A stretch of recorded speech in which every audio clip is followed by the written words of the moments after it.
Welcome to this seminar that is organized by the Argumenta project, Religious Literacy in a Diverse Society. And this project is funded by the Finnish Cultural Foundation for 3 years. Actually, it was 2 years, but then we got the third year because of Corona, which has affected many other projects as well. This is a multidisciplinary project undertaken in collaboration with researchers from several universities in Finland, who have organized similar events such as this in Helsinki, Turku, Rovaniemi, and Tampere. And now this is the final seminar of this project here in Joensuu, and we are very happy to be here. Thank you to Professor Ubani, who has invited us here. He has been active in Argumenta from the very beginning. So this is the final international seminar that we are organizing actually in Argumenta. My name is Tuula Sakaranaho. I'm Emerita Professor from the University of Helsinki in the study of religions. And I'm in charge of this project together with Dr. Johanna Kontture, who is also from the University of Helsinki. Now, the starting point of this project is that religious diversity, and particularly the question of how best to govern religious diversity, is a pressing matter in Finland, as it is in other European countries. What we argue in this project is that a successful governance of religious diversity requires the development of religious literacy. As we all know, in recent years, the religious literacy or literacy metaphor has become very popular when describing the aims of a culturally sensitive education or social services, or as the ability to critically approach the media, especially social media. In similar fashion, we utilize the metaphor of religious literacy in order to emphasize the need for sensitivity to religion, which as a very complex matter can take many forms and play many roles in contemporary society. As such, religious literacy is a contested concept and can be understood in a variety of ways. For us, to put it very simply, religious literacy means the ability to understand and critically approach the embeddedness of religion in different societal and cultural contexts. Here in Joensuu, as you see from the program, the focus will be on religious literacy in public education.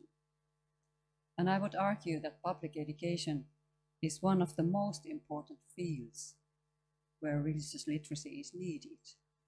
And not only that of pupils, but also teachers.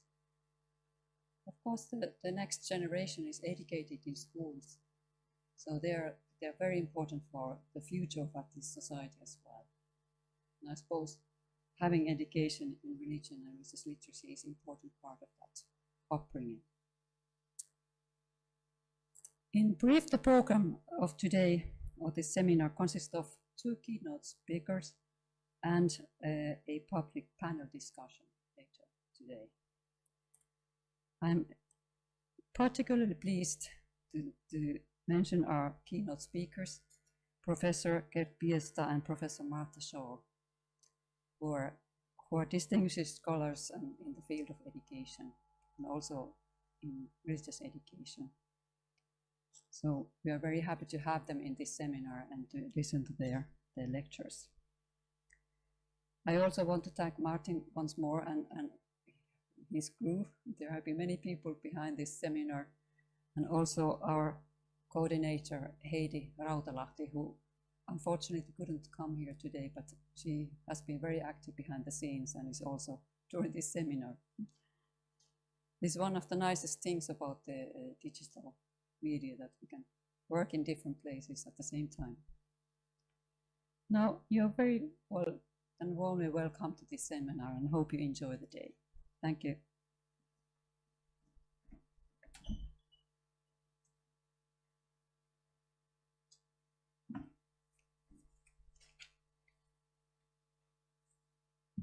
My name is Martin Ubani and I'm chairing the first session together with Teuvo Laitla. The first session will comprise of two presentations. The first speech title is Religious Literacy and the Aims of Education by Gert Biesta, Professor of Education Theory and Pedagogy, University of Edinburgh. And the second one will be Beyond RE, Worldview Literacy as Critical Engagement in Plurality by Martha Shaw, Associate Professor in Education, London, South Bank University. As Tuula said, we have two portions today. So in the evening, we will have in Finnish the panel session in Karelikum, which is also streamed out. We will reserve the discussion until the second presentation, and but it will be ongoing in the chat area if you so wish, and we will follow it thoroughly as well. The first part of this session, it's my privilege to introduce, and it's my honor also to introduce you to our first speaker, Professor Gert Biesta. He is one of the leading educational theorists broadly recognized in the field of education and other fields, internationally, in research and in practice. And actually, he has got a dual professorship. So he's a professor in public education in Maynooth University, Ireland, and Professor of Educational Theory and Pedagogy in University of Edinburgh. He's an editor in several journals in education, teacher education, and philosophy of education. And Biesta is a productive researcher. His latest works include, for instance, World-Centered Education and Religion and Education, the Forgotten Dimensions of Education by Brilsense, co-edited with Patricia Hannum, and which was published about 1 year ago. It's my honor and privilege, and I'm delighted to bid welcome Professor Gert Biesta. Thank you.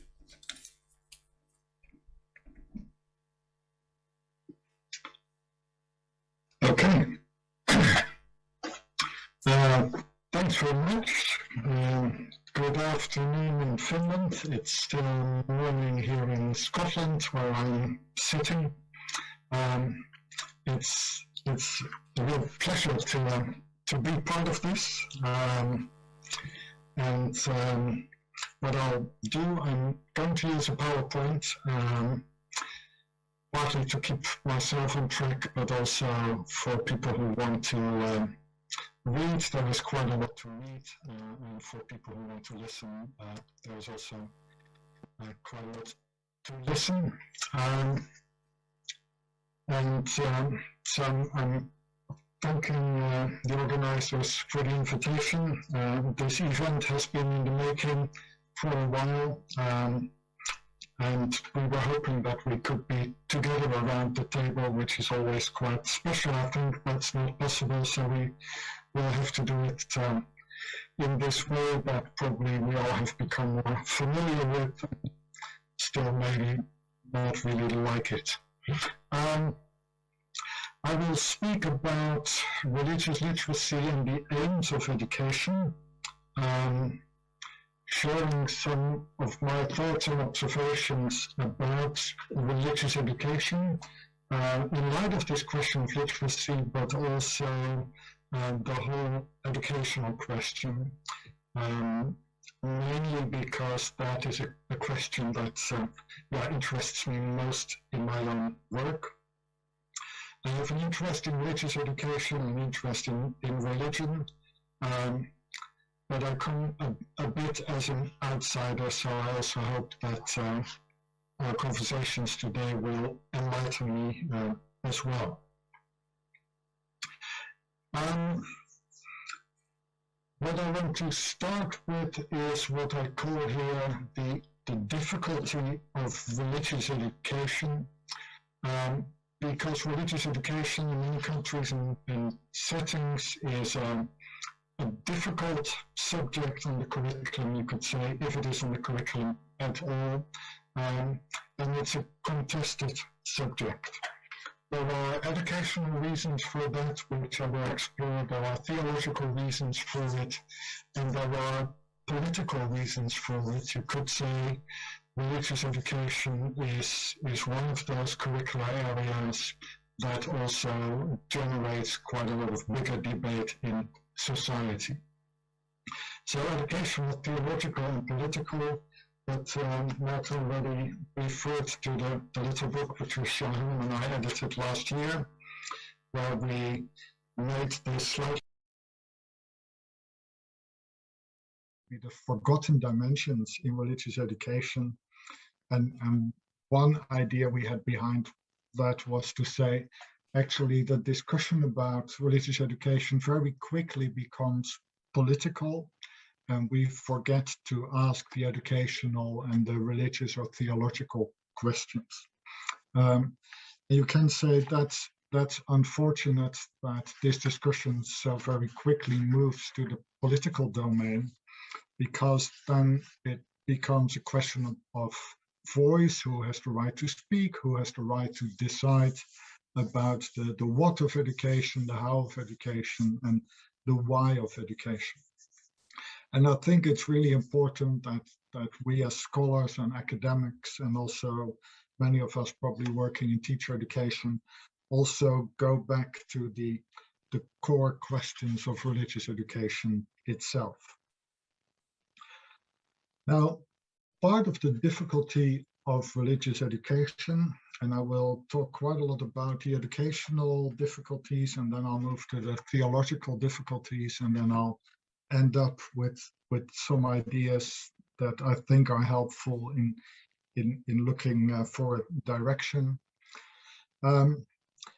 One big concern that keeps coming back is what in some literature is known as a confessional approach to religious education. This is partly the concern expressed about religious education, that it becomes a matter of recruitment, and then people say that's not something we want to have in schools, because we also don't let other organizations use the school for their recruitment. So why should we have religious groups or traditions or denominations have that access to the school? I think what I'll do is try to put many of these arguments in context, and where you can say, yeah, we don't want all kind of organizations to use the school for their recruitment. There is at least one exception called citizenship education, where you can say, we do let the school recruit for the democratic order or for the future of our democracies. So we cannot completely say there is no recruitment going on in our school. This becomes a bit more tricky when people say, well, schools need to support patriotism or nationalism, and you see countries moving towards those agendas for the school, and they are still more contested, but there is a question how far that contestation is going, or whether this becomes more accepted, or whether schools are under pressure to actually pursue patriotistic and nationalistic agendas.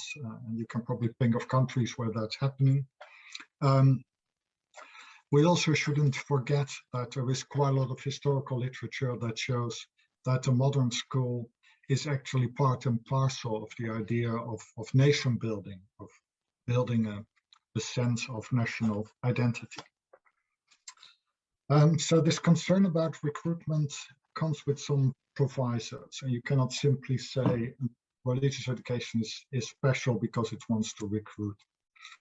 The other concern, also well documented in the literature, but it keeps coming back in discussions, is the concern that religious education would be a matter of indoctrination, of saying, well, this is a subject that wants to tell children and young people what to think, what to believe, how to behave, and where we would want to control their thoughts and actions. And again, we can probably think of examples which we would call extreme, but you see the news emerging from Afghanistan, for example, where this is happening very strongly. In liberal democracies, we still say indoctrination has no place in the school. So if the concern about religious education focuses on recruitment and indoctrination, you can say those are legitimate concerns. The question is whether these are, you could say, appropriate concerns. And here, as sort of a thought experiment, I want to look at a number of other curricular subjects in order to see what the justification and their role on the curriculum actually is. And this is quite a useful exercise for me as well, because since about a year, I'm part of a new committee in the Netherlands of 7 people that is advising the government on the new curriculum for primary and secondary schools. And it raises many more fundamental questions about what should be on the curriculum, why and how. So if we think about languages, for example, then you can actually say, well, language education is a form of recruitment because we recruit children and young people into the language. And there is, of course, the question, the language. We want them to become competent speakers, readers, and writers, so really come on the inside of language. And although you can say this is recruitment, the justification is that this is not indoctrination, but that it's seen as empowering, although there are ongoing discussions about which languages actually should be on the curriculum. And in different countries with different numbers of languages, Finland is a special case as well, this becomes a question. If you can say recruiting into the language in itself is actually seen as something positive. Another field where many people say, yes, they should have a place on the curriculum, there is no problem there. You can say for mathematics, we also want to recruit the new generation into mathematics. And I was struggling to think, is there a plural of mathematics? Some people say mathematics is mathematics, other people say no, there are very different mathematicses. We want children to become competent at doing mathematics. We don't expect all of them to become mathematicians. So there we begin to see a difference between the languages and mathematics. Generally, this is seen as empowering, but here we do not expect everyone to reach the same level. So if you can still follow my thought experiment, I'm looking at what are these arguments around other curricular subjects. Science, interesting one, again, where you can say, yeah, we have science on the curriculum to recruit a new generation into science or the sciences. We want them to become familiar with what is there and probably reach a level of competency. But again, we do not expect all of them to become scientists. We see this mostly as empowering, but there are discussions where people say, well, science education runs the risk of becoming a form of indoctrination into a or the scientific worldview. So these different curricular areas have different rationales and different concerns around them. I can do history and geography. Again, I would say it's a matter of recruiting the new generation in order for them to become knowledgeable. Again, not to make them into historians or geographers. Again, we see this as empowering, but it raises questions about whose history, which history, and the same about geography. I also mentioned 2 other subjects because one of my conclusions at the end is that when we look for the place of religious education, it may be closer to the arts and physical education, actually. One important reason for having the arts on the curriculum is where we say we at least want to provide children and young people with access to the arts so that they become familiar with what the arts are and what the arts may have to offer for them. we do not expect similar outcomes, but we do expect an effort from our students. And again, we don't have this on the curriculum in order for all students to become artists. And there's something quite similar about physical education, where we say it's important that we have it there so that children and young people can step into it. They have to make an effort. We don't expect that they all become Olympic record holders. The point is not for them to become sort of professional athletes. We also should not forget education itself. And I think important to bear in mind that in the different places where we are in the world, we come out of different histories. We might say, but who do we are? Maybe the people here in the room or the session. We live in an age in which we try to say education is a universal right, but in many countries that is contested, and there is an ongoing struggle, which again we see in some countries in the news today.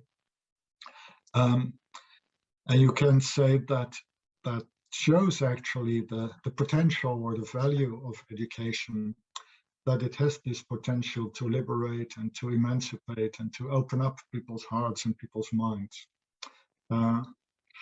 So if education was impotent or innocent, there was no need for a struggle. But you can say the struggle and some people blocking this for some parts of the population shows that education has this potential, which is not bad in a sense, but it's sad that it still needs this struggle. So all this, I think, is important to put the discussions about religious education into perspective. That's what I'm trying to do here. For example, if the concern is that religious education is a form of recruitment, then we can actually say, well, a lot of what we do in the curriculum is about recruiting students into particular traditions and practices. And in some cases, there is hardly any doubt that that is empowering and liberating. Of course, in many curricular areas, that's the other thing I wanted to show, there is always the question of whose views are on the table. So again, that's not unique for religious education when we ask, well, what should be in the curriculum? How do we represent that? How do we make these choices? I refer to the, I think, really important work by Herbert Kleebart, who has shown historically that curriculum is never sort of the neat outcome of rational thinking. It comes out of historical struggles or figuring out what the new generation should get in front of them. In terms of the expectations we have about religious education, again, when we look at other curricular subjects, there is a whole spectrum. In some cases, we aim for proficiency. In other cases, we aim for students to become knowledgeable in the field. In other cases, we want them to become familiar in the field. In some cases, we say you have to make an effort, but we're not going to decide what should come out of that. So again, I would say we can pitch religious education in relation to a range of different expectations. And maybe the final point to mention here, nowadays there is a lot of pressure on education to say education should be useful, and we should measure and make sure that all students reach particular outcomes. That is one way to look at why we have education. I also think it's important not to forget that education is a right, the right to get time to engage with things that may not be immediately useful or not immediately result in particular outcomes or achievements. So looking at religious education within the whole curricular spectrum, I think it becomes far less of a difficult subject than what is often assumed when you only zoom in on religious education. This is the first idea to put on the table for our conversation. Now, the next thing I want to look at is what I call proposed solutions for the difficulty of religious education. And I just want to look at a number of ways in which people who work in religious education, who work in curriculum development and in the justification, how they have engaged with these perceived difficulties of religious education. One approach, which you can call an anthropological approach or a phenomenological approach, is to say, in order to stay away from the concerns about recruitment and indoctrination, we can just put religion in the curriculum as an object of study. And that's an interesting move, and I'm just putting some of these solutions here together. But you can say it moves religion into the domain, say, of history and geography, where you can say, yeah, we study this because it's a historical phenomenon, because it's a societal phenomenon. The good reasons for doing that, and when you look at the history curriculum and the geography curriculum, you see that these choices are made about other phenomena as well. I think over the past years, what I've seen is, for example, the whole question, should the history of sport be part of the history curriculum? So I would say this is fine, but the question is, how much justice does it do to religion? Or if you put it a bit more mildly, you can say, how much justice does it do to those who are enthusiastic about religion? You can compare it to sport and say, yeah, if we put sport in the history curriculum, it has a place, but it doesn't really go to the heart of sport. So there are good reasons here, and at the same time, it diminishes something about religion. Another approach to the difficulty of religious education is what you could call a theological approach or a knowledge approach. And again, in different countries, people sort of move in different directions with regard to these options. I see in England quite a lot of talk about knowledge in general about the curriculum, and that's also affecting discussions about religious education. Here the argument is that just as we say that children and young people should have all kind of other knowledge, historical, chemical, biological, physical, which of course raises a really important question, what it actually means to have such knowledge. The argument here could be that a task of the school is also to make sure that children have knowledge in the domain of religion. And I call this here religious knowledge or theological knowledge, because I'm distinguishing it from the previous one. This is not knowledge about religion, but you can say this is knowing your theology and religious literature well. That brings me to a third approach here, the idea of religious literacy. And I want to make some observations about that as well, also for the sake, of course, of our conversation today and the bigger project that this is part of. Here the argument is not to say, let's just study religion as a societal or historical phenomenon, also not to say, let's turn religion into theology, but to say the point of religious education should be to make sure that children and young people become literate about religion. And that's important because religion is a facet of modern life in all kinds of ways. and it's important that we help the new generation to navigate that world. And I really like the notion of navigating.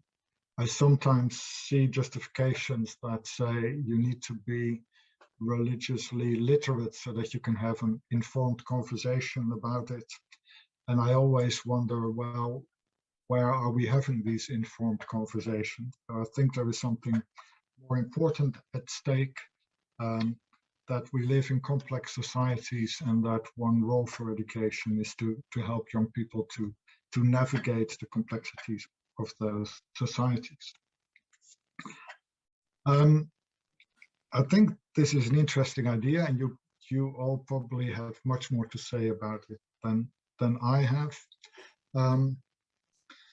The question is, what does a literacy approach do? What does it make possible? And is there maybe a limitation? And there I want to raise some questions.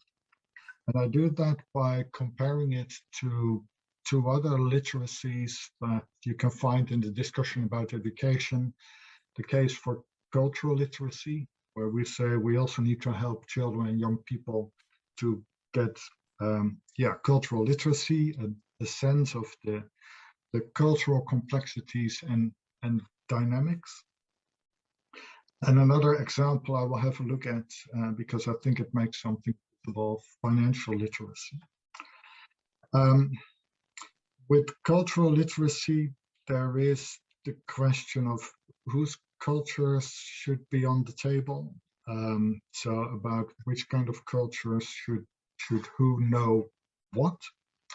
And I think this is becoming problematized in the discussions about the decolonization of the curriculum, which for me is partly the question, who is actually looking at whom in terms of cultural analyses and perspectives.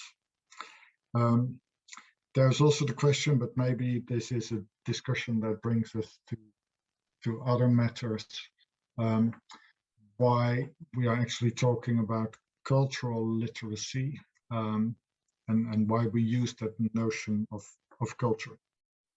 But I put that in brackets. I just refer to it as another domain in which the literacy argument has been put forward.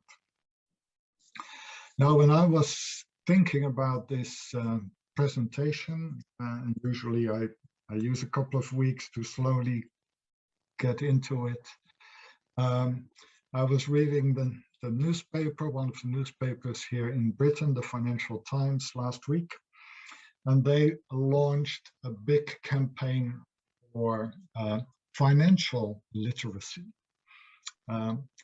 And this, I think, page-wide drawing was there that says financial literacy is financial freedom. And of course, that appeals to me as an educator, because here there is a straight connection from literacy, you could say, to emancipation. And there is something in this. So I'm not sort of denying that to be more literate, to be better literate, helps with navigating complex settings. But I think there is also something missing. And I think this was in last week's Financial Times, and then I read last weekend, and they also have letters where people respond. And there was something lovely from someone called Roy Boy, no idea who he is or why he uses that name, who makes quite an urgent point where he says people aren't poor because they lack financial literacy, but because capital concentrates wealth in the hands of the few while extracting it from the many. I think what made me happy was that a Marxist is reading the Financial Times and is bothering to send an email. But there was I think a bigger educational point in what he was saying there, where he says we won't solve fundamental structural problem of poverty, inequality by learning how to manage our poverty better, you could say, by learning how to navigate the situation you are in better, while leaving the system itself intact. He says what we actually need is demystifying the capital relation, learning its real nature and dynamic, and overthrowing it. So yeah, I really had to smile when I read this, because I think it raises a really interesting question about literacy. Whether literacy is a matter of learning how to navigate a particular domain, which can be a small domain, or it can be modern society in its broadest and most complex sense. And you can say whether that is enough, or whether there is a further task for education, not just to be able to navigate that domain, but also to ask the difficult questions about why that domain is as it is. And this reminded me of a much older discussion that actually emerged in the beginning of the 19th century in Britain, between useful knowledge and really useful knowledge. And the context for this was that in 1826 in Britain, there were politicians, who established the Society for the Diffusion of Useful Knowledge. And when you read that, it's really interesting. It reminds me of the Coalition for 21st Century Skills, where people say all the people need to have knowledge that is useful to them. But what happened in that setting was that quite a lot of people were critical about this ambition, because they said what you mean by useful knowledge is just the knowledge that will allow us to do our job as we are supposed to do it, and to be citizens as we are supposed to be citizens, but it won't raise any difficult questions about the political situation we are in and how we can change that. So in response to useful knowledge, this idea of really useful knowledge emerged. And in the paper I read about this, there is a quote from a newspaper that at the time was called the Poor Man's Guardian. There is still the Guardian as a national newspaper in the UK, where someone wrote, what we really want to get informed about is how to get out of our present troubles, and not just to have the useful knowledge to stay in the trouble, you could say. So for me, this remains an important set of questions around literacy, and maybe that's part of the thing I want to bring to our discussion. It connects to the question of education and the notion in my title of the purposes of education. And I always like to speak about purposes in the plural, not because I know that many people have all kinds of agendas for what they think education should be, but because I think that underneath that, when we sort of push all these agendas aside for a moment and look at what actually is the job that education should focus on, should take responsibility for. In my work, I've suggested that there are three jobs, you could say. I call them three domains of purpose that all education needs to work in. It's hardly contested that education has an important job to do in the qualification of children and young people, which is about providing them with knowledge, understanding, skills, and dispositions, which are all important for students to act in the world, in professional domains, but again, also in the world at large. Some people say that's all the school should do, because knowledge and skills, that's all clear and uncontested, and the rest becomes messy. I don't think that that is true, and I also don't think that that is possible. Because we cannot put the whole world in the curriculum, we are always selecting, which means that we are presenting the world in particular ways to our students. And we do that often for good reasons, because we want to provide students with orientation into particular cultures, traditions, practices, helping them to know their way around. And here the idea of navigation and I think of literacy comes in again. We can say this is the work of socialization, which I very much like to see as a matter of providing orientation. We do that in professional education, where when we teach students to become teachers or nurses, we also want to give them an orientation in what that job actually means. But we also do it in general education to provide an orientation in this beautiful and crazy world we're living in together. So for me, this is the second legitimate domain of purpose. And then I would say there is a third domain or a third concern. In my own work, I use this slightly odd word, subjectification. What I mean there is that we can never just see our students as objects where we have all kinds of things we want to put into them.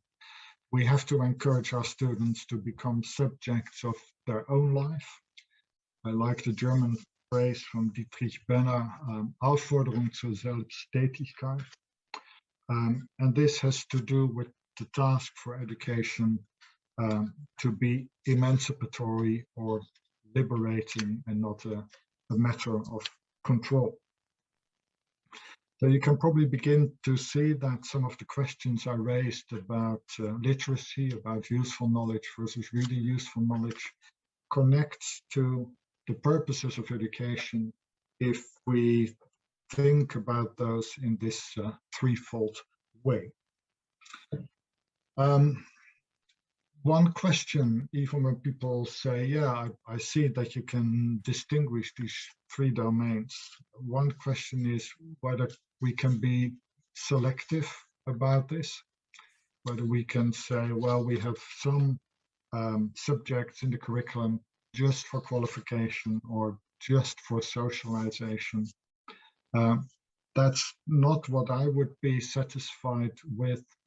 I think that all education needs to have this orientation towards emancipation. That's why indoctrination is not the same as education. It's also why I think training is not the same as education. So that means that actually, if we take the purposes of education seriously in this broad sense, that we always encounter this tension between useful knowledge and really useful knowledge.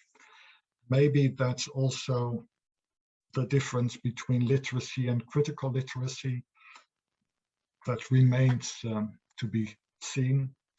But you can say here we find a key educational question that often we talk about, yeah, students need the knowledge and the skills and the understandings and the navigation and the attitudes. But there is always this next question, and what will our students do with all that? And that you can say is this question of emancipation or subjectification. That brings me to the last step in what I've prepared for today, because I've said a lot about the difficulty of religious education from the perspective of education. This question, why is this subject difficult compared to all kinds of other subjects? And I've tried to say, actually, those difficulties are not that specific for religious education. These difficulties are for the bigger educational conversation. But I think another part of the difficulty of religious education, or the perceived difficulty, has to do with theological discussions in the background. And maybe they are in the foreground. That's still a question. I think they have to do with understandings about religion itself. And I still see a lot of discussions clustering and actually getting stuck in a single view of religion, namely that religion is about propositional belief, about truths or true values.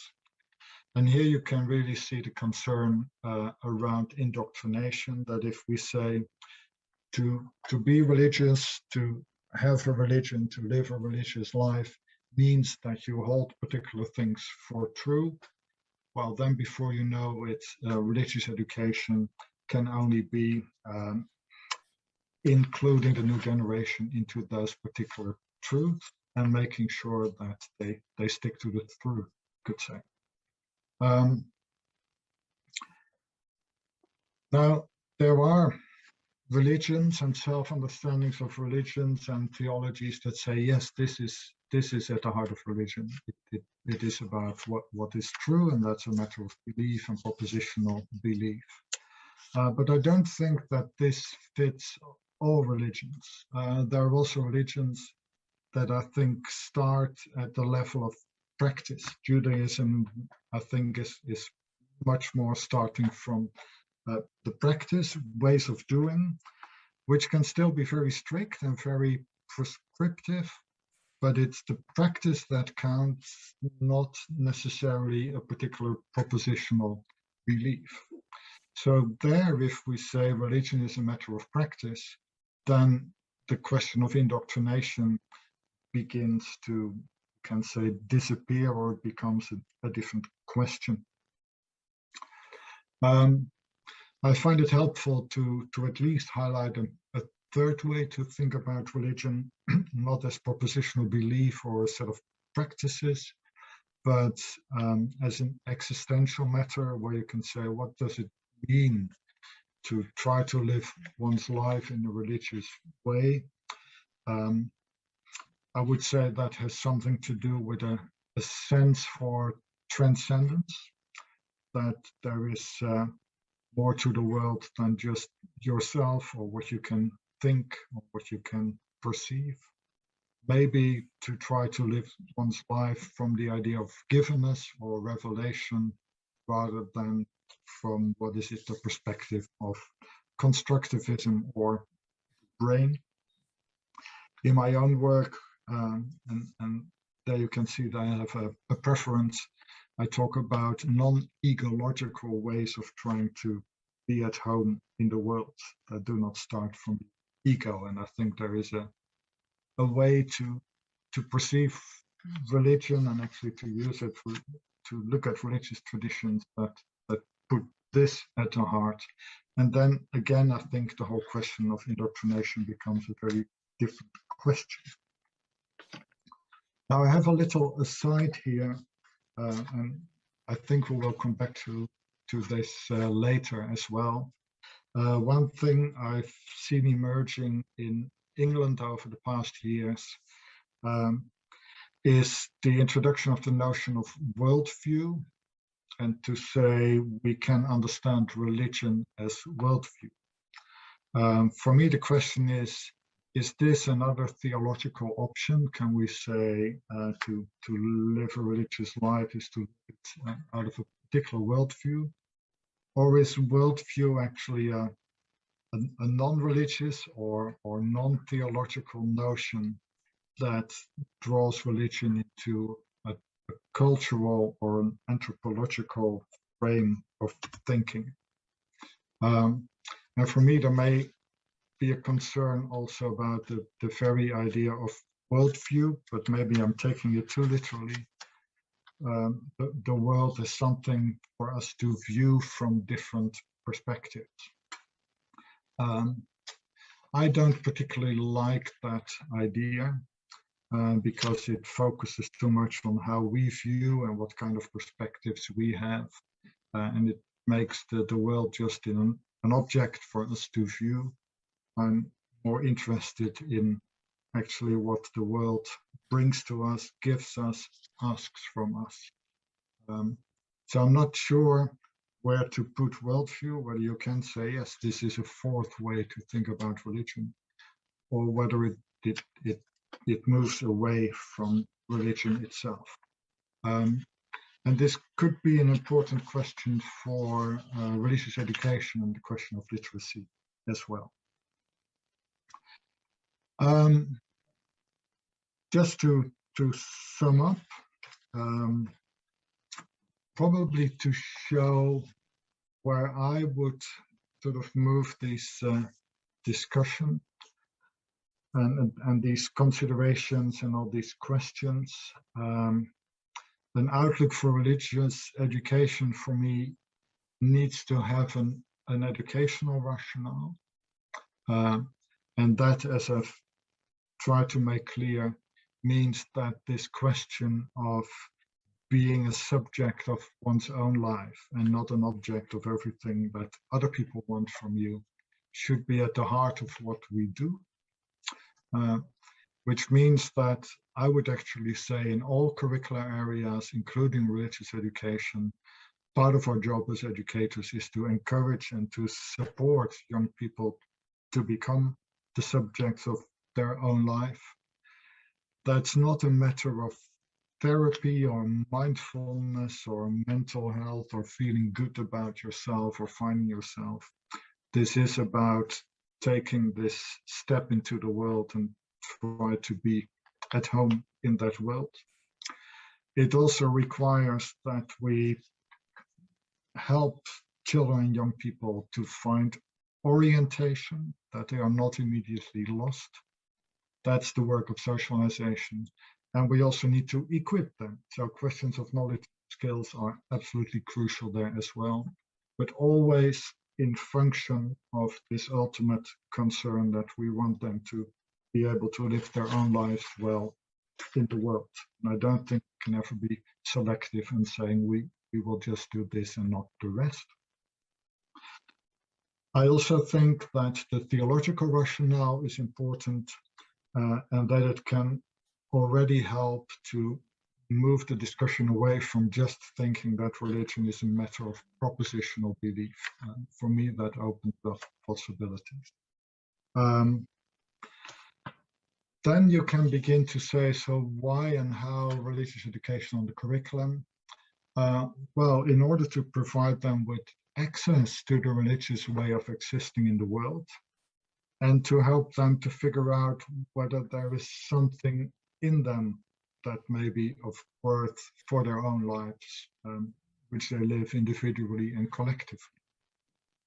And then I think the areas that come close are the arts and physical education, where we also say we don't want to convert our students to artists or to Olympians, but we do want to open that way of being in and with the world to them.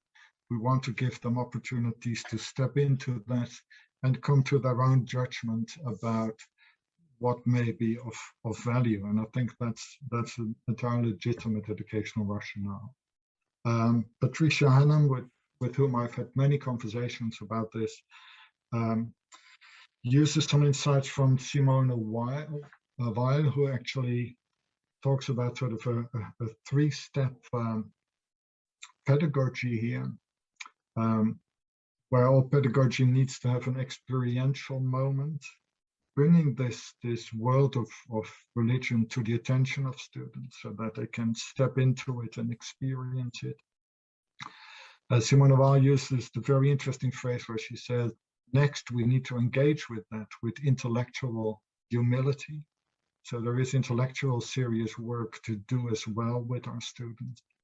But ultimately, again, Weil says that the third step is discernment, to help young people to come to a judgment about what may be of value for them. And for me, that is the existential moment that all education should work to. We cannot cut this up in what they do in England with Key Stage 1 and Key Stage 2 and Stage 3, or in other countries with primary and lower secondary and upper secondary. I remain a big fan of Bruno's idea of the spiral curriculum. These are spirals that we keep revisiting so that they can become wider and deeper, and therefore the whole question of progress and progression that again some countries are really obsessed with is not a very relevant question if you think of that just as a linear trajectory. So that's what I wanted to share with you. I hope it connects a bit to your bigger project and your concerns, and I hope it raises some relevant questions for our conversation. So thanks very much for your attention, and I'll now switch this powerful PowerPoint off. Thank you, Gert. And as you indicated, I feel that this really contributes to our project, contextualizing the question of religious literacy in educational discourse in general, and also highlighting several aspects such as whether religious in religious literacy is not only an object, but also a quality of learning, knowing, and being literate. Next, we will have Associate Professor Inkeri Rissanen from Tampere University. So please be welcome and please give us your comment. And after that, we will have a short break and move forward to Martha Shaw's presentation. Thank you very much. Thank you.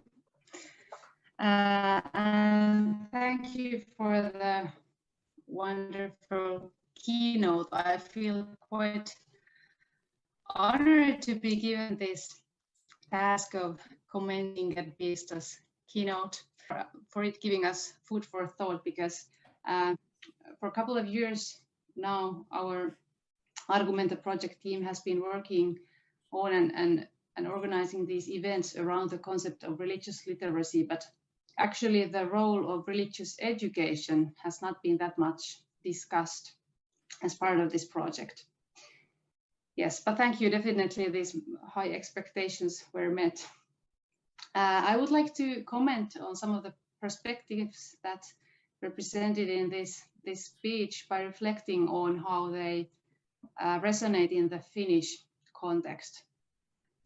The Finnish organization model of religious education is rather particular in that religious education according to the student's own religion is offered in schools, but this education is not confessional in a sense that it should not promote commitment into a certain religion. So it really should not be about recruitment to religion, but it is about recruitment to democratic citizenship with help of religion, or sometimes maybe by sanitizing and liberalizing religion. Teaching about other religions and worldviews is also part of the contents of every religious education subject. And for something like 20 years now, also in the so-called minority religious education subject, which basically mean all other groups than evangelical Lutheran religious education, the aims of socializing students into members of religious communities have been replaced with aims of individual identity development and aims of socialization into responsible citizenship. And this means that minority religious education, at least Islamic religious education, which I have researched, easily develops into negotiation space where religious values are interpreted through a liberal lens, and teachers balance between Islamic and liberal education ideals. Religious literacy is part of the goals of RE. For instance, the National Core Curriculum for Basic Education states that education in all RE subjects should aim at multiliteracy related to religions and worldviews. But in addition to that, religious education is set to support the development of students' identities and worldviews, their self-awareness and sense of self-worth, as well as their critical thinking skills, only to mention a few things. And religious education also continues to be a really contested subject in Finland.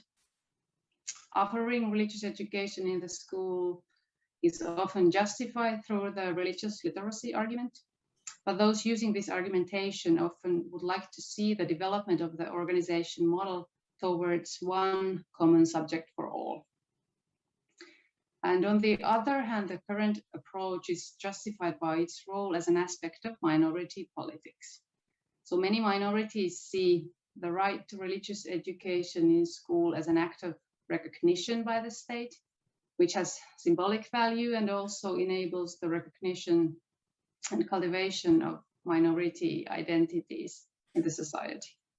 So much of the RE discussion also in here is concerned with the political implications of the RE model. And sometimes it really does happen that also we, the religious education research community, get delved into these political debates and forget to discuss about the education aspect and the religion aspect of religious education. And I think we definitely need also spaces to discuss RE without caring about the justification arguments and also leaving aside the practical side of things for a while. So if I understood right, the point of the speech was not that religious literacy is completely irrelevant or insignificant, but that it is not enough and that education should do more. And also that it cannot be maybe pursued by religious education alone, or maybe this was something that I picked from an article by Hanem and Biesta and others.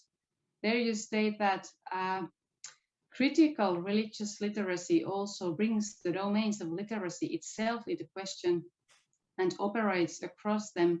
Therefore, it cannot be contained within the specific curriculum space of RE. Religious literacy then becomes a way forward for the whole of education and will leave more curriculum space allocated to the educational exploration of religion in RE. And this is an idea that I really would like to hold on to and bring forth in the Finnish context, that we need to look at religious education not as an isolated subject and isolated set of educational aims, but thinking about its role and contribution as part of the whole of education. So this maybe can give us a bit more courage to focus on what can be the particular value of learning about and from religions. For example, in Finnish RE, the value of the deep exploration of one religious tradition that is most near to students, and including these experiential and intellectual and existential moments, could be seen as a way of also increasing a kind of epistemological pluralism in school, and through that developing students' general critical literacy. And if we join the increasing amount of scholars who call for the need to seriously rethink the role and purpose of education totally when facing the current pressing problems or the planetary problems, we could think about how religious education can contribute to these deep level changes in our education systems. For example, Finnish education philosopher Veli-Matti Vääri has written a wonderful book about education at a time of eco-crisis. And there he calls for efforts to deconstruct the taken for granted deep cultural structures that serve as the ground for our unsustainable lifestyles, and also to deconstruct the education that reproduces them. And he sees that the current educational systems fail to unravel these metaphysical assumptions that guide and steer the socialization processes, and that these education systems produce moral subjects who continue to take for granted the kind of the hegemonic perspectives and ontologies of the technological worldview, for example, and the corrupted relationship to nature that is attached to this worldview. So we need these spaces for developing skills to think otherwise, as some post-colonial researchers put it. And I would like to think that the kind of religious education that introduces children and young people to what a religious way of existing in the world may have to offer, and this is a line that I picked from the slides, that this kind of education could serve as a space for thinking otherwise, maybe for a moment taking a distanced perspective to Enlightenment rationality and becoming aware of these taken for granted assumptions. And when this is seen as an exercise that is done in RE lessons, like 1 hour per week, seeing RE as one subject among all other school subjects, maybe with the purpose of introducing students to epistemological plurality in school. So when it's looked like that, the risk of recruiting students to a non-scientific worldview or something like that through RE seems not to be a very big one. But this is also one question that I have, that could this approach, this idea of RE curriculum, be interpreted in this way? Because in the field of intercultural education, these critical approaches have kind of mainstreamed, but this has not happened in the field of religious education, and I'm sometimes wondering why it is like that. So I was kind of waiting also for a 4th step in this spiral, that maybe would be a step for action, or at least a step for reflection of what this exploration of the religious way of existing could offer for the world, not only for the students, but maybe it is somehow integrated in this approach. But if we have time today to discuss after these presentations in the end of this session, so I would really like to hear a little more of your thoughts about this critical potential of religious education. So thank you again very much of the very inspiring speech. Wonderful. Thanks very much. Thank you very much, Inkeri. And maybe, Gert, you would like to respond to at least to some portion of Inkeri's comment. Well, you would like to answer more, of course, but maybe you select a few to which you will comment.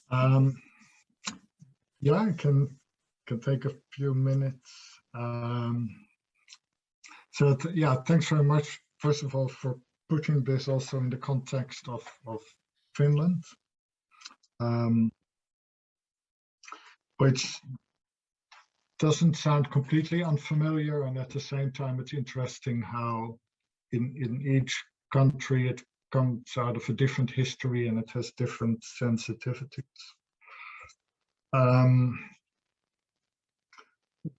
One thing to note there is that, if I remember it correctly, I never used the word identity in my talk, because for me that's a hugely problematic word. Also in education, I actually think it's a word from sociology or psychology, but not from education. But when you say that one of the reasons, or the way, also curriculum policy talks about it in terms of children and young people sort of, finding or developing their own identity and their self-worth. What I often see there is that identity brings it back to the self and who you are and how you can identify yourself. And I think what I was looking for is precisely to move it in the other direction and say the question is not whether you can figure out who you are or who you want to be. The real question is, what are you going to do, either when you figured out who you are or who you want to be, but also if you realize that that's a lifelong challenge and not a thing we can come to a conclusion about. And of course, we we also live in a time where the whole question of identity has become a really contested one, where people all claim the right for their own identity. And that's already a problem, but when individuals or groups want to pursue sort of 100% pure identity, for me, that is the start of war, because that's impossible. You can only have your pure identity if you destroy everyone else. So in that sense, I think there is a lot around identity that we should be very careful of. Even if it's well intended to say, yes, we should help young people to figure out who they are or who they want to be, but there are always limits to that, I think.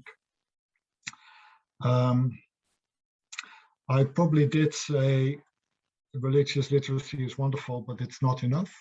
And I hope we can come back to that. Is it enough, or where are the limitations? What do we do with this difference between useful knowledge and really useful knowledge? And you picked up very well the point from the paper that maybe we should not sort of park religious literacy in religious education, but say there is a big task for the school as a whole to help young people to become literate, to be able to navigate this complex society, and religion is part of the complexity of that society. And if you then say, oh, the religious education people can take care of that, you don't really take it seriously. But there is also the risk that you then already completely occupy the agenda for religious education. And that's the thing I really liked about how in your comments you were saying, well, actually, if we begin to look at religious education as this space that allows us to raise the bigger questions about our life and our existence, and not think of that in you said an enlightenment rationality, could say a rationality that always brings everything back to the ego or to the thinking mind. Because many of the bigger problems we have, like the ecological crisis, the democratic crisis, I think all stem from this idea that we all start with ourselves and then we go into the world. Whereas I think one thing that religion tries to do is to say, well, wait a minute, maybe it starts somewhere else, and a lot is given to us, and out of that we weave our lives, but that's not something we have in our hands. It's actually much more a set of questions that constantly come to us. And for me, there is something deeply religious there, so that's why I think that's important to give a space in the domain of religious education. But I really like your move to say, this is not just valuable within the four walls of religion. This is so important for the bigger questions that we are faced with. So maybe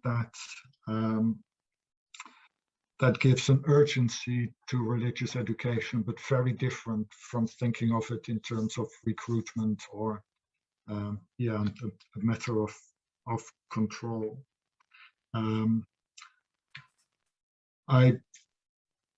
Maybe the final point where I say, do we need a fourth step, the step for action? For me, that's sort of implied in this discernment. And there is something beautiful about discernment, because it's not judgment, it's not evaluation, but it's really to try to perceive the quality and the need of the situation. And for me, that has to lead to some kind of action, even if it means that we say the best thing to do here is to sit back or not to become active. That's also a form of action there. So for me, it can never stop just at the intellectual moment where we say, well, if we can check if all students have done their homework, then it's fine. It has to be brought back to this this question of subjectification or emancipation, and that's also the educational question. So yeah, thanks for that. This is just thinking along with your observations and highlighting them, and I think that I hope we can weave that into the next step in the conversation today. Thank you very much, Gert and Inkeri. This is what this seminar is about, bringing the academic scholarly discussion to wider audiences. And thank you for not only bringing education to religious literacy, but also to religious education or education concerning religion. And finally, thank you for bringing out the question religion to education. So I think in many ways this has been very inspiring and excellent start for our seminar today. And now we are going to have a break, and you can continue discussions in the chat area. We will bring after Martha's presentations questions concerning the topics raised in Martha Shaw's presentation and the ensuing discussion, and also Gert's presentation and Inkeri's discussion after that presentation. But once again, thank you very much, Gert Biesta.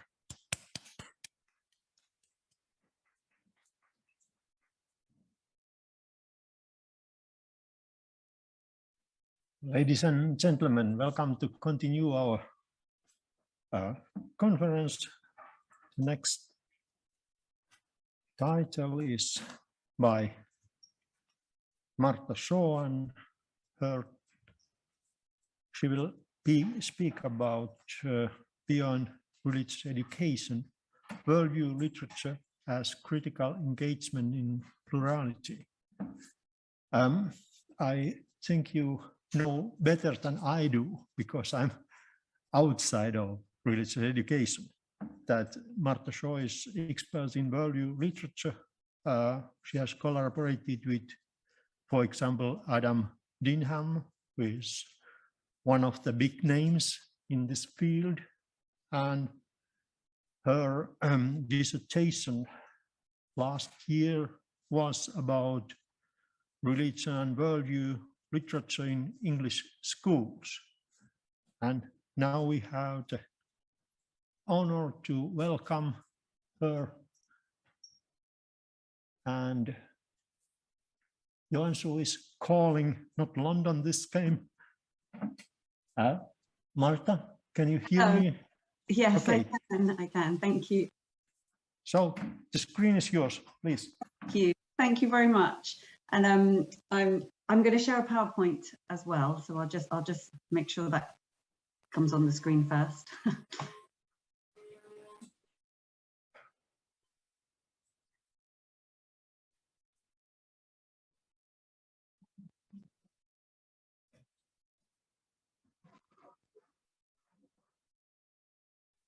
Is that okay?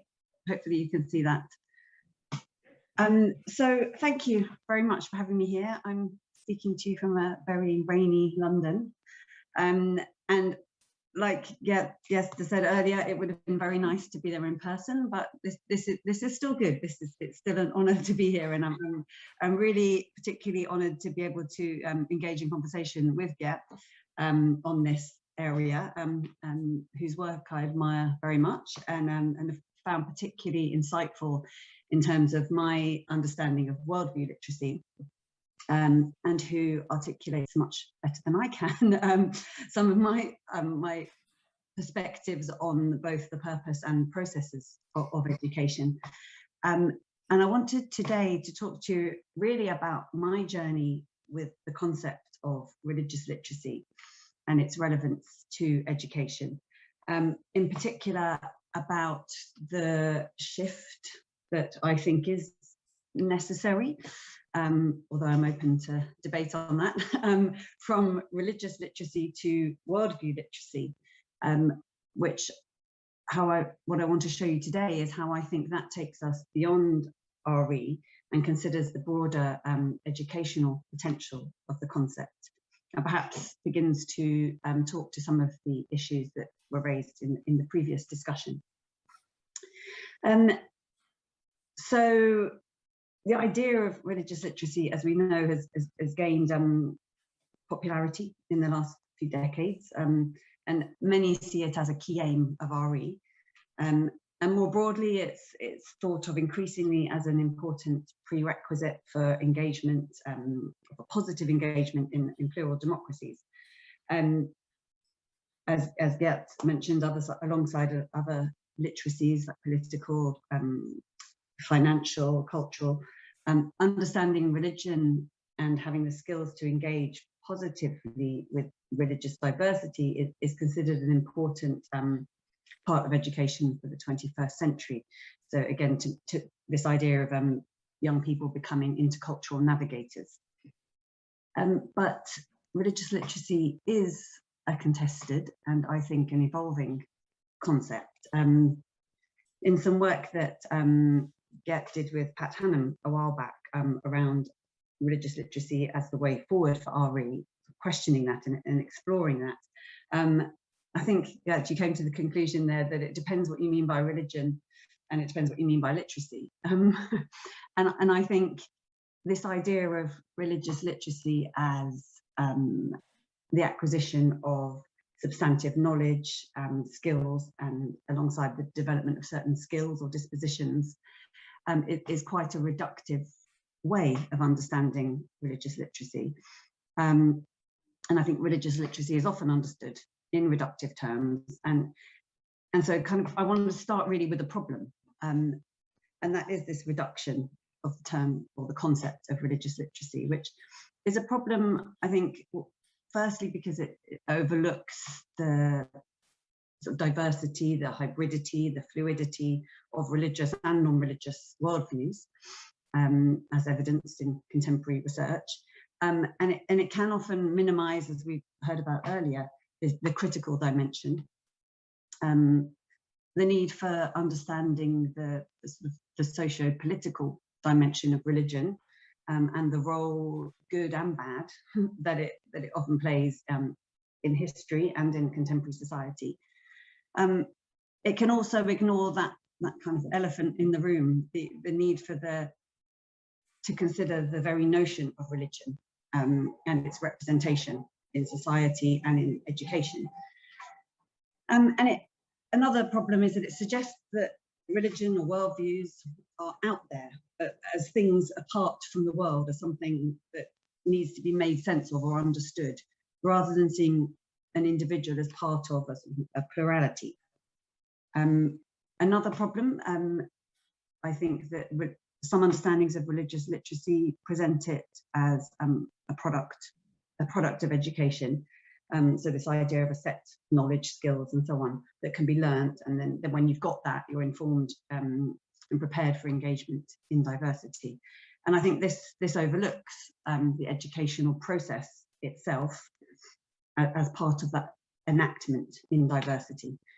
So I'm going to touch on a few of these things as I explore today how the concept of religious literacy could be rethought and reconfigured as worldview literacy. So here I draw on principles of intercultural education we mentioned earlier, and ideas of critical literacy and philosophical hermeneutics, to argue that worldview literacy can be understood as a transformative process of critical engagement in plurality.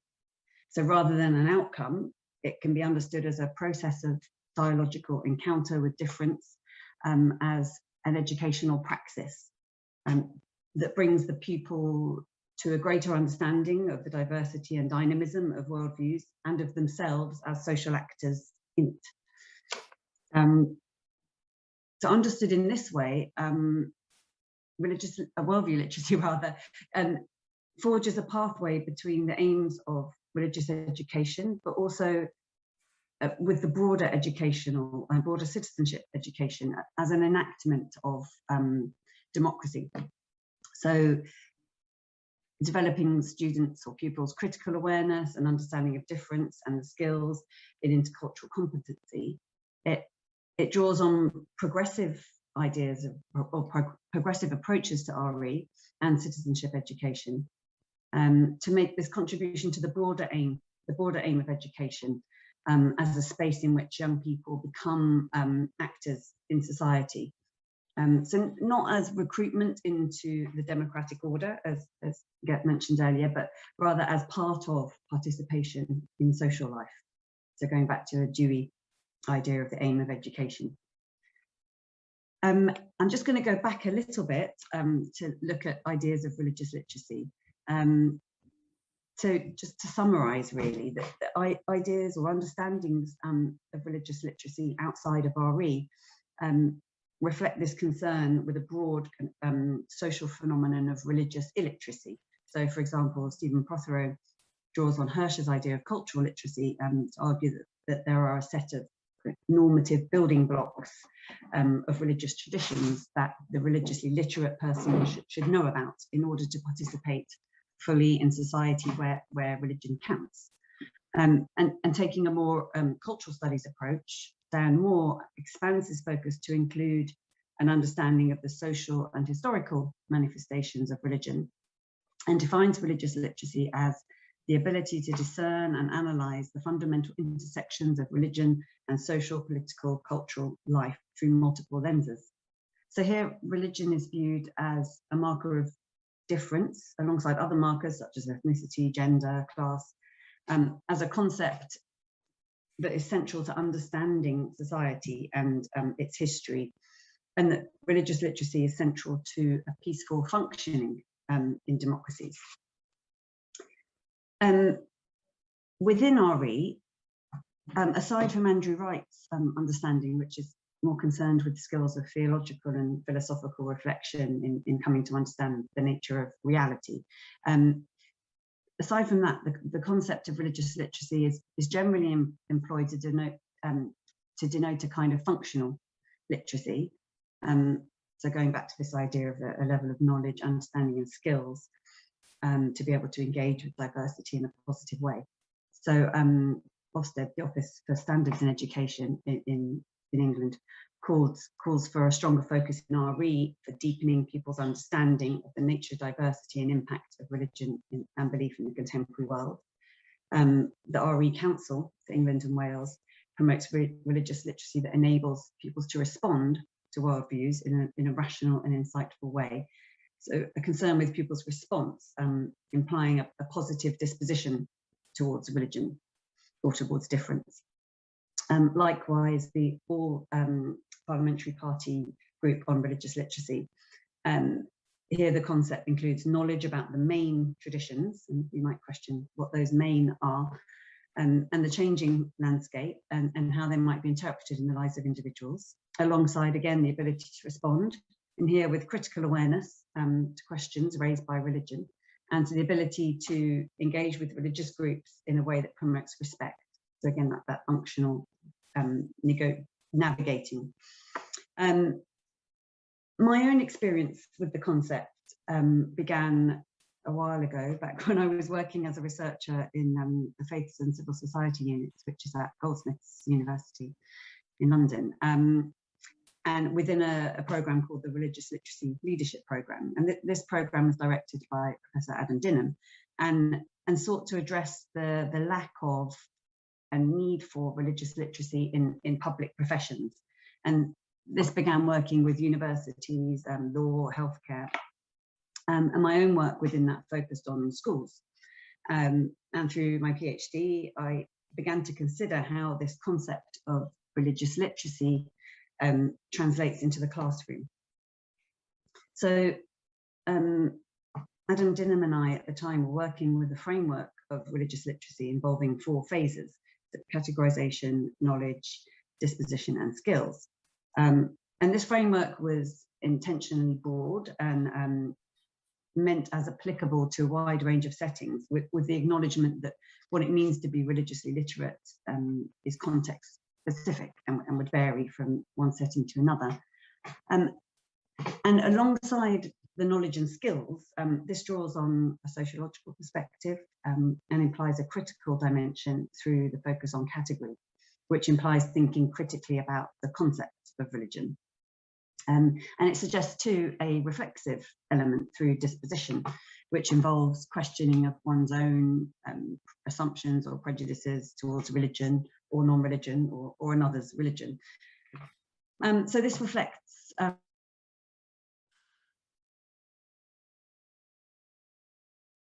a more critical understanding of religious literacy, and elsewhere by scholars such as Peter Goldberg. So religious literacy then is an evolving concept, but I think that it still remains insufficiently theorized in the classroom context in relation to education. And in my PhD thesis, I brought this framework that Adam and I have been working on, together with research from a national research project for which I was the lead researcher, called RE for Real, to think about how religious literacy translates into the classroom context. And in this thesis, I recontextualized the aspirations of the stakeholders from the research, so children, parents, teachers, and employers, around the purpose and content of RE in light of this idea of religious literacy, and presented this as an abductive analysis to answer a puzzle of how religious literacy translates into the context of the school classroom. I'm not going to go into detail about the research itself, and you can read my thesis if you want to hear more about that. But broadly speaking, this evidence, the research evidence and appetite for reform in RE, and to clarify confusion around its purposes. Around purposes, there were the clear kind of traditional dual aims, if you like, going back to Grimmett, of RE around learning about and learning from. So the desire to learn academic knowledge, I hesitate to call it, but knowledge and understanding about religions and worldviews. But also alongside this, there was the idea that RE should have that role as a role in personal development, but not religious development.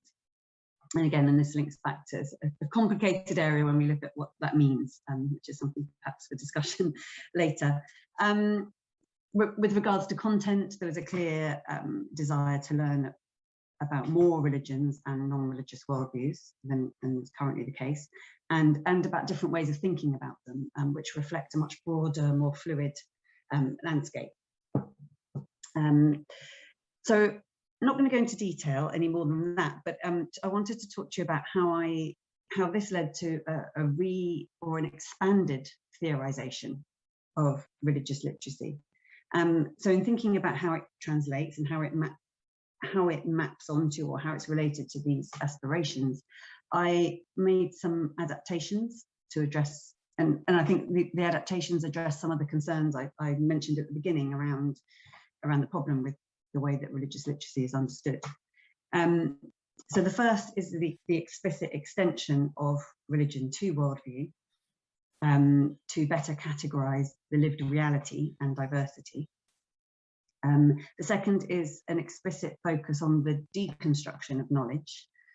The third is a foregrounding of the reflexive element in understanding.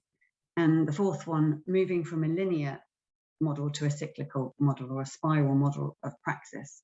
So rather than thinking of it as learning knowledge and skills and then applying it, seeing those as interwoven.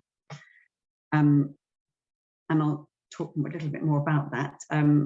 So rather than objective knowledge about religion or religions, along with a set of skills and attitudes that can be learned, I envisage worldview literacy as a process of educational praxis, in which understanding, application, and interpretation are interwoven and interdependent.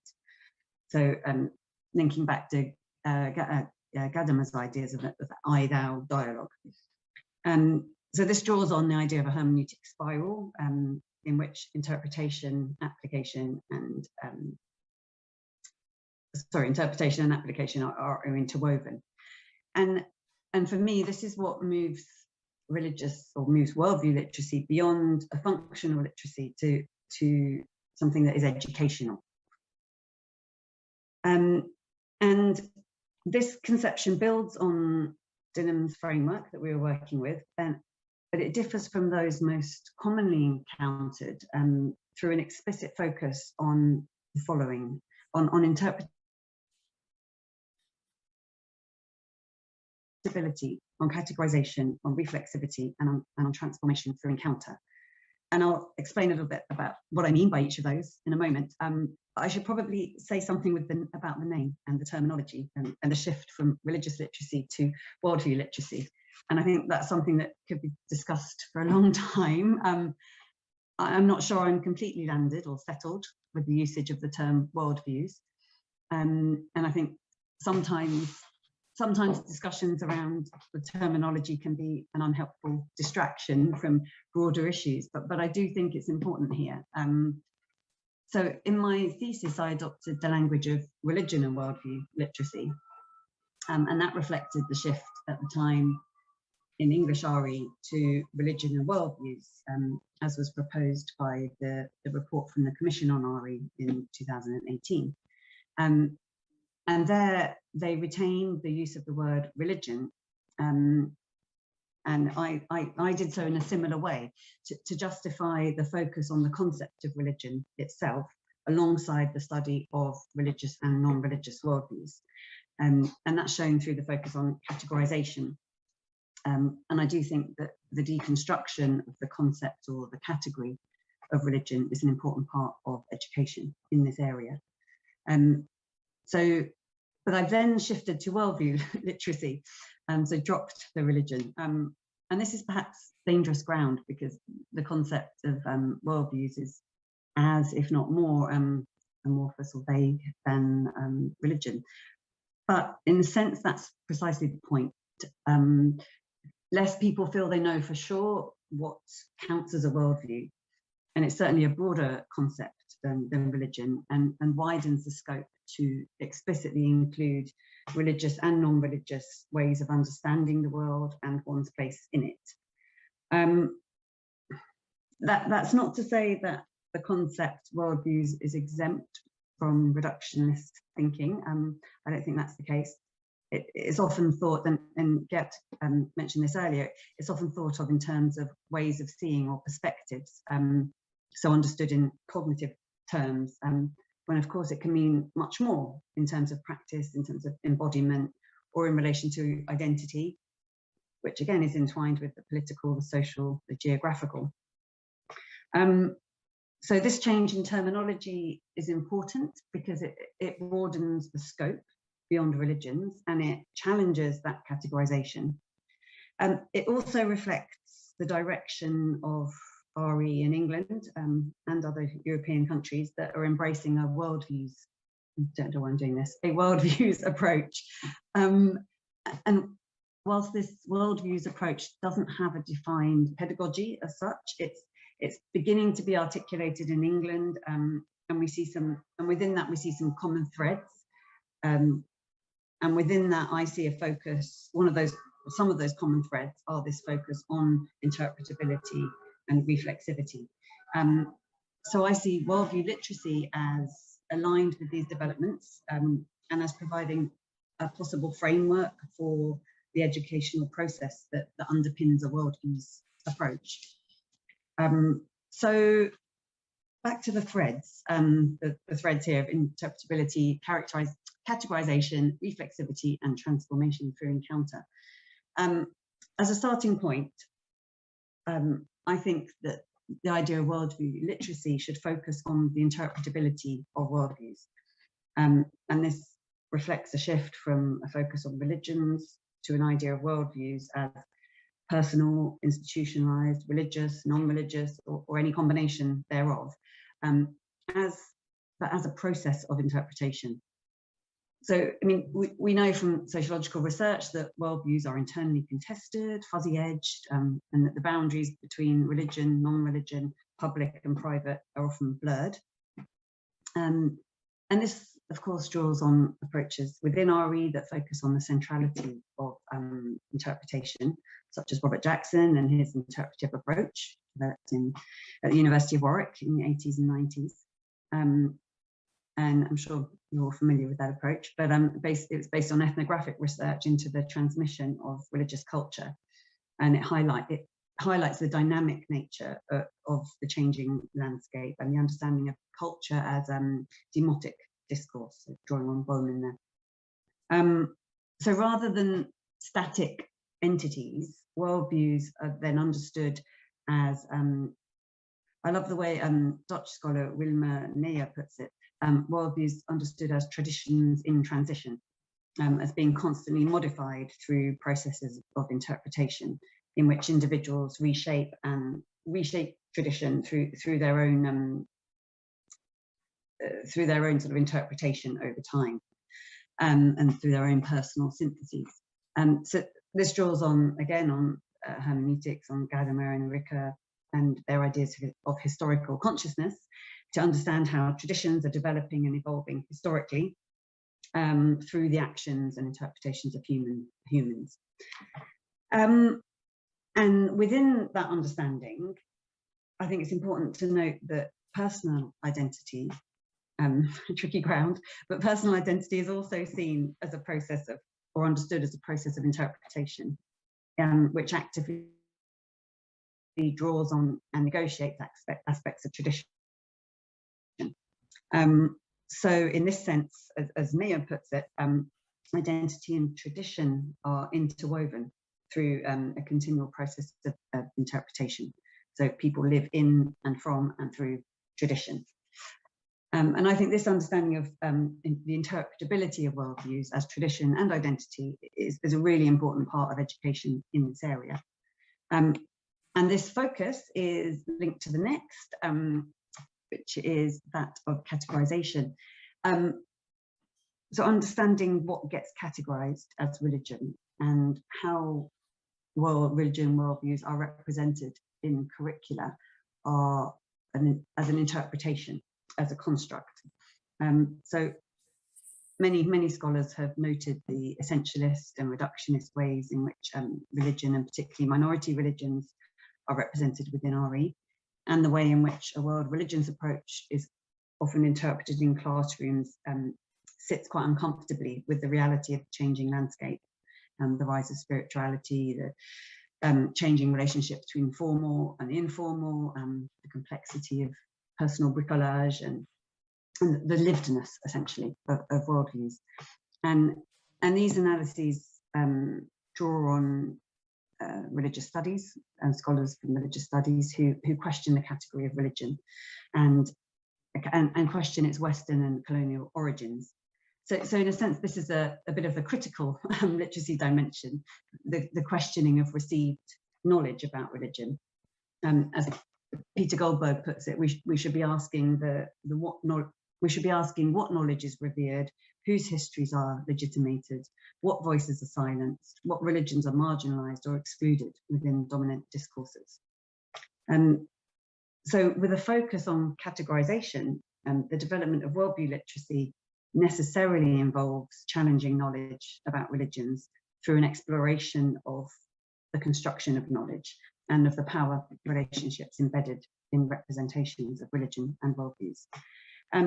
So this goes beyond exploring religions in their complexity, or worldviews rather, in their complexity and fluidity, although this is obviously important, to an explicit deconstruction of traditional representations.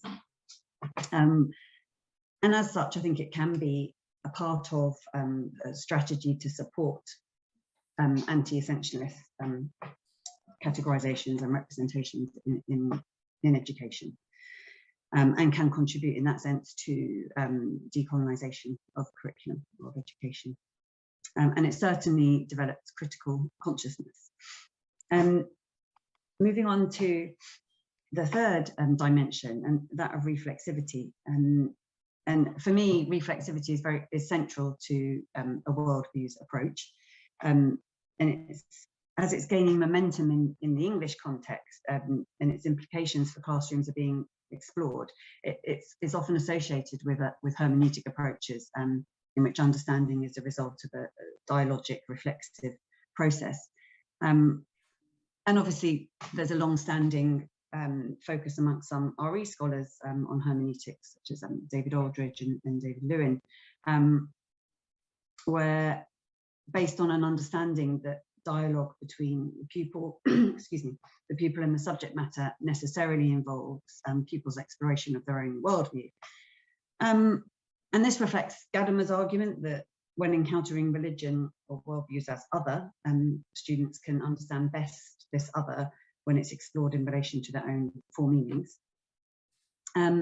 Within worldview literacy, the epistemic awareness that's nurtured through a focus on category is mirrored then at a personal level through the challenging of people's own knowledge or understanding about worldviews. And this metacognition is an essential part of what Peter Goldberg terms self-critical scholarship, that develops critical awareness, open-mindedness, and for me is central to practice of worldview literacy in the classroom.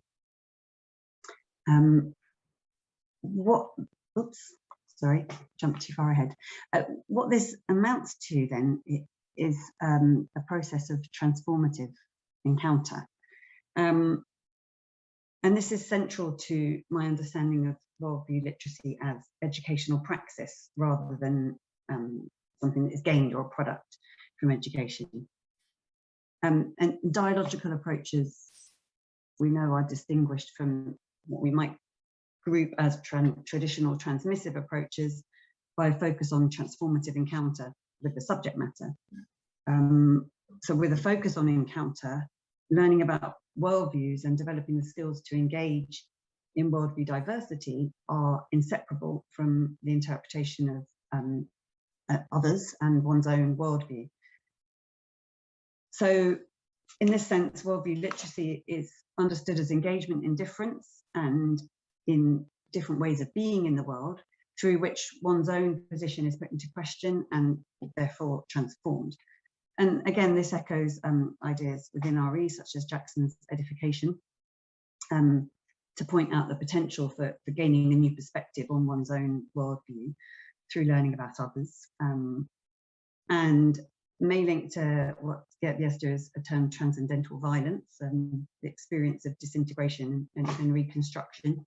But linking earlier to when we were talking about the importance of action, I think this can only happen through encounter. It's not simply about learning about belief systems and different ways of understanding the world. It is engagement in the world.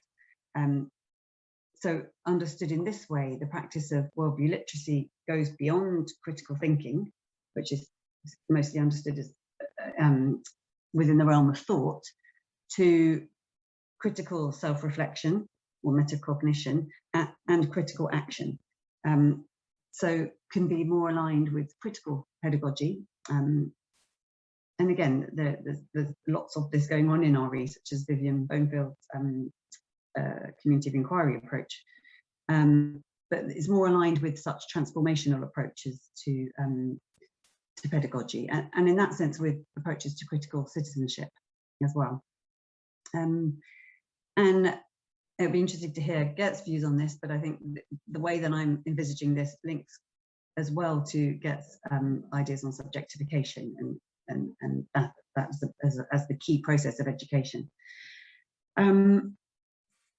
So we come back to that idea then of worldview literacy as praxis, and this is key to distinguishing it, like I said, from a product and a process. Learning about religion and worldviews, I don't see as distinct from interpretation of one's own and others' beliefs, and neither is it distinct from application, as the very act of understanding happens in everyday engagement and in encounter. So, and it's through encounter that understanding happens. So through the learning process, the pupil, the student develops the skills of critical inquiry and positive engagement with difference. And likewise, understanding and disposition are enacted and developed through application of the skills of encounter. So the emphasis is on encounter as a process of reflection and action, in which students develop critical understanding of worldviews and of their own position in relation to difference as actors in plurality.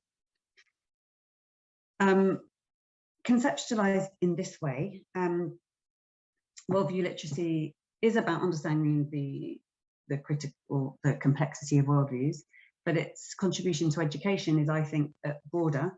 It's an example of the practice of citizenship. and we get onto tricky ground really when it comes to citizenship education, because like most conceptualizations of religious literacy, citizenship education in England and much of Europe is framed in terms of knowledge, skills, and dispositions, and this idea of citizens, children as citizens in waiting. I mean, that idea is also reflected in sort of educational approaches and frameworks that are based on transmission of knowledge and socialization into certain values and attitudes that are required of the good citizen. And Gert Biesta has argued that rather than an outcome of education, citizenship should be understood as something that people continuously do as a practice. And that draws out the significance of Arendt's conception of political as being. So rather than seeing education as preparation for engagement in political life, the process of understanding itself is foregrounded as living politically. Worldview literacy, if it's understood as engaging pupils in an active and self-conscious process of living in plurality, is part of this. Thought of in this way, worldview literacy is not an outcome or something to be achieved, but a process or a practice. And if we take Gert's argument that citizenship is strengthened through investing in young people's condition of citizenship, then reflexive, self-aware, and critical engagement with diverging ways of being in the world, or worldviews, is an essential part then of that civic learning. But of course, this is reliant on a broad understanding of the concept of worldviews as more than ways of seeing the world or perspectives. But if viewed in this way, I think it can be an example of that deliberation and that participation in democracy. So what? So I was told somewhere that, you know, you should always ask yourself, so what, about what you're saying. So I'm trying. I'm not saying that worldview literacy should be the sole aim of RE. However, I do think that the idea of religious literacy reconfigured as worldview literacy can make an important contribution. A criticism of some of the proposals that came out of the Commission for RE in England was that it was pretty silent on pedagogy. And so I think that there is scope here to think about a stronger theorization of pedagogy in relation to a worldviews approach. But I also do think that worldview literacy understood as this, in this way, can help us think about the broader significance of worldviews, so beyond RE. As I've presented it here, these components, this focus on interpretability, categorization, reflexivity, and transformational encounter, build on critical progressive approaches within RE and citizenship education to hopefully come towards a framework for learning about worldviews that contributes to the aims of both school subjects. So understanding that worldviews are interpretable is essential to comprehending the complexity of identity in our global democracies. And it's, as mentioned earlier, it's characteristic of a worldviews dimension in intercultural education. And just thinking about schools, Hugh Starkey talks about schools as a site of struggle between promoting acceptance of diversity alongside national unity. And at the same time, we have this global turn in curricula encouraged at the supranational level that promotes education for global citizenship and requires pupils to think critically, to transcend local loyalties, and to sympathetically imagine the situation of others. And I think worldview literacy can contribute to this endeavour and to understandings of global or cosmopolitan citizenship, which emphasise this liquidity and historicity and evolution of difference. We know that religion is an increasingly important identity marker, particularly for minority groups, and it's often the marker of hostility and difference. So So I think understanding worldviews as what a worldview identity as dynamic and socially contingent can challenge those zero-sum, to use Kim Licker's term, the zero-sum conceptions of identity that can underpin nationalist and assimilationist ideas of citizenship. So rather than seeing allegiance to a religious group as a threat to national identity, for example, one's worldview can be understood as one aspect of a complex and dynamic set of loyalties and allegiances that make up people's sense of belonging. So I think worldview literacy can contribute to ideas of cosmopolitan citizenship and the recognition that national identity can be experienced differently by different people. More broadly, I think that worldview literacy understood as practice can contribute to, I mentioned John Dewey's pragmatic conception of education as participation in social life. Engagement with worldviews as lived in society and in the lives of its members is an important part, I think, of the educational endeavour. So in this sense, it promotes an educational experience that is often sidelined amongst a focus on outcomes, but is very central to its purpose as participation in social life. And I also think that perhaps the idea of worldview literacy can, as a process of critical engagement in lived plurality, can provide a framework for rethinking this crossover between RE and other curriculum areas such as citizenship, and for strengthening the inclusivity and the criticality and the transformative potential of both, or of education more generally. And I think that can be seen as part of a broader evolving educational picture, and a part of a response to broader educational concerns around, as I said, how to create an acceptance and appreciation of difference in the context of rising populism and xenophobia, and the need to challenge historic westernization of knowledge and the dominance of content-based transmissive approaches to education that we see in our systems governed by performativity.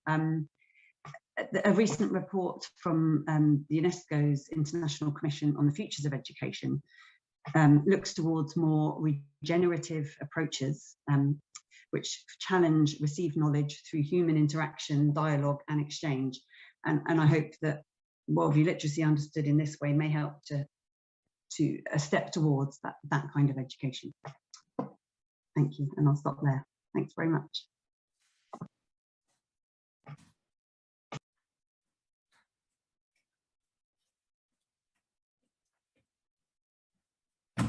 Thank you, Marta, for this presentation, which gave us a lot of tools for religious and value literature.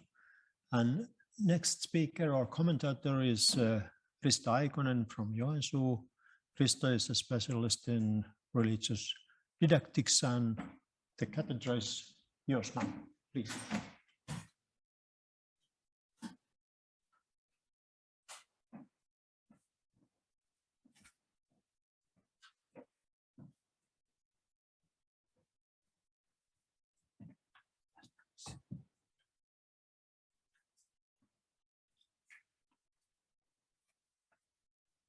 Yeah, some technical breaks.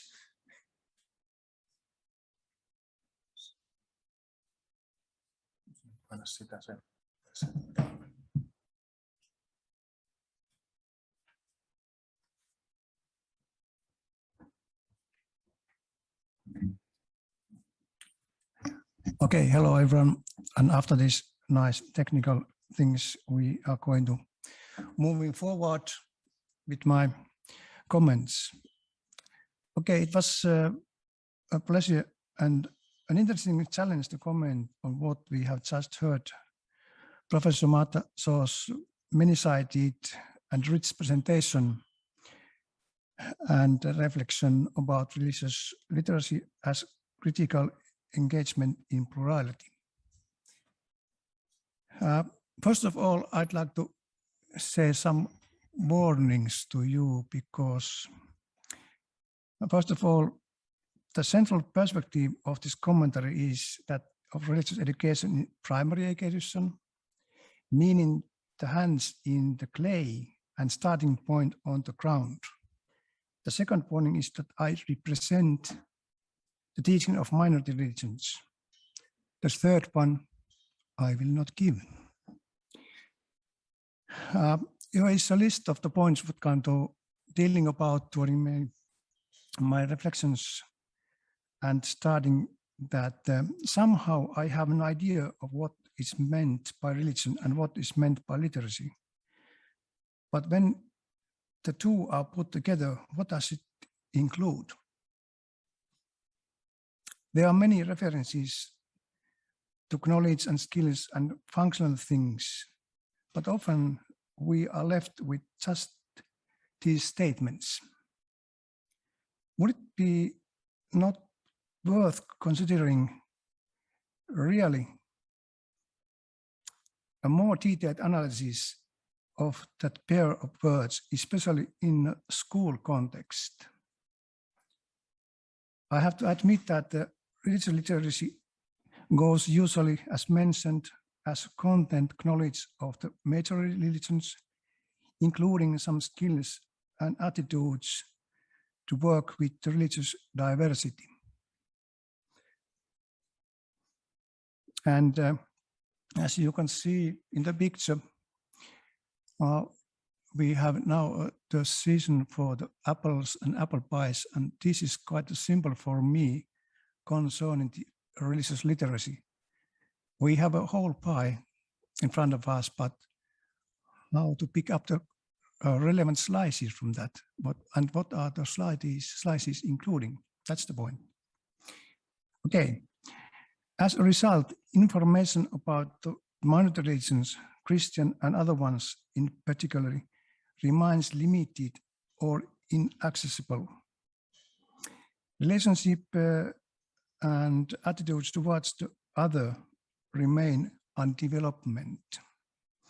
Fortunately, in Finland, this has been improved in the current basic education curriculum, which contains more information, at least about different religions, than it did in the past. Religious literacy is and must be part of the educational content in public school education. Only through it, we will eschew the knowledge, skills, and attitudes to confront worldview diversity and the ability to relate to oneself as a social actor in society. Without basis, the building blocks of religious tradition, religious literacy cannot develop in a school context.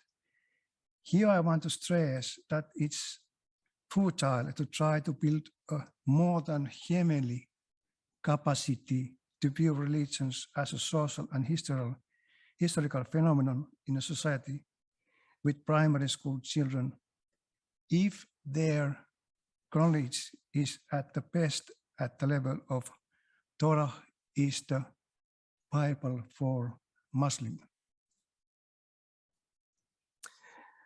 So I guess that there are no shortcuts to achieving worldview literacy, but it can be developed by strengthening the foundations of religious literacy development. The best way to do this is to develop the context and form of education that, for example, Finland has known through more than 100 years of experience in compulsory education. What, for example, research has shown elsewhere in the field of religious literacy is not a template for Finnish context. But this is a place of our own research. I see that the worldview literacy should not be replaced above religious literacy or as a kind of umbrella concept, because without a strong foundation that religious literacy brings, there cannot be worldview literacy. When we talk about basic education, it also has the task of providing pupils with the basic skills they will need as a future social actors, which undoubtedly today include also religious literacy. As I have already indicated, in everyday school life, religious education responds through teaching materials and teaching to the diversity of religion and interreligion, which we don't yet have a more precise knowledge of in relation to the religious literacy. Note, this is already a new or perhaps a second research idea. So we have actually in the school environment enough knowledge concerning religious education in the practical surroundings and in the practical schoolwork today. How, for example, religious literacy works in a minority or majority religious education in a primary school? That's also a question. What are the results concerning early education and what kind of connection it does have reflecting and focusing on to the religious literacy in school environment? Playing with the concept does not remove the fact that religion cannot be hidden behind them. It's therefore insightful and self-respecting to call these things by their proper names. Therefore, I see, as was stated in the presentation, that it is worth looking at religious literacy from the perspective of an evolving concept and, as it were, refining it into a research and operational school context with its content and meaning. As far as teaching models are concerned, here the primary school teacher comes into play again. Knowledge is the best building up knowledge is best built up systematically, gradually. On the other hand, another strong model in the Orthodox religious education, for example, has been the spiral principle since the early years of primary school education in the 1970s. So have we been ahead about a little bit with our own educational pedagogy? However, when working in the classroom, we must remember to consider the students' capacities. For example, when talking about dialogue skills into relation to religious literacy. Without basic information, there are no tools for dialogue. Information becomes the foundation for which formation begins in a person's life, and then the transformation is possible. But the encounter. In school environment, we have to admit that the encounter and development of the religious literacy learning process is limited. This is reality that cannot be easily changed without interfering with the nature of teaching. On the other hand, changing teaching will not enable either religious literacy nor worldview literacy if it's without grounds for religions and beliefs. And now at the end, to raise your motivation and to inspire you concerning the following discussion, I'd just like to give you a small task. Today in the Orthodox Church, we are celebrating a big church feast, Analypsis Timius Stavru, evaluation of the Holy Cross. And here is the question which I like to respond and to go further with this topic. What do you think about this? from where we can get the most when we are reading this picture, how to say. Thank you very much.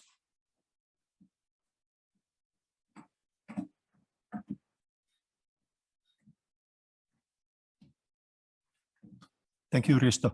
And now we have more than half an hour, wonderful, for questions and comments. Please.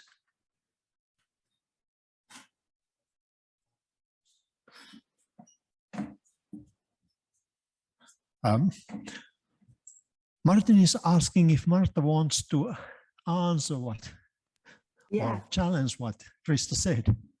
Yeah, no, that would be great. Please. Thank you. Thank you, Risto, for that. Risto, rather, for that commentary. It's very helpful, and it's always good to have perspectives, different perspectives on and responses to your work. I find it a really nice model that we don't always adopt in England. We have, you know, these kind of seminars, we have questions, but we don't necessarily have a thought out response in advance very often, which is I think sometimes a bit of a shame because it does provoke your and move on your thinking, which is great. So thank you. I think there's a lot of interesting points there. I think the question of knowledge in religious literacy or worldview literacy is a really important one, and I would totally agree that yes, you need information about religions or worldviews, religions and worldviews if you see them as different.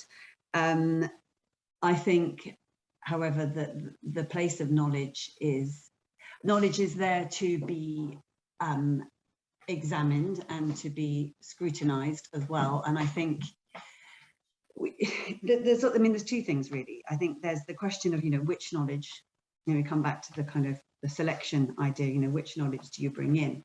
And obviously, if you are broadening the scope to worldviews, the bank of knowledge is much bigger in a sense, because there are more traditions, more hybrid, more configurations of ways of living and seeing and being that you could include knowledge about. So I think the question of selection is a difficult one, and one way that, I mean, the way that I think the best way to approach that is through this focus on the concept of religion and worldview, to start with that, and some work that's going on in England recently by Barbara Winterskill, looking around big ideas around religion that some of you will be familiar with. That goes, I think, some way towards this in terms of looking at what, you know, how do we understand the concept of religion? What does it mean?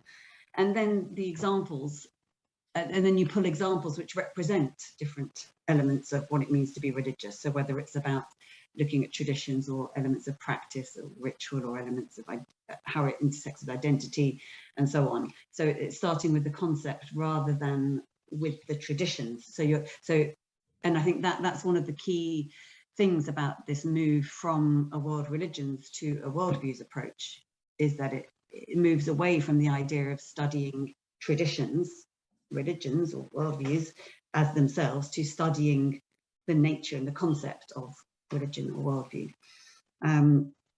But I also, so just to the second point, I also think, like I said, it is important that knowledge is interrogated. And you mentioned, Risto, about primary school, and there's some really interesting work that we've been looking at recently with schools and how schools are interpreting a worldviews approach, or more specifically how they're engaging with the recommendations of the Commission on RE in England. And I did some work with Adam Dinham to develop some case studies on how schools are, you know, how schools are engaging with this, what kind of thing they're doing. And one example there was really focused on this idea of worldviews or religion as interpretable. So looking at, yes, about information, about, and in this case it was looking at Genesis, the Bible, and looking at how different Christians and different people who are not non-Christian interpret that knowledge and what it means to them in their lives. And so the key focus there was on interpretability and the fact that this knowledge from religion can be interpreted in different ways and is interpreted in different ways. And another key part of that example was that, and this links to what I was talking about when I mentioned the importance of reflexivity and linking that to transformation, in that what the pupils did in this example was they had three guests coming from, so one was a Christian vicar, one was a scientist who's also a Christian, and another was a Buddhist educationist. And the students, these are 9-year-olds, they thought up questions beforehand to ask their visitors about their interpretation or about what Genesis means to them. And they wrote down what they thought their answers would be from the three different perspectives. And part of the lesson was that afterwards they would go back to the answers they actually got and reflect on, what their assumptions were, what their sort of how they shaped the responses, what they expected to hear and what they did hear, and how that made their own thoughts and own ideas and interpretations change, perhaps. So there was very much this idea of reflexivity is central to the gaining of knowledge as well. Anyway, so I shall stop there. Okay, thank you very much. Well, next question. Yeah, please. Do you want to use microphone? Thank you so much. I think it's better than that you come here than I try to reinterpret what you say.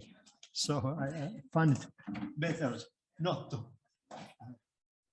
mess with it or interfere with it. All right, so thank you. Well, first of all, thank you for this very nice and inspiring keynote talks, and they really gave a lot of food for thought.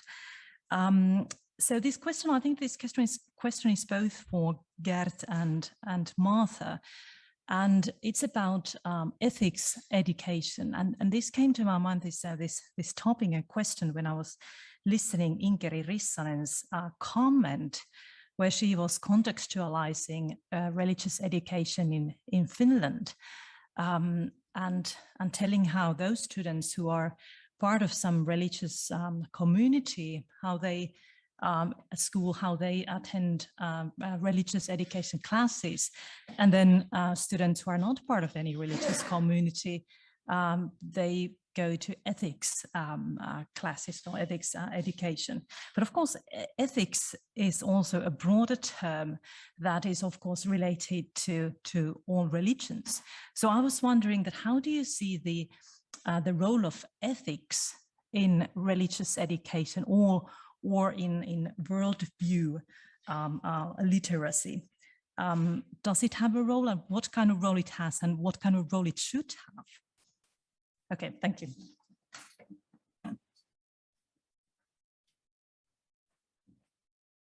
Yeah, this was a critical and pragmatic question. So please, what do you say? Maybe we can start with ladies, and Martha starts, and then Gert continues. Okay, thank you. So the role of ethics, I mean, for me, I would see ethics as definitely part of learning about religions or worldviews, but in the sense that if we take the concept of a religion or worldviews, that within that there is an ethical dimension. It involves that for many, being part of a religious community or being part of a tradition involves socialization into a certain set of values and ethics. Same for non-religious ways of living and being. And I think it's interesting to look at it that way and I think when you do look at it that way, I think you mitigate the danger that I think is there of of looking at ethics or at morals, particularly, as somehow coming from religion, or mostly coming from religion. And I think that's something that's really important to mitigate in education in this area. But I'll let Gert respond.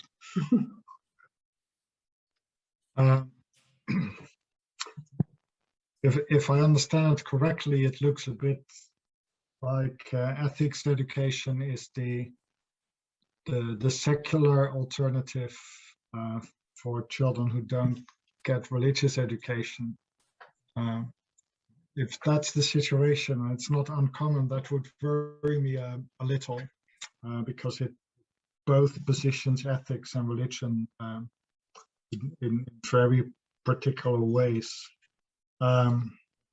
You can say the question of ethics is the question of how to live well, and that's also not a question that's alien to religion.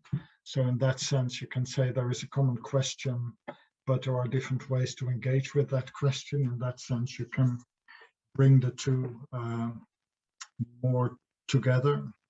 But you can also say they have different histories, different vocabularies, different practices. So it's not the same. And I said I would worry if ethics becomes sort of the secular version of religious education. That would be an unhelpful way to position the two. I think if I may, also sort of reflecting on Martha, on your presentation, I think we're looking at maybe two very different educational gestures in relation to this. I was sort of thinking, what is the different angle we're coming from? I'm probably more interested in how we can, in a metaphor, open the door of religion and allow children to step into it and figure out what's going on there and encounter that, engage with that, experience it, study it, come to some kind of judgment at some point, whether they want to stay inside or want to change the furniture or want to walk away again. And for that, I would say in education, that's not different from opening the door for sport or the arts, or actually much more. And for me, that's probably a different starting point than saying we want to organize education so that children can begin to understand all these different ways in which life is lived or life is understood. And maybe it's you can bring the two together. My only bigger question is how important is understanding in our lives, but also how much can we bank on this transformative potential of understanding? That for me would be a key question. I keep using the quote from Homer Simpson, who at some point says to his children, because I don't care doesn't mean I don't understand.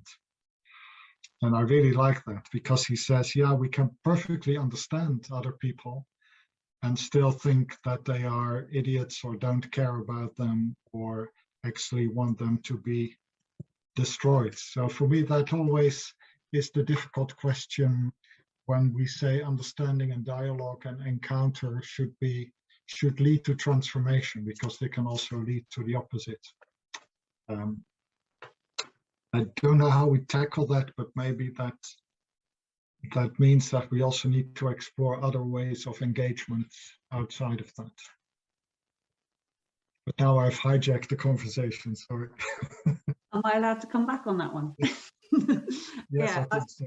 I think, yeah, absolutely. I think you're right, absolutely right about the understanding and not necessarily breeding acceptance or not tolerance. I don't want to use that word, but then again, I guess with a focus, if we're talking about the purpose of this to be practicing being a member of society. When you are a member of society, you don't. We would hope that there would be acceptance and the understanding would lead to acceptance, but obviously, as we know, it doesn't always. But yet, I think that doesn't mean we don't want to create the spaces for that practice, even if it doesn't go well. But obviously, you're right that we want it to go well, and in order to hope, we don't want to just hope for the best. And I think that's why we need more frameworks. Maybe frameworks is the wrong word, but we need to think more and more carefully about the pedagogy and about the dominant approaches in our education system, and whether they allow for that space for practice and whether they support that space for practice. It's one thing just letting it happen, but another one supporting it and nurturing it and keeping it safe. And I don't like the idea of the safe space, because it shouldn't necessarily be safe. It should be about contestation and critique and challenge. But at the same time, I think there's just not enough focus on how we create a space that can support that. And I think that's one of the key things that I want to get to, really. Yeah, and you're absolutely right. That is part of the educational work, to find forms in which this can happen and doesn't immediately explode. So that's very important. I think what I like to work with, in addition to the question how I can understand, is also the question, what is it asking from me? Because there are also things that, you will never understand, because you can never get into the inside of another person's life. But still, you have to get on together. So to turn that question around and say, okay, it doesn't make sense to me, but what then do I do? And I think that's also an interesting question to find educational forms for. Yeah, absolutely. Are there questions we're responding to? Not yet, but Okay. yeah.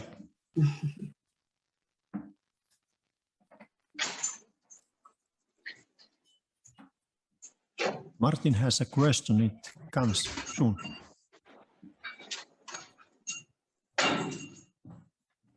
Thank you, Martha, for the lovely presentation and sort of opening up the question of why worldview literacy and what are the benefits and so on. When I was listening to your presentation, I started to think about one question that is often posed with regards to, of course, religious literacy as well. By the way, the previous person who asked the question was Tuuli Lähdesmäki, who is going to be the panel, the lecturer in the evening. So just for the people to know, so you have something to wait for. But anyway, so there we will expand the question towards culture and such issues. But anyway, my question is, did you think about when you were developing this concept of worldview literacy, about the gains on the other hand, but on the other hand, what are the sort of like, not only the benefits, but the risks or problems by maintaining the concept literacy in how you think about education about worldviews? Because of course, concepts tie us and they give us frameworks and so on. So the decision to use the concept of literacy, which of course connects to the question of religious literacy as well. Hi, thank you. Yeah, absolutely. I think, as I said earlier, I think that questions around sort of terminology and the wording around all this it's tricky, and it's I don't know that there is necessarily a right answer to this in terms of, is literacy the right word? I think it has its pros and its cons. I think, in terms of having an understanding of something and a functional approach to literacy has its benefits. I mean, certainly, like I said, if you think of it in terms of intercultural navigation, competency or capability, in that sense, I think it can have, there are positive things to say about that, absolutely. And I don't think that that's necessarily, it's not, that's not what I have a problem with in terms of when I talk about it being narrow. I think the functional part of it is important, as is the substantive knowledge part of it. And I think this is where, so when I talk about it being a reductive concept, it's more that those things are often taken to be important in their own right, rather than as a combination of important elements of what education in this area should be. So we're either focusing on the kind of substantive knowledge, and a lot of, particularly around in England with the GCSE, so the examination that students do at the end of school at 16, it's becoming in religious, in RE rather, it's becoming very focused on kind of knowledge. And I think when the focus goes too much that way, there is a problem. When the focus goes too much on the functional kind of idea that, you know, this is about creating community cohesion, this is about people getting along with each other, that's problematic in itself as well. I think we have to look at this, and that's why I like the model of sort of the idea of praxis, of bringing in together sort of knowledge, skills, and their interpretation and their application. And certainly the critical dimension for me is something that is by no means alien to the way that literacy has been used and explored. And there are many people who are talking about literacy in very critical terms. But what I'm trying to do is say that the critical element has to be pedagogical, and those three elements need to be brought in together in the pedagogical model in order for it to have benefit in a school, and for the idea of religious literacy to make sense in the school context. It must be thought of in pedagogical terms. I don't know if I've really answered the question there, Martin. Have I? I'm not sure. Oh, sorry, you've got to come back up to the front. Yeah, I think it's okay, but we continue. There is, who is next to ask something? Is Arto Kalliomäki? Yeah, It was very, these presentations was very interesting, and they also opened the problemacy of religious education and worldview education in school context. But I want to ask about Gert Biesta the question about how you include human rights and children's rights perspectives, because you told a lot of, if I understand in the right way, you told that children must have some experiences and they must know a lot about religions and also some kind of theological points. Because in Finland, the problem is that the interpretation about human rights and children's rights are nowadays too strict, I think. And the problem is that everything which sounds religions is illegal for some persons. Is it the situation the same in England, or how you reflect that kind of perspective for your point of view? Ask Arto.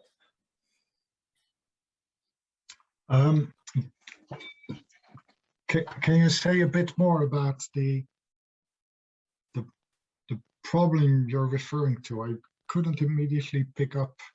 The problem is that people are nowadays very human rights orientated, teachers and parents, and they see all things with religions very illegal and in a very not so nice perspective. So it limits a lot of working in classrooms. You understand? It's a big problem nowadays that there are people, the society is so humanistic orientated, and they are so much secular persons who want react everything concerning religions. Yeah. Yeah, what can I say?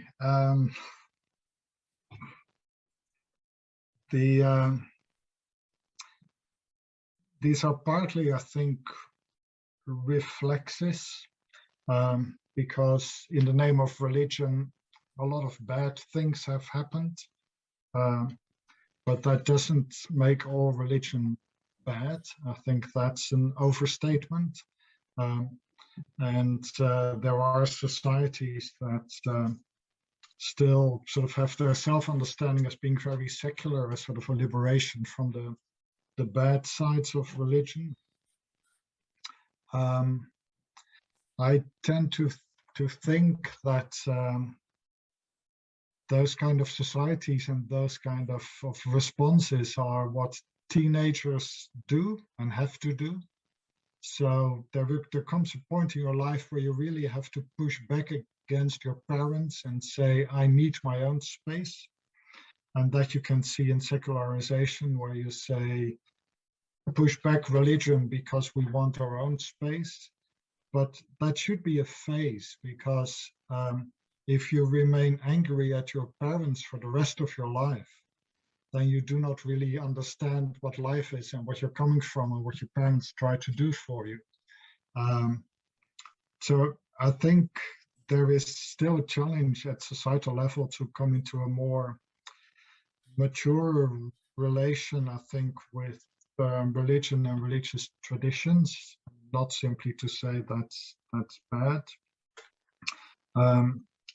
Something else is also, and maybe that's also a characteristic of our times, that everyone is very quickly offended, and it looks like we should not offend anyone.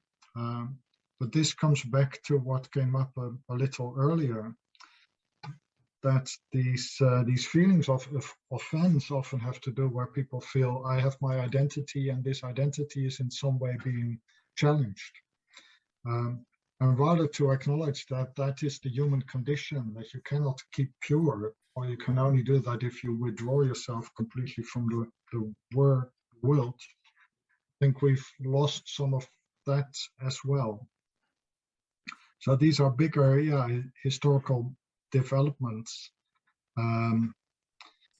that we are in the middle of, and I think the best we can do is to find ways forward, but also, to show where these things are coming from. So to just position religion in a corner and say that's problematic because this is about beliefs that are outdated, or these are practices of indoctrination, that is just a very narrow understanding of what you can find in religion. For me, it also has a lot to do with, how shall we call it? What I find interesting about religion is the idea of revelation. The idea that things are given to us rather than that we take them or construct them. Because the idea that we construct everything or that we make our own knowledge, that is the problematic side of what you could call Enlightenment rationality, or a modern worldview, where we think that we are in control of everything. And one value of many religious traditions and theologies is that they keep telling us, no, we're part of something bigger, but we're not in control of this, and it's not of our making. And those are not just insights, but maybe even qualities of existence that we really need to nurture, I think.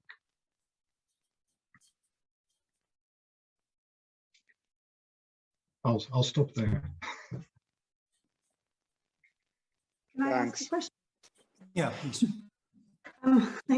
So Gert, I wanted to ask you about that, about the idea of revelation and religions, and that being a different, something different that doesn't, pupils wouldn't necessarily come into contact with unless we give them the chance in schools. I mean, how does that relate to then?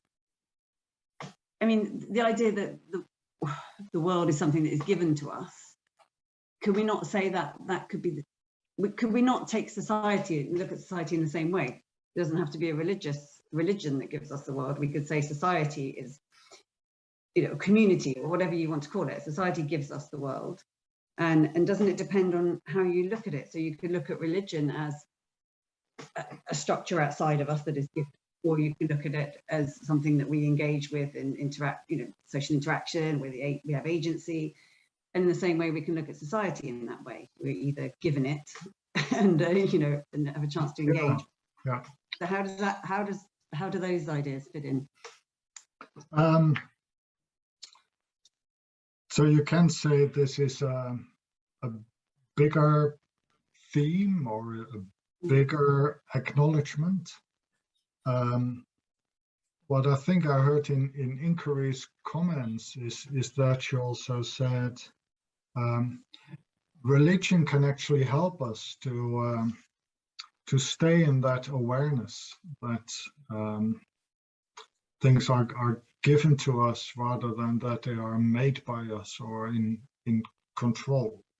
And in that sense, the domain of religion can help us. That's not to say that religion is the only point where that can take place. The other thing, this sounds like a very, theoretical or philosophical point, but I don't think if we just say, giveness is one way in which we can understand the world, then you could say then we have already reduced givenness to understanding. And this for me is an interesting, it's partly a philosophical discussion where we say, well, so what comes first? Is understanding the first thing we do, or is givenness the first thing that happens? And then you can no longer say, we can understand givenness, because then you put understanding already first. So it's a very interesting question, what that means, not just intellectually, but also existentially. So how do you live your life if you say there is no understanding, or Gadamer is wrong, or what does that mean for getting up in the morning? And I think it means things for the ecological crisis we are in, or the democratic crisis we are in, to try to wake up every morning with a different attitude. And school can also be a place for practicing that attitude. Not to say you have to have that attitude, but to step into that and say, okay, let's try. Let's try for a day or a week, or let's try together. Yeah, thank you. We have at least one question and one comment. Okay, one question, and Martin is going to read it. Okay, I realized that time is short, so I try to be narrow, and this is addressed to Gert. There's a question in the chat area. What kind of model of RE you see would contribute best to the educational and theological rationales of RE you were addressing in your talk? Thank you for great talk. And if we can be short because our time is running out.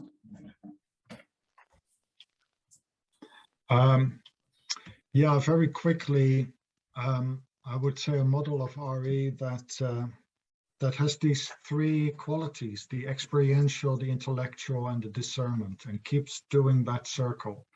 But maybe what I'm particularly interested in as an educator is the experiential. So what can we put in front of our students, or what can we give our students to step into so that they experience something without first intellectualizing that?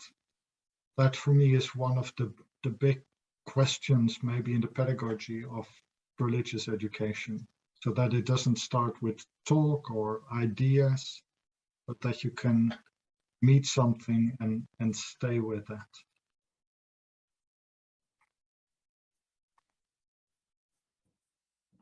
Okay, thank you. And Martha, if you want to use 1 minute for comments and say the last word, it's up to you, of course. Hello, sorry, I was looking at the question in the chat. There was another question in the chat there. Can I respond to that? Is that okay? Yeah, it was about model of religious education. What would be the best? Oh, there's more questions, but we have 2 minutes, so yeah, maybe you can answer by chat. Very quick point. Yeah. Okay. I was just going to say a quick point because in the question here was about why do we need something new? Why do you need Worldview as a separate focus? That's if much of that is already part of intercultural education. And absolutely, I think it is very much part of the religion and worldviews dimension to some intercultural education.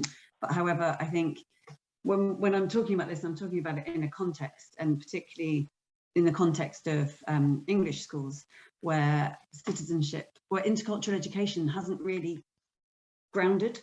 It comes up in some models of citizenship, but certainly isn't promoted in the citizenship curriculum as it stands. And there's quite an RE and citizenship, although there is lots of blurring between the aims.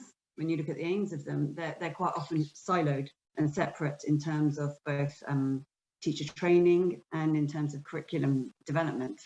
And I think there's an important crossover there that we need to explore more and develop more. And I think there's a lot more potential for that crossover space.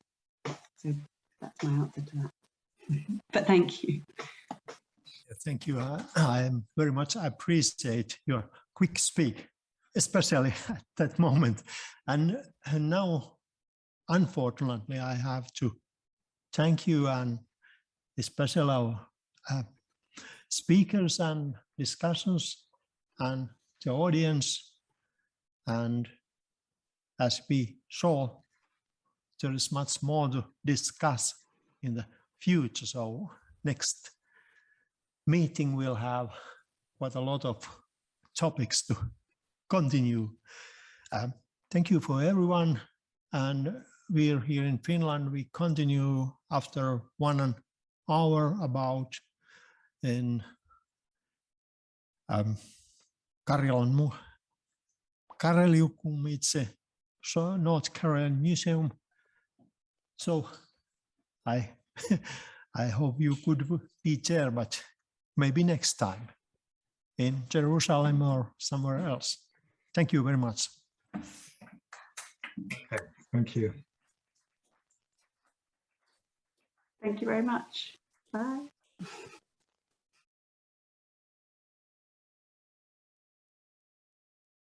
Ja hyvää iltapäivää kaikille. Kiitos kutsusta paljon tähän seminaariin. Oikein mukava olla täällä ja on ollut tosi mielenkiintoista seurata tuossa alkuiltapäivän puheenvuoroja ja näitä keynote-esityksiä ja keskustelua uskontolukutaidosta ja uskontokasvatuksesta kouluissa. Tämä mun oma näkökulmani tähän teemaan tulee nyt hieman toisesta kulmasta, eli kulttuurin tutkimuksen näkökulmasta. Mä itse työskentelen taidehistorian apulaisprofessorina tuolla Jyväskylän yliopistossa. Ja se, mistä tässä esitelmässäni tänään puhun, niin kytkeytyy tänä kesänä päättyneeseen 3-vuotiseen tutkimushankkeeseen, jota Euroopan unioni on rahoittanut. Tämän hankkeen nimi on DIALS, tulee koko nimenä sanoista dialogi ja argumentaatio kulttuurisen lukutaidon oppimisessa kouluissa. Ja tämä hanke on ollut hyvin laaja, niin kuin tietenkin kaikki tästä kyseisestä EU:n rahoitusinstrumentista rahoitetut hankkeet ovat. Ja sitä on vetänyt Cambridgen yliopisto ja siellä kasvatustieteiden tiedekunta. Kaiken kaikkiaan tässä on ollut mukana tässä hankkeessa 10 partneria 9 eri maasta ja noin 60, ehkä vähän reilu 60 tutkijaa, eli aika iso joukko, aika paljon kasvatustieteilijöitä, mutta sitten myös tutkijoita eri tieteenaloilta. Ja me tuolla Jyväskylässä ollaan nyt sitten Suomen partnerina edustettu näitä muita tieteenaloja ja tuotu tähän hankkeeseen juuri tätä kulttuurin tutkimuksen näkökulmaa, mutta myös taidekasvatuksen näkökulmaa. Ja tässä esitelmässä kerron tästä hankkeesta ja sitä, että miten me siinä ollaan oikein lähestytty ja määritelty tuota kulttuurista lukutaitoa. ja miten tässä hankkeessa sitä on opetettu kouluissa ja minkälaisia työkaluja kulttuurisen lukutaidon opettamiseen ja oppimiseen ollaan tässä hankkeessa kehitetty. Ja keskityn erityisesti vuoropuhelun tai dialogin käsitteeseen ja tämä siksi, että me ollaan tässä meidän hankkeessa määritelty tämä aivan avainasiaksi kulttuurisessa lukutaidossa. Eli esitelmä ei käsittele sinänsä suoraan uskontolukutaitoa, mutta mä näen tämän kulttuurisen lukutaidon semmoisena laajempana sateenvarjokäsitteenä, jonka alle sitten mahtuu tämmöisiä erilaisia niin kuin kohdennetumpia lukutaitoja, kuten vaikka uskontolukutaito. Mutta ajattelen niin, että ne asiat, mitä tässä esitelmässä kerron tai alustuksessa kerron, niin varmasti sopii kyllä myös uskontolukutaidon käsittelyyn ja toivottavasti sitten pohjustaa myös tätä paneelikeskustelua, joka tätä alustusta seuraa. Mä lähden liikkeelle tuosta kulttuurisen lukutaidon käsitteestä ja niistä taustoista, että mistä ajatus tällaisesta lukutaidosta oikein on lähtöisin. Ja se, että lukutaito tarkoittaa muutakin kuin vain kykyä lukea kirjoitettua tekstiä, niin ei tietenkään ole ajatuksena millään tavalla uusi, vaan tällainen laaja näkökulma ja ymmärrys lukutaidosta sisältyy tuohon monilukutaidon käsitteeseen. Ja tästä monilukutaidostahan on kirjoitettu tutkimuskirjallisuudessa jo vuosikymmeniä, ja siitä on tullut niin kuin tutkimuskeskustelun ohella myös semmoinen koulutuspolitiikan tuttu käsite ja opetussuunnitelmissakin usein toistuva käsite. Tuossa monilukutaidossa keskeistä on multimodaalisuus, mikä tarkoittaa sitä, että merkityksiä tuotetaan ja vastaanotetaan erilaisissa moodeissa, jotka voi olla hyvinkin toisiinsa kietoutuneita. Eli multimodaalisuudessa olennaista on se, että viestintä ei ole vain kielellistä, vaan se tapahtuu vaikkapa kuvien tai äänen tai tilojen tai kehojen ja niin edelleen kautta ja usein tosiaan näiden niin kuin erilaisten ilmaisutapojen yhteen kietoutumana. Tuon monilukutaidon käsitteen lähtökohdat on tuolla 90-luvun puolivälissä, jolloin joukko kansainvälisiä tutkijoita Englannista ja Australiasta ja Yhdysvalloista kokoontui tuolla New Londonissa Yhdysvalloissa pitämään seminaaria ja he tulivat tässä seminaarin lopputuloksena sellaiseen niin kuin johtopäätöksen tai lopputulemaan ja tästä sitten kirjoittivatkin runsaasti, että tuohon aikaan kouluissa on niin kuin tarve ymmärtää ja opettaa lukutaitoa tämmöisessä laajemmassa merkityksessä, koska he katsoivat, että viestintä tuon ajankohtana on yhä enemmän teknologisoituvaa tai teknologioiden kautta välittyvää ja juuri tällaista multimodaalista. Ja koska kouluissa on yhä enenevässä määrin eri kielitaustaisia oppilaita, eri kulttuuritaustaisia oppilaita. Ja tämän monilukutaidon käsitteen tarkoituksena oli ikään kuin integroida näitä tällaisia erilaisia lukutaitoja yhteen. Ja jo tuolloinhan oli paljon keskustelussa tämmöisiä niin kuin eri ilmaisumuotoihin kytkeytyviä lukutaitoja, joista varmaan meillekin on tuttuja vaikka medialukutaito tai visuaalinen lukutaito tai elokuvalukutaito ja niin edelleen. Ja ajatuksena oli tämä monilukutaito ikään kuin nämä tuo yhteen. Näin siis jo 90-luvulla, mutta tietenkin tuon jälkeen, niin kuin kaikki tiedämme, niin maailma ja koulumaailmakin ovat muuttuneet hyvin paljon ja yhä enemmän teknologisemmaksi ja digitaalisemmaksi ja tietenkin monella tavalla moninaisemmaksi. Ja tuo moninaisuus itsessään on tietenkin nykyaikana hyvin moninaista. Tai kuten me tiedemaailmassa sanotaan, että moninaisuus on hyvin intersektionaalista ja moniulotteista ja tarkoittaa sitä, että erilaiset kulttuuriset ja sosiaaliset positiot ja asemat kytkeytyy monella tavalla toisiinsa ja risteää ja tämän vuoksi ei ole olemassa mitään semmoisia yksiselitteisiä selkeitä kategorioita vaikkapa sille, että minkälainen on kansallinen identiteetti tai kansallisuus positiona tai kieleen tai uskontoon tai sukupuoleen liittyvät positiot tai identiteetit. Eli moninaisuus on hyvin moninaista. Ja siksi tässä DIALS-hankkeessa meidän lähtökohta on ollut siinä, että tätä lukutaidon käsitettä pitäisi itse asiassa laajentaa edelleen ja lähestyä sitä niin kuin vielä laajemmin kuin mitä tuo monilukutaito on pitänyt sisällään. Ja meidän lähtökohta on ollut se, että tämän monilukutaidon lisäksi tarvitaan taitoa olla osa kulttuurisesti monimuotoisia yhteisöjä. Ja tarvitaan sellaisia taitoja, joihin usein viitataan kulttuurien välisen vuoropuhelun käsitteellä. Ja tietenkään tuo kulttuurien välinen vuoropuhelu ei sekään ole mitenkään uusi käsite, vaan siitäkin on toki keskusteltu paljon 2000-luvun kuluessa ja luotu erilaisia politiikkoja sen edistämiseksi. Ja kuten sanottua, niin tosiaan tutkimusta myös tuosta kulttuurin välistä vuoropuhelusta on tehty paljon. Itsekin olen sitä tutkinut ja julkaissut siitä jonkin verran. Ja tässä tutkimuksessa on tosiaan identifioitu joukko erilaisia haasteita, mitä tuon niin kuin tasapuolisen ja tasavertaisen kulttuurien välisen vuoropuhelun syntymiselle on olemassa tai voidaan niin kuin havaita. Ja tähän vastataksemme me tässä DIALS-hankkeessa lähdimme sitten kehittämään tätä kulttuurisen lukutaidon käsitettä ja näimme sen keinona toteuttaa tätä kulttuurien välistä vuoropuhelua nyt käytännössä. Ja tässä meidän lähestymistavassa tuohon kulttuuriseen lukutaitoon niin halusimme nostaa juuri vuoropuhelun aivan keskiöön.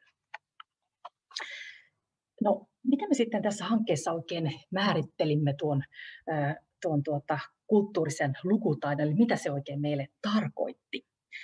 No, täytyy sanoa, että tuo käsite sinänsä, sekään ei ole mitenkään uusi, mikäpä käsite olisi tässä maailmassa ihan täysin uusi, vaan tosiaan tutkimuskirjallisuudessa kulttuurista lukutaito, tai siihen on viitattu jo 80-luvun loppupuolelta lähtien.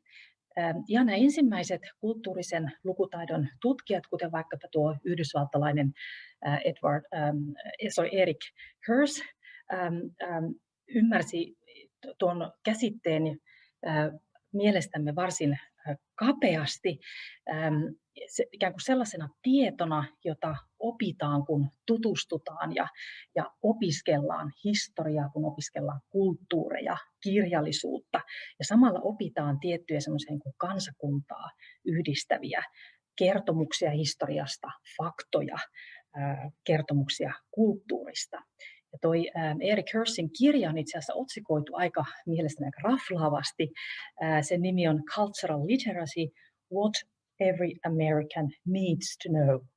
Mitä kaikkien amerikkalaisten täytyy tietää. Ja hänen argumenttinsa oli se, että kukin kansakunta tarvitsee semmoisen oman kulttuurisen sanaston, ikään kuin kaanonin, joka sitten kouluissa pitää siirtää eteenpäin oppilaille, jotta nämä ymmärtäisivät toisiaan ja osaisivat toimia yhdessä kansakunnan jäseninä. Ja tällainen ajatus kulttuurisesta lukutaidosta tämmöisten ikään kuin kaanonien opiskeluna on sitten saanut varsin paljon kritiikkiä ihan jo siitäkin lähtökohdasta, että mitä nämä kaanonit on, kuka ne määrittelee ja mitä sitten kun kaanonit ehkä muuttuu tai tulee tarve niitä muuttaa, niin, ja mitä niiden ulkopuolelle mahdollisesti jää. Ja tosiaan monet tutkijat on tuoneet esiin, että tällaisessa lähestymistavassa kulttuuriseen lukutaitoon on varsin paljon rajoitteita ja haasteita.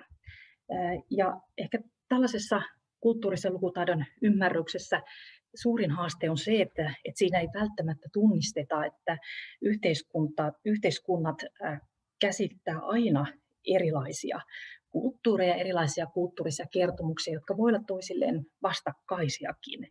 Ja myös se, että kulttuurit ovat toki jatkuvasti muuttuvia, muutoksessa, koska ne perustuu ihmisten väliselle vuorovaikutukselle. Ja samoin tutkijat on tuoneet esiin, miten tämmöinen ikään kuin kaanoneihin pohjautuva tieto kulttuureista voi johtaa siihen, että me miellämme kulttuurit jotenkin muuttumattomiksi. Jos me opiskelen vaikka minkälaista on ranskalainen kulttuurista, ajattelen, että se on aina niin kuin tällaista.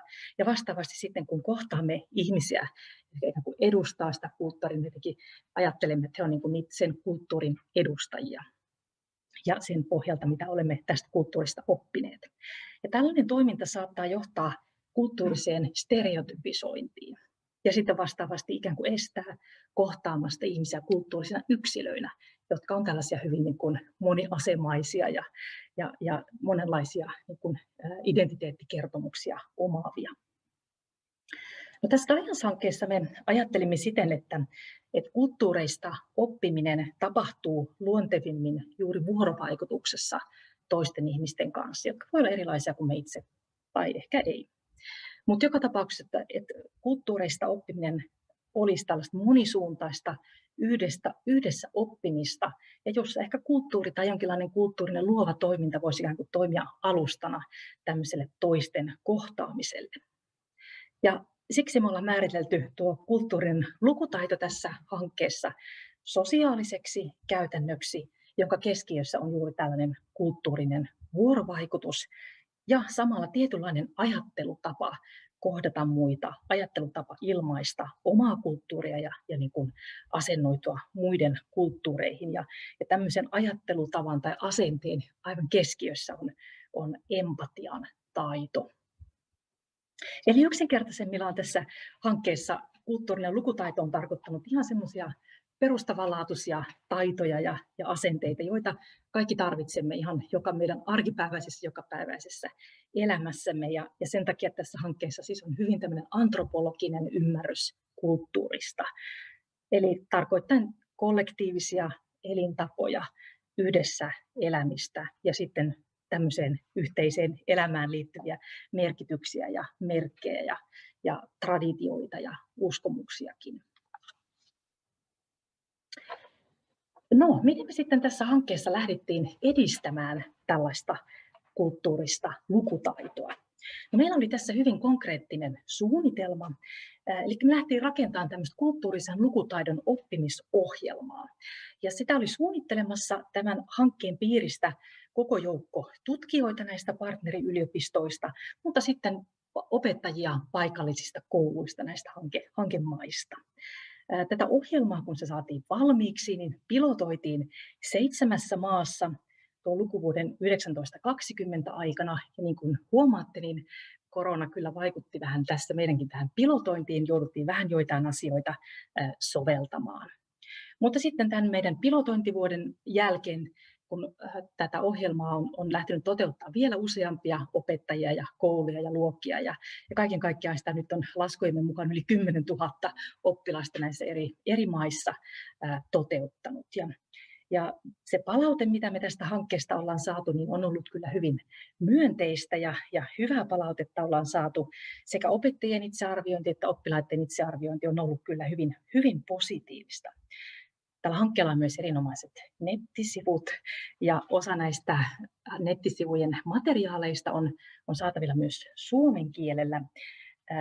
Suosittelen tutustumaan tuohon nettisivuun. Kerro vähän tarkemmin seuraavaksi näistä materiaaleista, joita ollaan tässä hankkeessa tehty.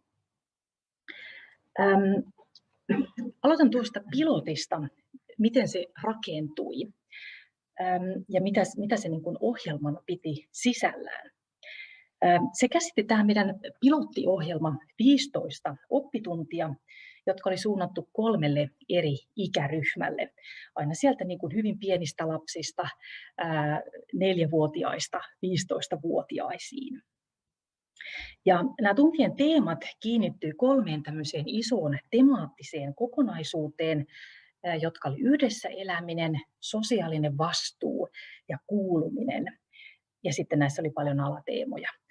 Me päädymme näihin isoihin teemoihin semmoisen aika laajan kartoitusharjoituksen kautta, jossa me käytiin läpi iso joukko kulttuurien välistä vuorovaikutusta, käsittelevää tutkimuskirjallisuutta, mutta sitten myös Euroopan neuvoston ja Euroopan unionin koulutuspoliittisia raportteja ja suosituksia.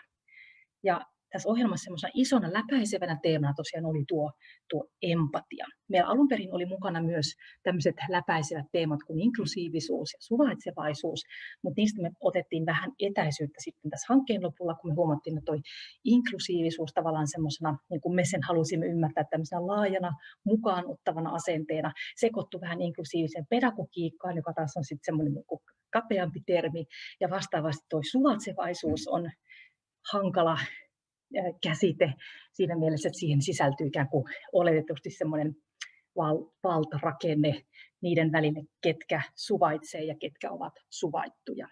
Joten siitä otimme vähän etäisyyttä ja ajattelimme, että empatia on semmoinen keskeinen, jota haluamme tässä korostaa ja tuoda esiin. Tuo oppituntien rakenne rakentui kaikissa näissä 15 oppitunnissa siten, että tunnit lähti liikkeelle tämmöisestä sanattomasta kirjasta tai sanattomasta lyhytelokuvasta, sen yhdessä katsomisesta tai lukemisesta. Ja sitten tämän jälkeen sen kirjan tai elokuvan sisältävien teemojen keskustelussa pienryhmissä ja sitten koko luokan kesken. Ja sitten näiden tuntien lopuksi tehtiin tämmöinen luova ryhmätyö näistä teemoista. Luova ryhmätyö oli usein piirtämistä tai maalaamista tai valokuvaamista, näyttelemistä, collagin tekemistä pienryhmissä. Tässä pilotoinnissa meillä oli vielä tämmöinen vuorovaikutusaspekti niin kuin muiden luokkien kanssa. Luokat oli keskenään tämmöisen virtuaalisen alustan avulla toiseen luokkaan samassa maassa, jakoivat näitä luovia tuotoksiaan ja sitten toiseen luokkaan jossain muussa maassa. Ja siellä jaettiin näitä ryhmätöiden tuotoksia ja niistä jaettiin kommentteja ja huomioita. Tässä hankkeen alussa me tehtiin sellainen laaja kartoitus näistä tämän ohjelmaan sopivista kirjoista ja lyhytelokuvista. Ja näistä me ollaan luotu tämmöinen niin sanottu Dials-kirjasto, jossa sitten nämä kaikki mielestämme tämmöiseen teemaan hyvin sopivat tuoreet eurooppalaiset kirjat ja elokuvat on esitelty ja niin kuin avattu, että minkälaisia teemoja ne sisältää ja minkälaisia mahdollisuuksia niissä on hyödyntää niitä oppitunneilla. Ja sitten tuolla meidän nettisivuilla on saatavina vapaasti katsottavissa 20 näitä elokuvaa, joiden lisenssit me tässä sitten ostettiin. Ne on yleensä tämmöisiä noin 5-minuuttisia lyhyt elokuvia. Ja sitten tosiaan tämän pilotoinnin pohjalta me vähän tiivistettiin tätä ohjelmaa, että se käsittää nyt 10 oppituntia ja näihin me sitten luotiin tämmöiset tehtäväkortit, joista kun mallina vähän miltä tehtäväkortti näyttää, niin tuossa kalvolla yksi esimerkki. Ja sitten on tämmöinen opettajan opas tämän ohjelman toteuttamiseen luokassa. Ja sitten tosiaan nämä elokuvat näihin 3 ikäryhmään vapaasti saatavilla tuolla meidän nettisivujen kautta. Ja toki kun tutkimushankkeesta oli kyse, niin sitten me koottiin vielä tutkimusaineistoa, joka käsitti nämä oppituntien tallenteet, ja niistä meillä on varsin laaja tämmöinen monikielinen korpus, joka sekin on vapaasti saatavilla tuolla meidän nettisivuilla. Ja sitten näistä luovista ryhmätöistä, niin sekin on meidän aineistona, ja sitten toki monenlaiset palautteet opettajilta ja oppilailta. Mutta seuraavaksi puhumaan nyt sitten lyhyesti tästä vuoropuhelusta ja dialogista tässä ohjelmassa. Kuten mainitsin, niin me katsottiin, että se on tässä aivan keskiössä. Ja sen takia me haluttiin, että tavallaan opettajien tehtävä tätä ohjelmaa toteuttaessaan opettaa nyt sitten vuorovaikutusta, dialogien vuorovaikutusta lapsille ja nuorille. Ja sen takia tähän meidän pilottiohjelmaan sisältyy myös koulutusta opettajille siitä, että miten he voisivat lisätä dialogisuutta luokissa. Ja yhtenä harjoitteina tähän pyydettiin, että kaikki opettajat, ennen kuin he aloittaa tämän ohjelman toteuttamisen, niin laatisivat yhdessä oppilaiden kanssa tämmöiset vuoropuhelun säännöt omassa luokassaan. Ja tuossa yläkulmassa on nyt yhdet säännöt yhdestä englantilaisesta luokasta, käänsin ne suomeksi. Siitä näkyy hyvin, että kuinka yksinkertaisia tämmöiset keskustelun säännöt voi olla, kun ne yhdessä laaditaan, mutta myös samalla kuinka niin kuin perustavanlaatuisia ne voivat olla. Ja sitten tässä opettajille suunnatussa koulutuksessa tuotiin konkreettisesti esiin, että mitä tämmöinen dialoginen kielenkäyttö oikein tarkoittaa. Tässä laatikossa on nyt esimerkkejä tuosta opettajien materiaalista, minkälaisia niin kuin tapoja dialogiseen kielenkäyttöön sitten luokassa voi olla. Ja alkaen ihan perustelusta ja vaikka muiden esittämien ajatusten huomioimisesta. No sitten lyhyesti siitä, että mitä tämmöinen vuoropuhelun korostaminen tarkoittaa sitten pedagogiikan näkökulmasta. Tämän ohjelman pedagogiikka perustuu siis dialogiseen opettamiseen ja siihen, että oppitunneilla merkityksiä tuotetaan yhdessä oppilaiden kesken ja oppilaiden ja opettajien kesken keskustelemalla. Ja myös, että opettajat mallintaa tämmöistä dialogista vuorovaikutusta itse, mallintaa demokraattista osallistumista, kun he kommunikoi oppilaiden kanssa. Ja tutkitusti nyt voimme sitten sanoa, että tällainen pedagogiikka lisää vuorovaikutusta luokassa. Yllätys. Meidän cambridgelainen partneri he niin kuin tutki näitä luokkahuone-dialogeja ja tässä on tuosta heidän ihan vastikään julkaisemasta tiedeartikkelista kaksi kuvaa, jotka nyt sitten havainnollistaa tätä niin kuin dialogisuuden niin kuin kasvamista luokassa silloin, kun opettaja käyttää tämmöistä niin kuin dialogista pedagogiikkaa ja on itse dialoginen, niin silloin myös oppilaiden välillä alkaa olemaan enempi dialogisuutta ja vuorovaikutusta. No, sitten tässä hankkeessa me laadittiin myös tämmöinen arviointiasteikko dialogisuuden kehittymiseen. Ja tämä asteikko nyt pohjautuu siihen meidän monikieliseen aineistoon, jota me nauhoitettiin tässä pilotointivaiheessa näissä luokkahuoneissa. Ja tätä meidän korpusta on analysoitu nyt sitten juuri tästä dialogisuuden näkökulmasta. Ja sen perusteella aineistolähtöisesti me jaottelimme dialogisuuden tämmöiseen 4 ulottuvuuteen, jotka käsittää sen, että miten vuorovaikutuksessa käsitellään erilaisia näkökulmia, miten otetaan huomioon toisia ihmisiä ja miten argumentoidaan omia ajatuksia ja sitten miten toimitaan osana yhteisöä. Mä kerron lyhyesti, mitä nämä tarkoittaa käytännössä ja minkälainen työkalu tämä asteikko on. Tämä seuraava kuva, tämäkin on siellä meidän nettisivuilla. Tämä itse asiassa toimii semmoisena hyperlinkitettynä taulukkona siellä. Ja tosiaan tässä kun me analysoitiin tätä aineistoa, niin meidän hankkeen tutkijat identifioi tästä aineistosta, että minkälaista dialogisuus on näissä kussakin ulottuvuudessa ja minkälaista se on, kun se on lähtötasolla, minkälaista se on, kun se on kehittyvää tai minkälaista se on, kun se on hyvin kehittynyttä tai taitavaa. Ja esimerkiksi nyt tässä ensimmäisessä sinisessä ulottuvuudessa, joka on kohdistuu tuohon yhteisöllisyyteen, niin lähtötasona on esimerkiksi aktiivinen ja kärsivällinen kuunteleminen ja sitten seuraavalla tasolla puhuja kutsuu mukaan muita keskusteluun ja sitten tuossa viimeisenä puhuja osaa neuvotella erilaisista ajatuksista yhteisymmärryksen löytämiseksi. Ja tosiaan jokainen näistä nyt sitten toimii semmoisena hyperlinkkinä tuolla meidän nettisivuilla, josta niin kuin se vie sitten sinne meidän aineistoon ihan elävään esimerkkiin, että minkälaiselta dialogi näyttää, kun se on jonkinlaista. Ja tämä toimii eri kielillä. No sitten vielä yhdestä dialogisuuden muodosta lopuksi.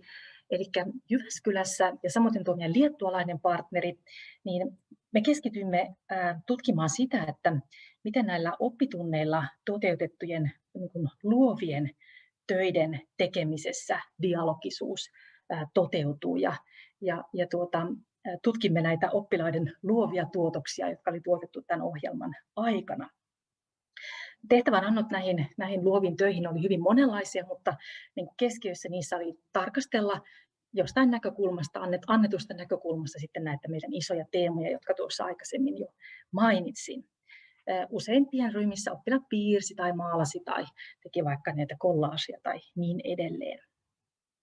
Me huomattiin, kun me tätä aineistoa alettiin käymään läpi, että siellä on hyvin paljon semmoisia tuotoksia, jotka kun muistutti toisiaan ja jossa on suoraan lainattu luokkakavereiden töistä niin kuin samoja elementtejä tai näistä elokuvista ja kirjoista niin kuin samoja elementtejä niin kuin toistuu niissä töissä.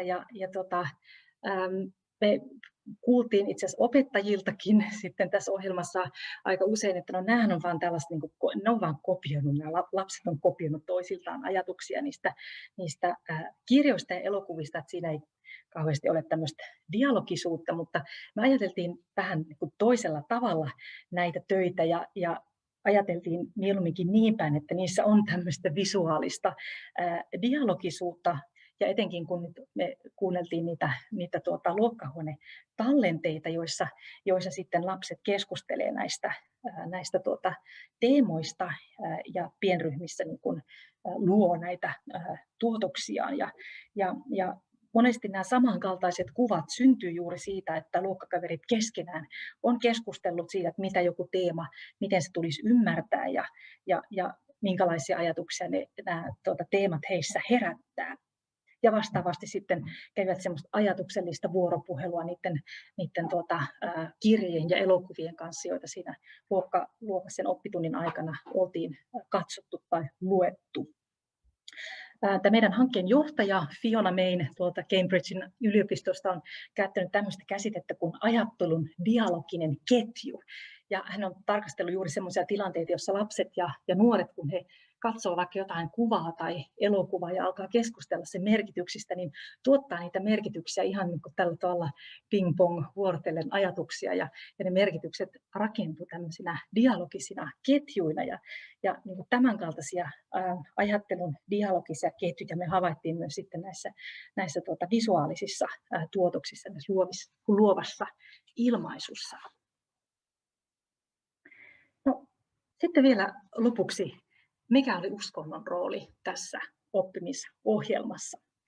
Tässähän käsiteltiin hyvin laajasti erilaisuutta, moninaisuutta, niiden kohtaamista, niiden kunnioittamista, ilman kuitenkaan, että mikään oppitunti keskittyisi mihinkään tiettyyn moninaisuustekijään, kuten vaikka uskontoon. Tietenkin uskonto on yksi tämmöinen moninaisuustekijä moninaisissa yhteisöissä. Ja ajattelen niin, että jos haluamme tarkemmin ymmärtää juuri uskontoihin liittyviä merkityksiä, niin varmaan silloin tarvitaan erillistä taitoa siihen, eli tätä uskontolukutaitoa, josta tänäänkin olemme kuulleet. Mutta ajattelen myös, että sellaiset samanlaiset lähtökohdat, joita tämä meidän ohjelma harjoittaa, eli dialogisuutta ja empatiaa, niin soveltuu varmasti myös uskontolukutaidon harjoittamiseen. Ja sitten vielä lopuksi, jos olette kiinnostuneet tarkemmin, että minkälaisia materiaaleja meillä on tosiaan saatavilla tämän hankkeen nettisivuilla, niin tervetuloa vierailulle hankesivuille. Mä lopetan tämän alustuksen tähän ja toivottavasti tästä oli jonkinlaisia sytykkeitä ja virikkeitä nyt sitten seuraavalle paneelikeskustelulle. Kiitos.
Tämä on tosiaan ilon ohjelmaa tällä paneelikeskustelulla, jonka otsikkona on Kulttuurilukutaito ja uskonto 21. vuosisadan koulun kasvatustehtävässä. Eli kuultiin tämä intoisa alustus tästä kulttuurilukutaidosta ja lopussa sitten uskonnon merkityksestä. Sitten varmaan viedään se vielä fokusoimaan. Minä olen Timo Kallinen ja Martin on moderoimaan tätä keskustelua ja varmaan aloitetaan sillä, että jos jokainen lyhyesti esittelee itsensä ja sitten sen jälkeen ruvetaan tämän alustuksen pohjalta keskustella. Anteeksi, voisiko pistää se kamera päälle, että mä näkisin teidät?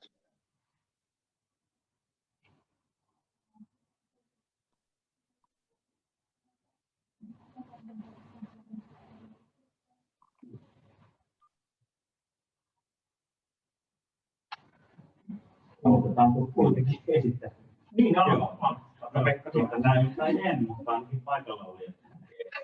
Olen Pekka Metso, myös Martinin kutsusta paikalla tässä paneelissa. Työskentelen Itä-Suomen yliopistossa käytännöllisen teologian apulaisprofessorina. Olen tutkinut etenkin ortodoksista uskontokasvatusta, non-formaalia kodeissa tapahtuvaa uskontokasvatusta, mutta myös uskonnonopetuksen kysymyksiä ja vähän jopa varhaiskasvatuksen katsomus. Näistä syistä varmaan olen täällä. Hei vaan kaikille, että hyvää iltaa.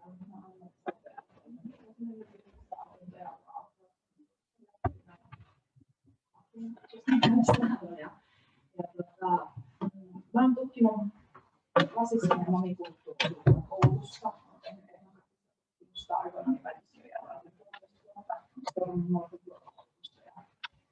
ja opettajien tapoja. Olen parissa yläkoulussa ja sitten meillä on rasismin ja etnisyyden kysymyksiä ja rakentumisesta. Uskonto ei ole mun pääkohde, mutta se on kaikissa näissä prosesseissa yhtenä luottuvuutena. Sekä rasismin kysymyksissä ja myös pohtii, mikä minusta tulee sanoa. Tämän rinnalla nyt lukin myös opoja, opinto-ohjaajia ja sitä erityisesti naisten ammattilaishistoria.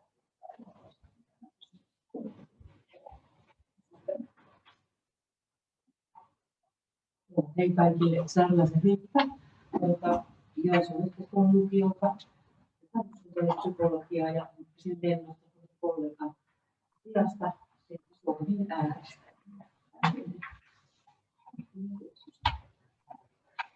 Hei, mä olen munkin puolesta tapausta ollut keskustelemassa. Mä olen Mikkolan Kati opetushallituksessa opetusneuvokselina ja vastuualueeseen kuuluu uskonnot, kaikki ne oppimäärineen ja psykologia. Näiden oppiaiden opetussuunnitelma ja kehittäminen. Ehkä taustasta voi sanoa sen verran, että taustaltani on uskontotieteilijä ja kulttuuristiikan dosentti Helsingin yliopistossa.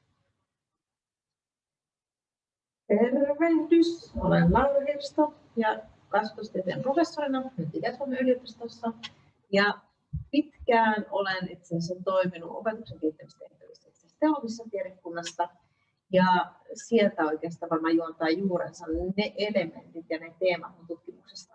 Mä ajattelin, että miksi Martin on minut tänne kutsunut. Eli maailmankuvan asiat ja niiden oikeastaan merkitystä siellä opintopolun näkökulmasta. Ja sitten on laajentanut niitä näkökulmia myös siihen, että tavallaan näihin uravalinnan näkökulmiin opettajan koulutuksen taustalla, että mikä merkitys niillä on. Ja joutunut tietenkin sitten vähän pohtimaan erityisesti niin kuin yliopistokoulutuksen näkökulmasta, että miten tavallaan nämä maailmankuvaamiset kysymykset on mukana näissä prosesseissa. Sieltä tulen minä. No, minä tosiaan esittelinkin itseni, en sen enempää ehkä itsestäni sanon.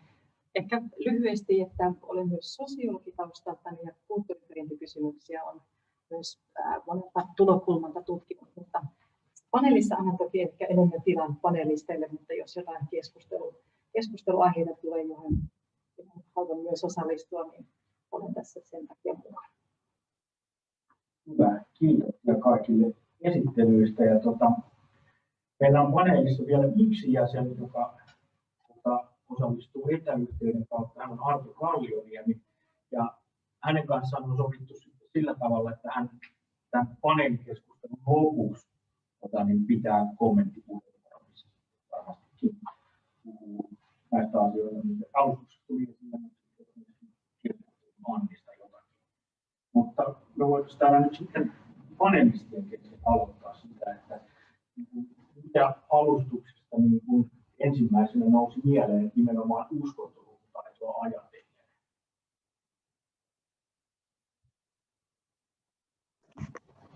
Ehkä voisin aloittaa sanomalla, että oli todella kiinnostava alustus ja kiinnostava kuulla siitä. Ja toisaalta niin kuin ajattelin myös, että tälläkin hetkellä opetussuunnitelmat ikään kuin sekä arvoperustaltaan että ikään kuin niiltä taitopainotteisuudeltaan, mikä niissä on, ja aika hyvin tukee jo niin kuin noita lähtökohtia, mitä on. Et niin kuin ilolla jotenkin otin vastaan niin kuin sen ajatuksen tästä niin kuin sosiaalisen käytännön näkökulmasta myös tämän kulttuurisen lukutaidon osalta ja empatian käsitteestä myöskin. Ja aika monessa oppiaineessa on jo ikään kuin näitä asioita vahvistettu verrattuna sitten ehkä aikaisempiin opetussuunnitelmakierroksiin. Opetussuunnitelma kommentti. Mä voisin tähän kompata liittyen tähän havaintoon, että kuulemamme alustuksen miellyttävyydestä sisältöisen puolesta, että se oli kyllä mukavaa kuultavaa. Mun ajatuksistani niin päällimmäisenä se herättää tähän uskontolukutaitoon tai uskontolukutaitoon, niin mun ymmärrykseni tulee sieltä vähemmistönäkökulmasta. Tämä empatian merkitys ja tämmöinen niin kuin rakentava aito dialogi, jossa kaikki ovat mukana omista lähtökohdistaan. Sitten se vaikutti vielä ehkä, kun ne kuvatkin oli sieltä alakoululaisista, niin jotenkin korostui se yhdessä oleminen ilman, että sitten jotkut erityiset määrät tai identiteetin erilaiset ulottuvuudet toisesta poikkeaminen olisi kovinkaan keskiössä, vaan se yhdessä oleminen ja siinä rakentuminen siinä luokkayhteisöllä tai mikä muu se sitten on kouluyhteisö laajemminkin, niin nämä tuntuu hyviltä näkökulmilta. Ihan taustalla on tietysti vielä se ymmärrys omien tutkimusten pohjalta, miten se voidaanko vähemmistöön kuuluville olla niin kuin taakka olla mukana sellaisissa keskusteluissa, joissa sitten tulee ikään kuin leimallisesti edustetuksi se joku isommasta yhteisöstä poikkeava piirre ja tuleekin sen edustajaksi, eikä olekaan sillä tavalla tasaveroisena keskustelijana ja vähemmistöön kuuluville riski framille vähän eri tavalla kuin muut mukana. Tähän tuli mieleen, kun tänä syksynä toista kertaa jo sellainen uskonto Suomessa kurssi, jossa minulla on ortodoksi siellä koko ajan Marialta, että miten se teillä tämä asia. Ja en ole sitä tehnyt, koska on ajatellut näin, että hän teillä opiskelijana ei jossakin edustajana. Sitten jossakin kohtaa vähän uskaltaa kysymättä ja tämä opiskelija, joka nyt on, niin hän hyvin halukkaasti kertoo. Ja hakee tavallaan sitä balanssia, että hän on opiskelija niin kuin muutkin, mutta hänellä on sitä erityistä tietoa. Ja ilman jonkun sanoisikin, että se on todella avartavaa, mutta olla taas toisenlaisessa.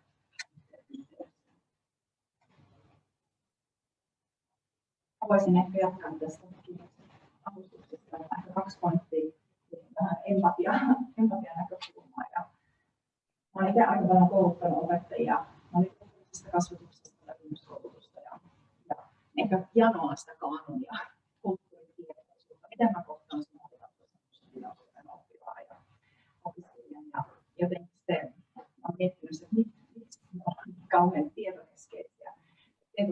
Me ei tarvitse tietää kaikkea. Jotenkin se empatian ajatus sitä asetetaan yläpohjiin. Me yhdessä voidaan tutkia ja pohtia ja käydä keskustelua. Niin, se on mun mielestä kauhean keskeinen taito ja ulottuvuus tämän tyyppisissä tilanteissa. Jotenkin sitten, kun mä oon tutkinut etnografiasta, silloin videoitu ohjauskeskusteluita. Tämän tyyppiset tilanteet on sellaisia, mikä opettaja tai koko ohittaa. Tämä on tärkeää, mutta sitten me katsotaan niitä arjetilanteita. Mennäänkin seuraavaan aiheeseen. Jotenkin se halu ja näkemys, että hyvä opettaja, hyvä oppo tietää, niin se ohittaa sen siihen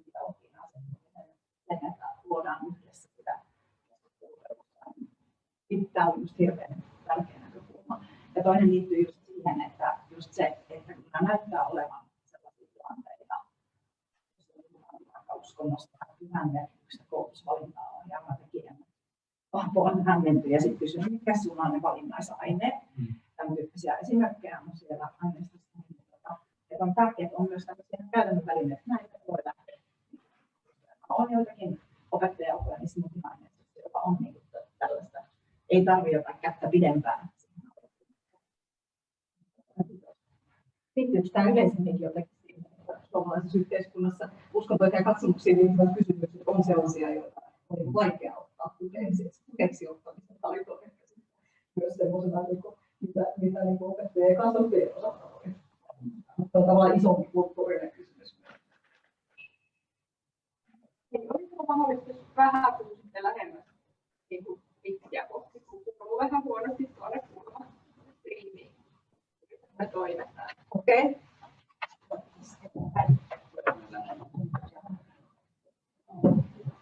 Joo, mitä on huonosti?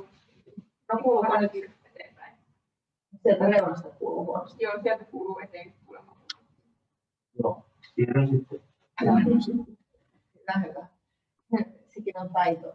Siis, että jotenkin mä ajattelen, että tämän päivän niin Antia ylipäätään mä jotenkin katson niin kaarena, niin kun mä tuun kuitenkin vähän niin ulkopuolelta, niin yksi semmoinen keskeinen keskustelu, joka koko ajan on, jos mä ajattelen vaikka yliopistokoulutusta, on, niin kuin, että mitkä on niitä niin kuin, tavallaan taitoja ja mikä on niin kuin, se, tavallaan se olemisen rooli tietyllä tavalla. Ja siinä mielessä mä niin kuin, tykkäsin niin kuin, tavallaan tästä ajatuksesta, mikä sä toit esille tavallaan, että meillä on, niin kuin, me pystytään niin kuin, jollakin tavalla toimimalla, niin kuin tietyllä tavalla, niin kuin tiettyjä proseduureja seuraamalla, niin voitaisiin ehkä saada niin sellainen mahdollisuus niin kuin siitä, lapsille siitä kokemuksesta, että he ovat niin kuin, tai he tulevat niin kuin nähdyksi ja se dialogi niin kuin rakentuu siinä tietyllä tavallaan proseduureilla, koska muuten tämä ilmiö on niin kuin tosi hankala. Mä jotenkin ajattelin, että tämä mulle jää niin kuin siitä Biestan aamuesityksestä tavallaan niin kuin, jotenkin niin kuin, mieleen, että kun me yritetään hirveän tarkkaan määritellä kaikennäköisiä taitoja, jos me ajatellaan vaikka opettajan osaamista, että mitä kaikkea pitäisi osata, niin mä pidin tavallaan siitä vähän niin kuin metafora-ajattelussa, että uskonto on enemmänkin niin kuin taidetta kuin jotakin oppimista tai mitä se oli, matematiikkaa tai jotakin tällaista. Jotenkin, niin kuin, että se pitäisi hahmottaa semmoisena niin kuin, vähän niin kuin kokonaisvaltaisempana, mutta silloin se menee heti helposti hämmäiseksi. Ja että musta niin tämä on ehkä sellainen iso kysymys ja sen takia mä tuun tavallaan sieltä maailmankuva ja niin tämmöisen kasvatuspsykologisen maailmankuvatutkimuksen traditiosta.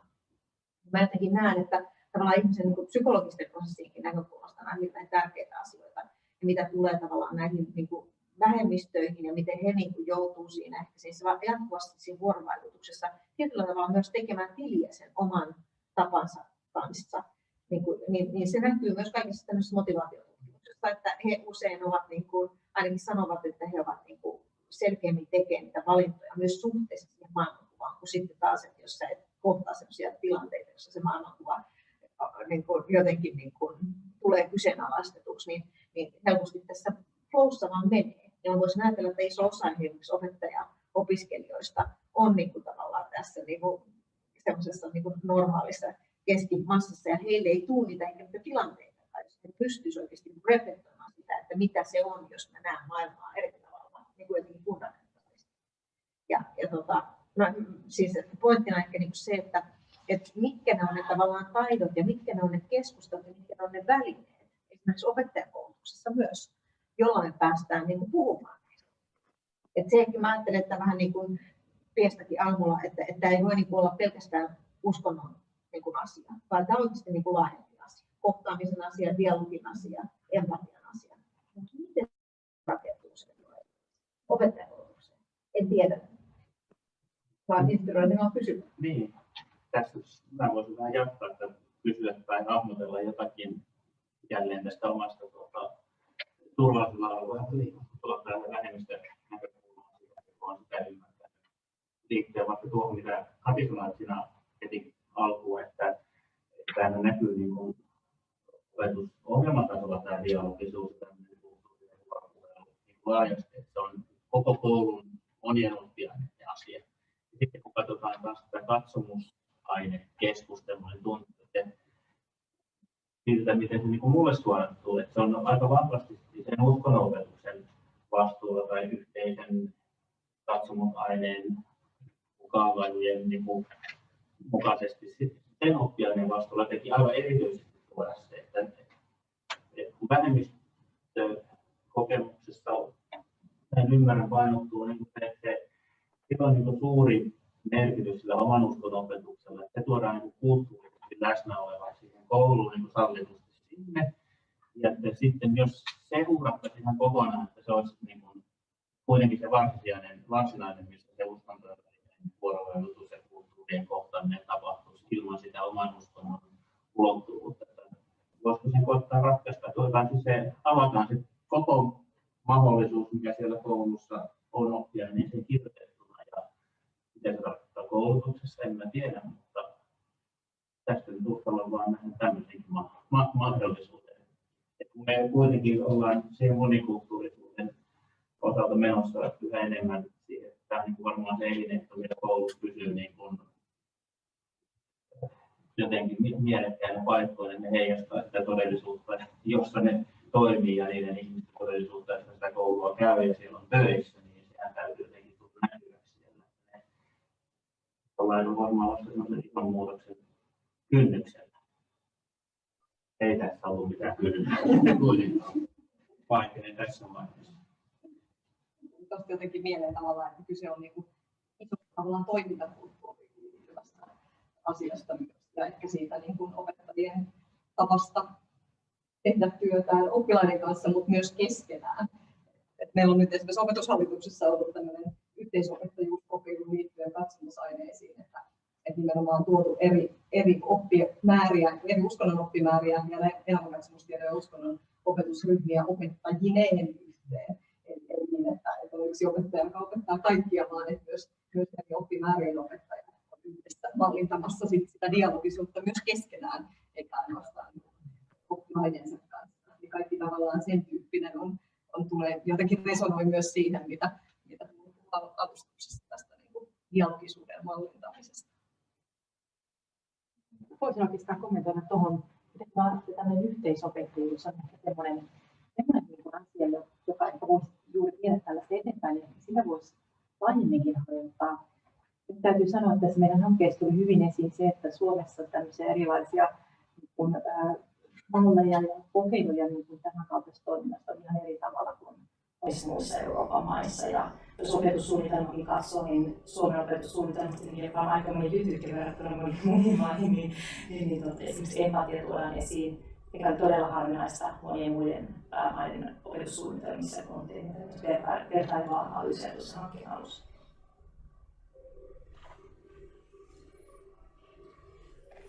Niin, tämä näyttää siltä luokkalaista. Niin, tämä on vaikea ottaa kantaa. Tietenkin lukio on oma maailmansa ja sitten taas alakoulut ja yläkoulut on oma maailmansa. Että jotenkin tuntuu, että meillä se tiedon paine on niin valtava, ne kurssit on niin täyteen pakattuja, että niin tällaiset vapaammat työtavat, mitä tuossa nyt tuli esille sinun esityksessä, niin miten niitä nyt siellä sitten isommille opiskelijoille toteutettiinkaan, niin tuntuu, että onko niille aikaa, että siinä on se tiedon paine on ihan valtava. Et nyt kun uutta opetussuunnitelmaa tässä syksyllä on taas aloitettu, niin kollegan kanssa todettiin, että eikö siinä ole taas tullut uusia sisältöjä sinne kursseihin. Mutta että siellähän se koko aika siinä rinnalla sitten viriää kaikki nämä dialogisuuden taidot ja monilukutaidon piirteitä, jotka tosiaan seloksissakin on. Mutta ei ole vielä tullut suurta heureka-oivallusta tässä, että miten se niinku. Mutta toi yhteisopettajuus on tosi ihana idea ja en tiennytkään, että sitä on siis ihan kokeiltu, koska kaikuja on tullut vain, että siellä on vain paukattu oppilasryhmät yhteen ja yksi opettaja on opettanut, mutta siinä olisi monta hienoa puolta. Niin ajattelen. Ja tällä hetkellä tietysti nykyisessä mallissa niin on aika haasteellistakin se niin kuin yhden opettajan ja eri oppimäärien yhdistäminen just opettajien pätevyyksien osalta. Ja sitten myös se, että esimerkiksi elämänkatsomustieto ja uskonto on kuitenkin 2 eri oppiainetta, joilla on eri tavoitteet ja sisällöt, niin sitten niitä yhteisiä osioita siellä teemoja on joitakin, mutta kuitenkin aika ohuelti, että jos halutaan tavallaan säädösten mukaisesti opetusta järjestää, niin se ei kauhean laajamittaisesti onnistu yhdessä tällä hetkellä.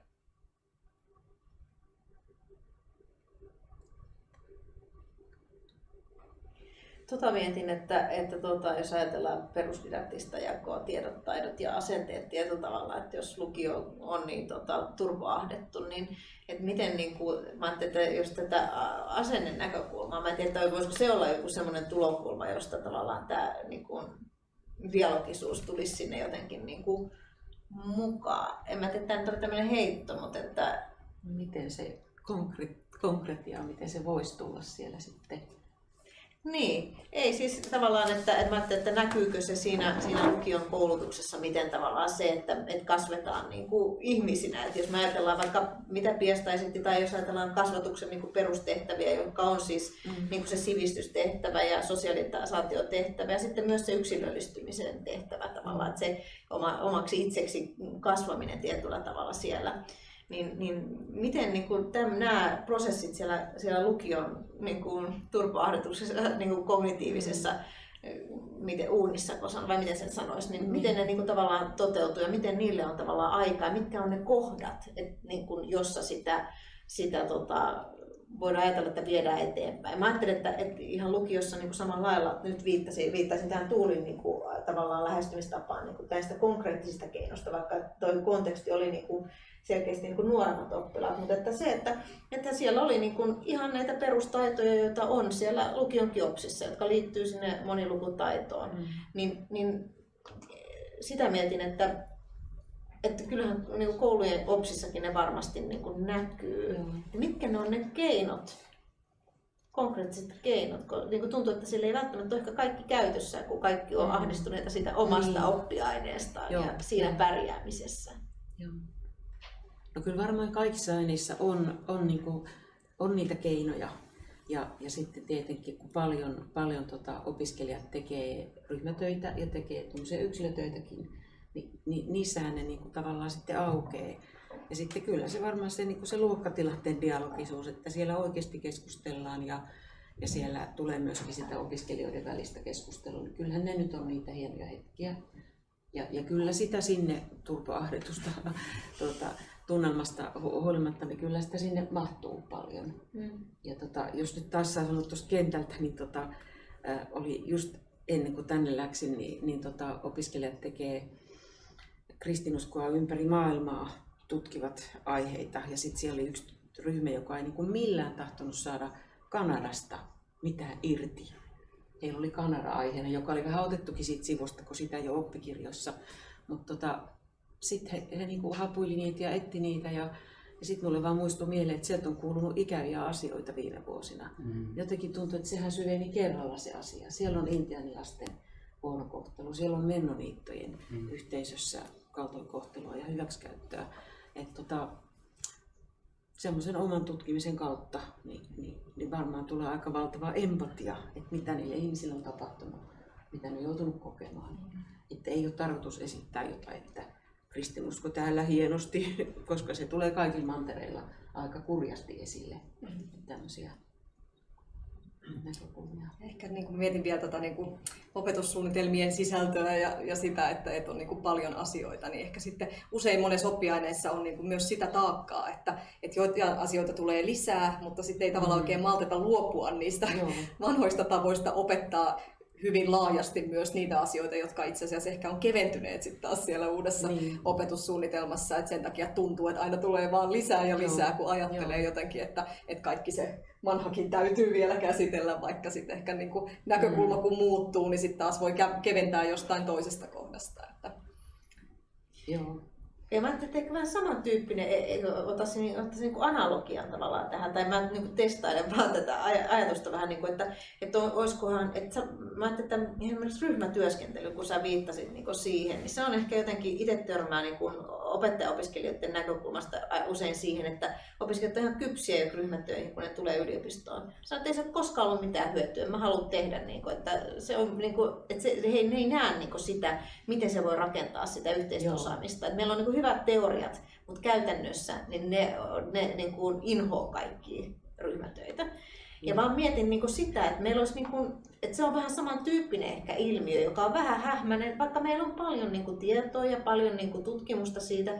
Ja sitten mä ajattelin, että tässä, niin kuin jos Tuulin alustusta niin kuin miettii, niin siellä on paljon keinoja, joilla niin kuin siitä ryhmätyöstäkin jo samalla kun rakentaa sitä semmoista niin kuin monilukutaitoa ja sitä kulttuurien niin kuin lukutaitoa ja ymmärrystä, niin samalla se ryhmätyöskentelykin siitä oikeasti niin kuin paranisi. Et itse olen jonkun verran tehnyt sitä ryhmätutkimusta ja sen takia että tuli vaan tämmöinen analogia tästä niin kuin mieleen. Että joo. Ja kyllä jos se ryhmätyö on, niin jos tehtävänä on se, että tehkää joku luova prosessi tästä, niin silloin ei kukaan valita. Mutta jos se on joku kognitiivinen kakku, joka heille annetaan joku tieto, että esitelkää nyt miten kirkko on tullut latinalaiseen Amerikkaan tai kristinusko, silloin se on ehkä just tämmöistä, että tekisin mieluummin itse. Mutta sitten taas jos annetaan, että tehkää mini-elokuva tästä, niin silloinhan asia on ihan toinen. Kyllä niitä keinoja on. Mutta sekin mä mietin, että onko se enemmän niin kuin äidinkielen aineesta, että me opitaan ryhmätöitä tekemään. Tai että kokeeko opettajat niin kuin aineessa kuin aineessa, että heidänkin pitäisi pystyä osata niin kuin fasilitoida. Sitä mä ajattelin niin kuin analogiana tavallaan tähän. Kyllä luulen, että toki jotkut sitten taas matematiikka, en tiedä miten siellä matematiikka, fysiikka, ehkä sielläkin jotain, mutta kyllä varmaan reaaliaineessa niin kaikki kokee, että se on meidän kaikkien tehtävä. Ja katsomusaineissa erilaiset toiminnalliset menetelmät on ollut niin kuin vahvasti mukana. Kyllä. Joo, kyllä. Mä voisin sanoa yhden sieltä vanhasta väikkäriaineistosta. Seurasin yhtä luokkaa, siis 1,5 vuotta ja ET-tunteja. Ja sillä oli ihan siis didaktisena keinona käytössä niin kuin väittelyt. Ja ne teemat vietiin niillä läpi. Ja se oli aika takkusta silloin, kun ne aloitti sen. Mutta sitten ysin keväällä, niin siis se oli aika huikeeta se keskustelu. Ja siinä ryhmässä, mitä mä seurasin eniten, niin oli niiden lasten vanhemmat oli syntynyt 11-12 eri maasta tai pakolaisleireillä. Ja se opettaja ei koskaan kieltänyt niitä lapsia, täällä pitää toimia maassa maan tavalla, vaan että sai puhua omilla kielillä välillä. Ne sai tehdä pienryhmiä ja kaikkea ja näin. Ja se oli jotenkin, niin kuin siellä siedettiin sitä, että jokainen oli välillä ulkopuolinen sitä yhteistä vuorovaikutuksesta, kun tosi monissa luokissa esimerkiksi opettajat vaati puhumaan suomen kieltä koko ajan. Ja se tavallaan sen ulossulkavuutta ei sitten ehkä nähty samalla tavalla. Mutta se oli jotenkin jännä tapa, että se oli poikkeava opetusmetodi, niin ne nuoretkin tarvitsi siihen sitä aikaa. Mutta se ajan kautta niin kun se kehittyi, se kulttuuri, miten sä sanoit, niin se oli, niin kun se oli hienoa seurata sitä. Ja ihan samat oppimistavoitteet ne mun mielestä siellä saavutti kuin siinä koulussa ei ollut kuin yksi ET-ryhmä, en pystynyt vertailemaan, uskonnon tunneilla olin eri opettajienkin, mutta tietyllä tavalla se näki sen semmoisena niin kuin didaktisena kysymyksenä, että millä tavalla tiettyjä teemoja viedään lävitse, mutta siellä ne uskalsi olla eri mieltä ja siellä keskusteltiin kunniaväkivallasta ja siellä keskusteltiin vaikka mistä asioista, että se niin kuin loi myös sellaisen pohjan ja sitten ne alkoi jo odottaa, että sen open tunnilla tästä asiasta saa keskustella, että niillä saattoi olla iltalehen joku lööppi mukana ja käydäänkö tästä keskustelua. Että sitten se niinku jalostui tietyllä tavalla se prosessi. Joskus oli aikaa käsitellä, ei aina ollut aikaa, kun piti tietyt asiat viedä läpi, mutta se oli hieno prosessi. Halusin vaan tässä jakaa sen, kun tuli mieleen. No, tästä mulle tuli heti mieleen kysyä Tuulilta näiden, mä en muista sitä ihan koko ikähaarukkaa, mikä siinä teillä oli näissä oppilaissa, mutta jos miettii näitä yläkouluikäisiä tai vanhempia, niin voisi ajatella, että niin tällaisella dialogisella opettamisella on kyllä niin kuin ihan Suomen tilanteeseen rinnastettuna, niin ainakin se olisi suuri tarve ja hyöty. Ensin vähättelee pienempien lasten merkitystä, mutta koska se on erilaisia näkemyksiä, ne korostuu ne kotikulttuurit ja muut ja semmoiset ryhmän erilaisuudet ja on tarvetta kärjistää ja yksinkertaistaa ja muuta. Että siinä on monenlaista jännitettä siinä dynamiikassa ryhmässä, kun ehkä pienemmillä ja ainakaan samassa määrin. Niin minkälaisia vaikutuksia tällä oli? Sanoit, että saitte hyvää palautetta. Niin voisitko vähän avata, että mitä tämä niin kuin muutti niissä kouluissa, tämä kulttuuri, jotenkin kasvatuksen muoto tämän dialogisuuden kautta? Joo, tuo on tosi hyvä kysymys. Nyt täytyy myöntää, että me ei tehty mitään seurantatutkimusta sillä tavalla, että miten... Mutta vaikka ihan mutta toki kun me pyydettiin paljon opettajapalautetta ja myös opiskelijapalautetta ja semmoista itsearviointia sekä opettajilta että oppilailta, niin niissä kyllä tuli hyvin se esiin, että sekä opettajat että oppilaat koki, että olivat saaneet siitä ohjelmasta juuri välineitä tai semmoisia niin kuin ajattelutapoja käydä niin kuin sisältöjä eri tavalla läpi. Ja tietenkin kun pienet lapset arvioi omaa oppimistaan, niin ne voi olla hyvin tavalla hauskoja ne niin kuin arviot, mutta jotenkin semmoisia ehkä yksinkertaisia huomioita, että huomaa, että tulee paremmin toimeen koko ryhmän kanssa tai on tullut niin kuin käytyä semmoisia keskusteluja henkilöiden kanssa, joiden aikaisemmin ei ole käynyt heidän kanssaan tämmöisiä keskusteluja ja jotakin näin yksinkertaisia asioita, mutta jotka voi ajatella, että ne pienten lasten osalta, miksi toki niin kuin vanhempienkin lasten osalta kantaa siitä eteenpäin. Ja kyllä meidän opettajat, jotka tässä on ollut mukana, niin ovat kertoneet, että he ovat soveltaneet niitä samoja välineitä tai menetelmiä sitten muillakin tunneilla. Ja ehkä tällä tavalla tarttuneet tämmöiseen dialogisuun tai väittelyyn tai mistä oli erinomainen esimerkki, minkä kerroit.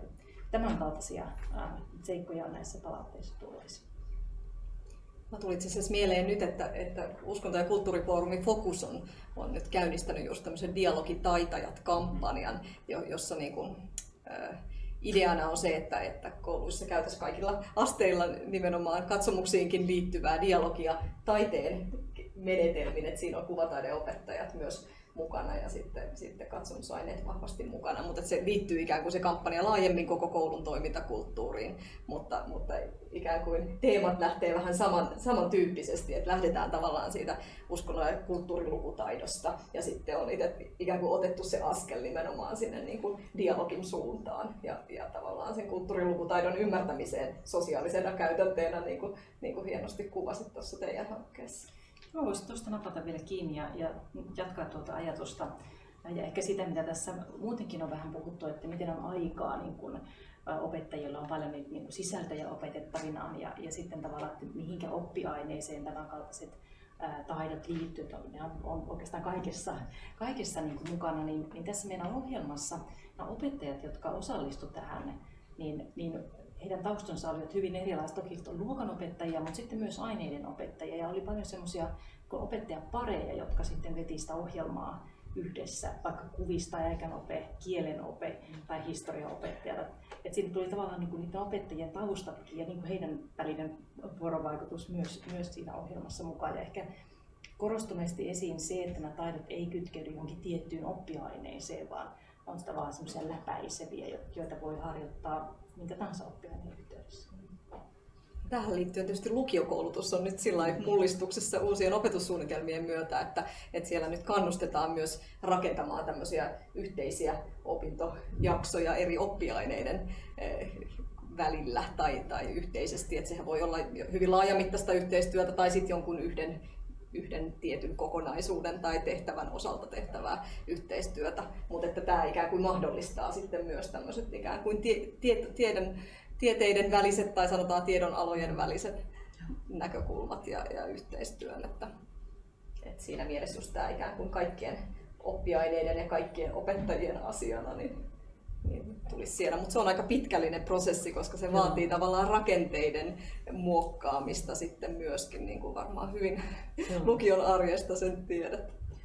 Niin varmaan joo, rakenteet ja sitten ehkä jossain voi kysyä resursseistakin sitten, että jos tämän voi hoitaakin jotenkin eri tavalla, se vapauttaakin jonkun, niin siinä on aina, tuli vaan mieleen toi mitä sanoit sitä katsomusaineiden tuomisesta yhteen.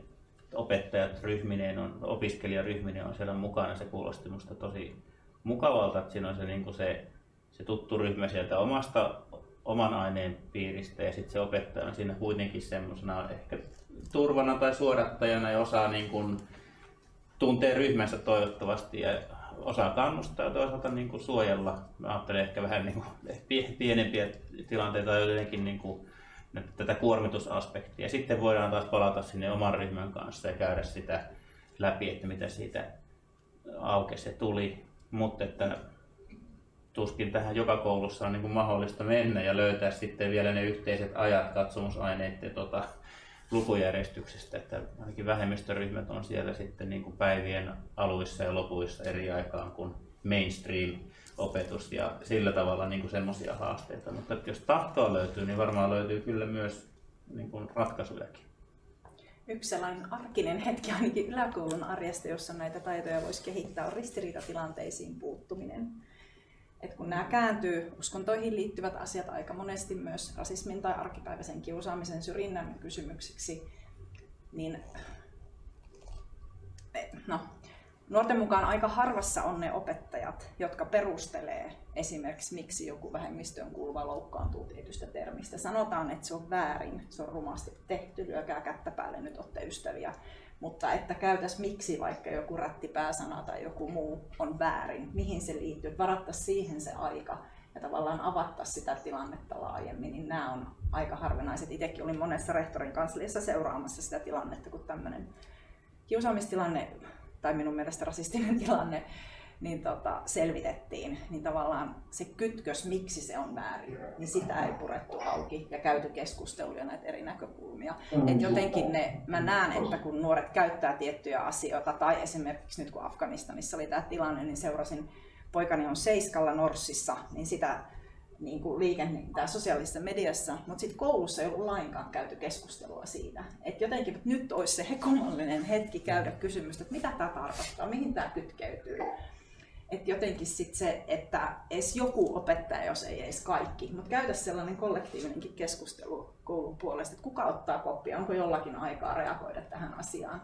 En tiedä, voi se mun poika valeillakin mulle, en luota siihen meidän 7-luokkalaisen. Voi olla, että joku opettaja on siellä käsitellyt sitä ja on mennyt ohi tai ei, mutta tietyllä tavalla niin kun, että siellä on myös muita tällaisia kuin oppitunteja, milloin näitä asioita voi ottaa ja aika hyväkin hetki ottaa, koska sitten taas jos nyt meillä on tämmöinen kansainvälinen viikko tai moniuskontoviikko, niin se on vähän niin kuin ulkoapäin tuotu juttu, kun se on jo aika monesti siellä nuorten arjessa nämä tilanteet läsnä, että jotenkin niihin mennä mukaan käymään keskustelua, vaikkei välttämättä taaskaan korostan sitä tietämisen pakkoa monissa näissä tilanteissa, vaikkei tiedäkään, niin heittäytyy silti keskustelua, etsitään yhdessä tietoa netistä ja katsotaan, että onko tämä luotettava lähde vai ei, että jotenkin heittäydyttäisiin siihen tilanteeseen. Toki on resurssikysymys ja aika, mutta jollakin tavalla joskus ja joku vaikka.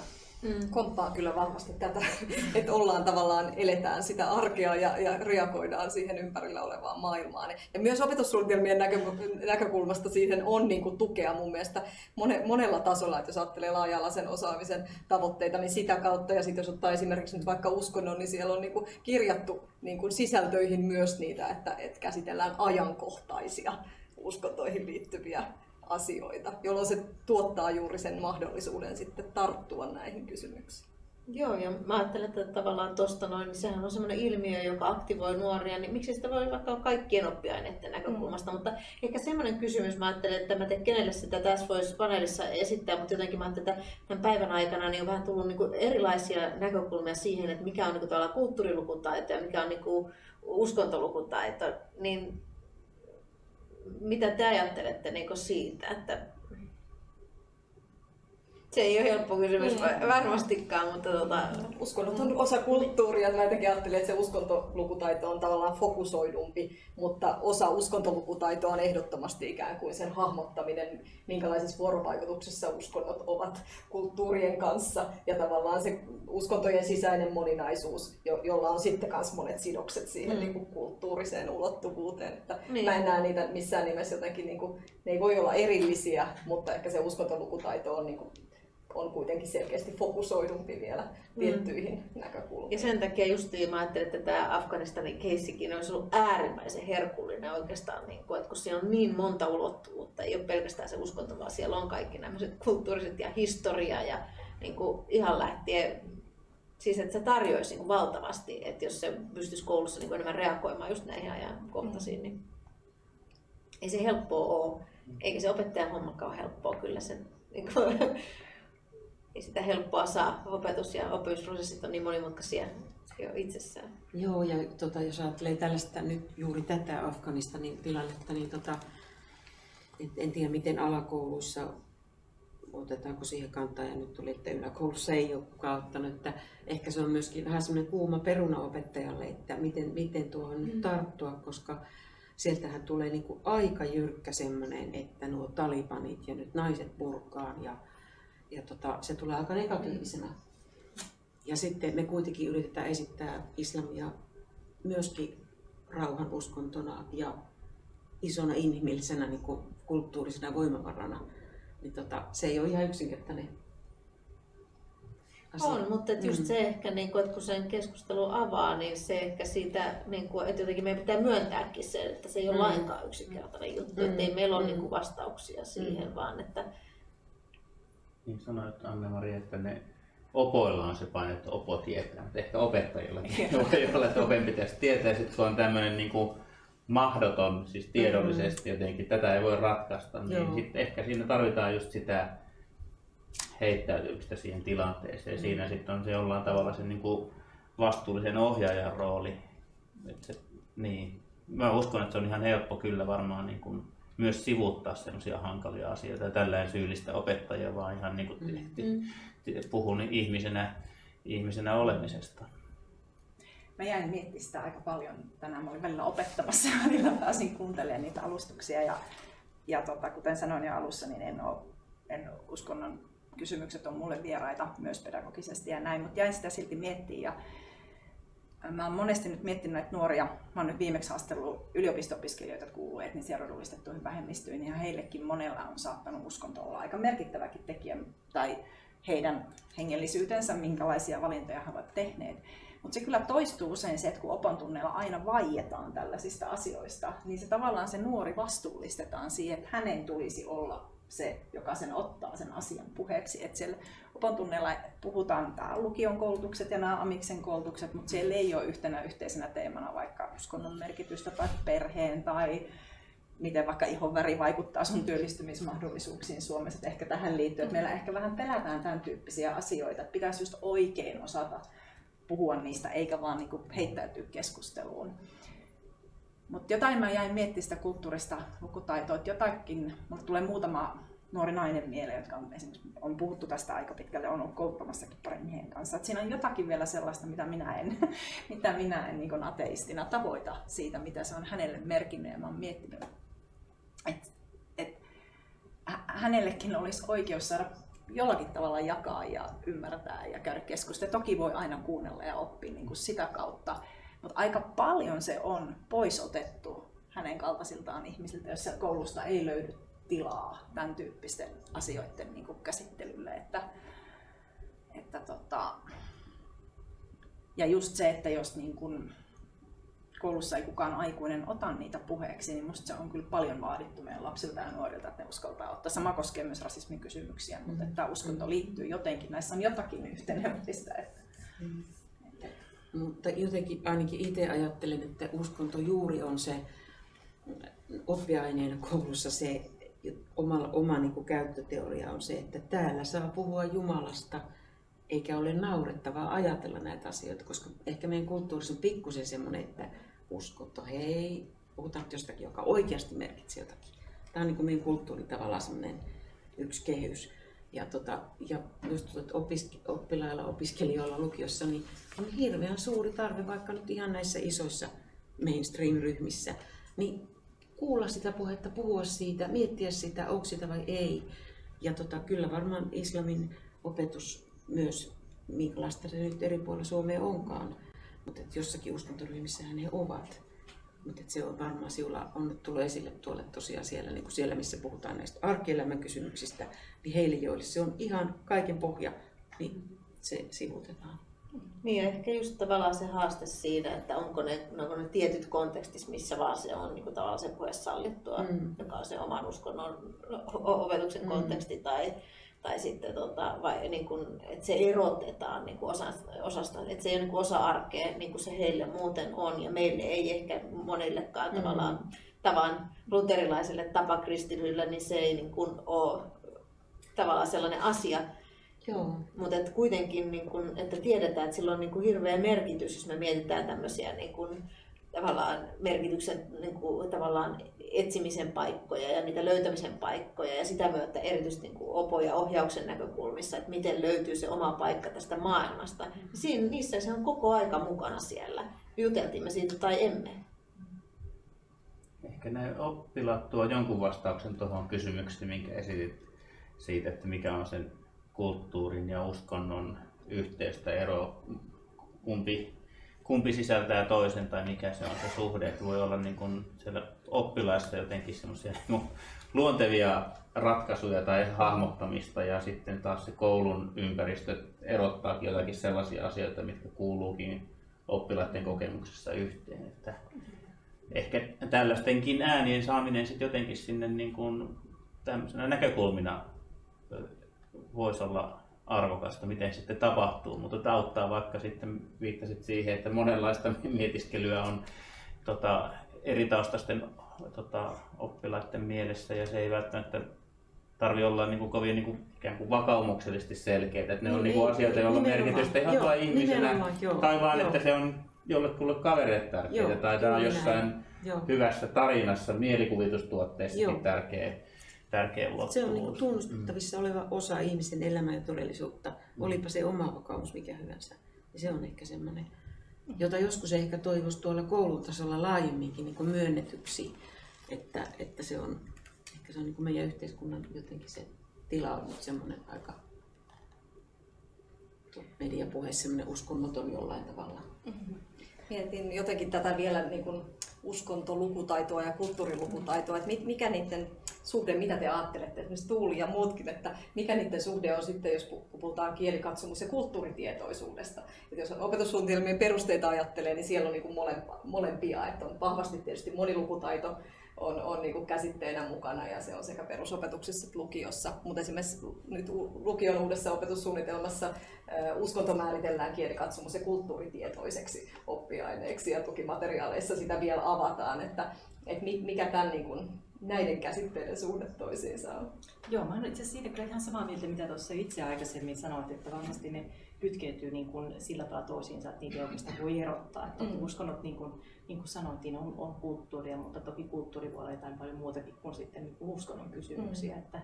Että ehkä mä itse ajattelen niin, että kyseessä on uskontolukutaitona tämmöinen niin kuin selkeästi tiettyihin teemoihin kohdentuva lukutaito, osaamisen kompetenssialue.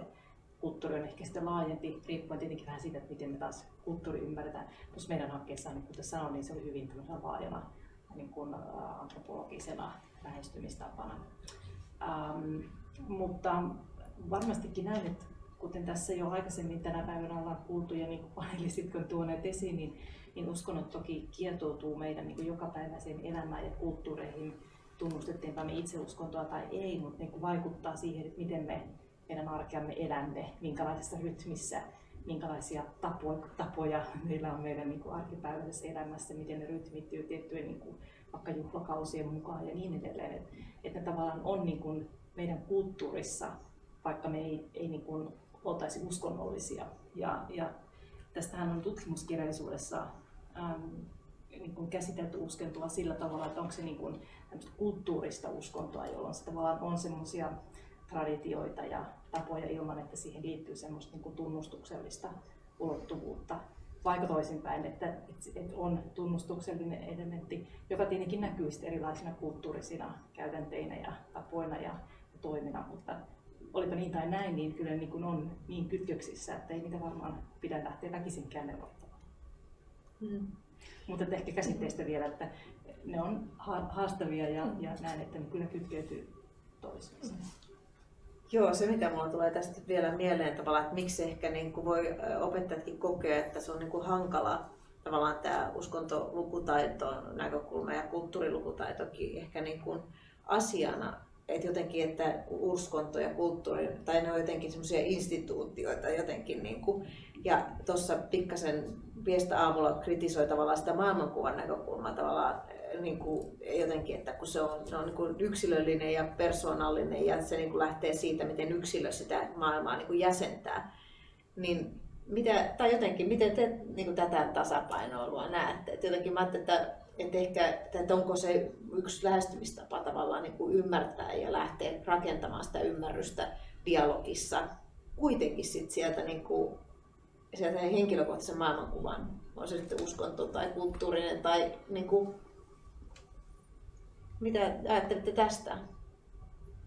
Mulla tuli jotenkin mieleen, että ehkä elämänkatsomustieto ja uskonto on siinä mielessä niin kuin lähtökohdiltaan vähän erityyppisiä, että elämänkatsomustieto lähtee voimakkaasti sieltä niin kuin ikään kuin yksilön näkökulmasta ja sitten taas uskonto ehkä, niin kuin, koska sisältää myös aika paljon ikään kuin semmoista tiedollista elementtiä eri maailman uskonnoista, niin se lähtökohta on vähän toisenlainen. Mutta kyllä mä ajattelen sitten taas niin kuin koulun tehtävänä ja katsomusaineen tehtävänä, että molemmat näkökulmat on niin kuin tärkeitä.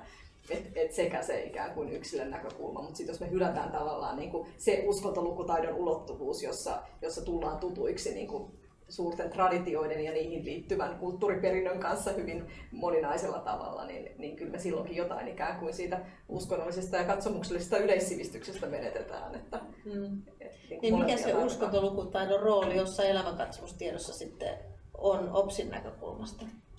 No se on vähäisempi. Et toki siellä niin kuin suuria uskontotraditioita jonkin verran käsitellään, mutta se näkökulma ikään kuin ei ole sen tyyppinen, että oppilaiden pitäisi ottaa haltuun tavallaan tiedollisesti kovinkaan niin kuin selkeästi niitä kokonaisuuksia. Että kyllä se niin kuin uskonnossa on paljon vahvemmin niin kuin kaikki suuret maailman uskonnot niin läsnä. Ja toki sitä maailmanuskontojen kaanonia on sitten viime OPS-kierroksilla myös vähän niin kuin murrettu ja tavallaan lähdetty nostamaan sitä eletyn uskonnon näkökulmaa ja sitten myös niin kuin esimerkiksi luonnonuskontojen ja uusien uskontojen näkökulmia enemmän.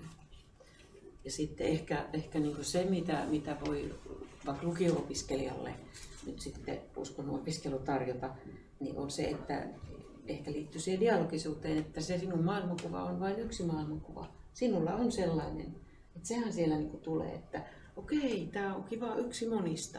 Että se niin kuin profiloituu, että ihmisen ajattelussa on tällaisia kehikoita ja me ollaan siellä ja olisi hyvä vähän joskus niitä raottaa. Se on ehkä sellainen arvo, jota voisi ajatella. Mä vielä koettaisin vastata tuohon, mitä Laura kysyit, tai ainakin teeskentely vastaavani siihen, että se tuli ehkä sitä jälkikeskustelusta tuossa iltapäivällä Biestan jossain kommentissa. Hän nosti sen kokemuksellisuuden yhdeksi niin kuin uskonnon opetuksen. Minusta hän taas puhuu ihan uskonnosta oppiaineena, mutta liittyy varmaan sit siihen niin kuin, ehkä sit uskonnon ilmiöön ja sitten tähän uskontolukutaitoonkin tietysti, että jos siellä on niin kuin se kokemuksellinen elementti on jotakin sellaista, joka tuo jotenkin aidosti esille sen opetettavan niin kuin kohteen tai aineen luonnetta, niin silloinhan ollaan ihan jollain muulla tasolla kuin tämmöisellä tiedollisella ja myös asettaa sitten niin kuin, ehkä ne oppilaillekin niin kuin uudenlaisia näkökulmia siihen opetettavaan aineeseen, ja että se tapahtuu ihan jossain tai myös jossain muissa niin kuin sektoreissa täällä kuin jossain siellä niin kuin tiedollisen oppimisen tasolla.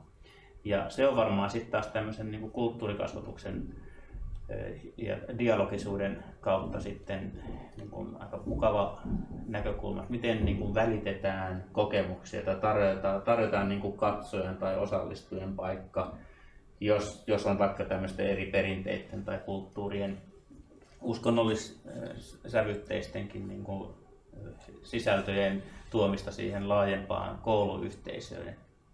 Mä jotenkin viehätyin siitä kokemuksellisuuden aspektista, koska se mä en ole mikään niin kuin osallistuvan teatterin ystävä, vaikka mä tykkään mielellään olla siellä katsomossa ja luottaa siihen illuusioon. Ja sitten kun on joutunut joissakin tilanteissa vedetyksi mukaan, en ihan näyttämölle, mutta kuitenkin saanut osallistua enemmän kuin luuli, niin sitten ei se välttämättä ollutkaan niin kauheata, mutta mulla olisi ollut hyväksi tietää se etukäteen. Niin ehkä jotain tämän tyyppistä mä ajattelin, että tapahtuu jotakin turvallisesti tuolla ja roolini on selvä ja saan nähdä ja osallistua jossakin turvallisissa rajoissa.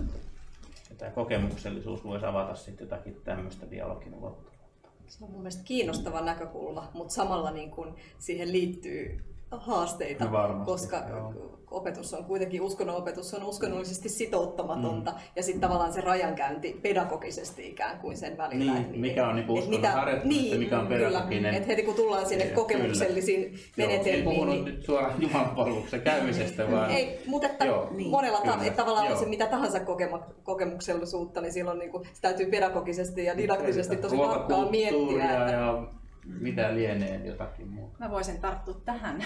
Mulla on nimittäin vielä ennen koronaa, niin mä opetan sellaista kurssia kuin intersektionaalisuus elämänkulussa ja ohjauksessa. Ja mä oon pitkään haaveillut siitä, että mä saan käyttää taideteoksia opetuksessa yliopistossa. Ja me katsottiin erilaisia videoita ja luettiin kirjoja. Ja niistä käytiin sitten keskustelua. Ja Taivaslaulu oli meillä yhden kerran. Kirjana se kertoo tällaisesta lestadiolaisyhteisöstä eronneesta naisesta. Ja meillä siinä ryhmässä sattui olemaan yksi yhteisössä edelleen elävä ja siitä eronnut. Ja se tapa, miten ne haki sitä keskustelua, meillä välillä olla toistensa korkussa siellä meillä.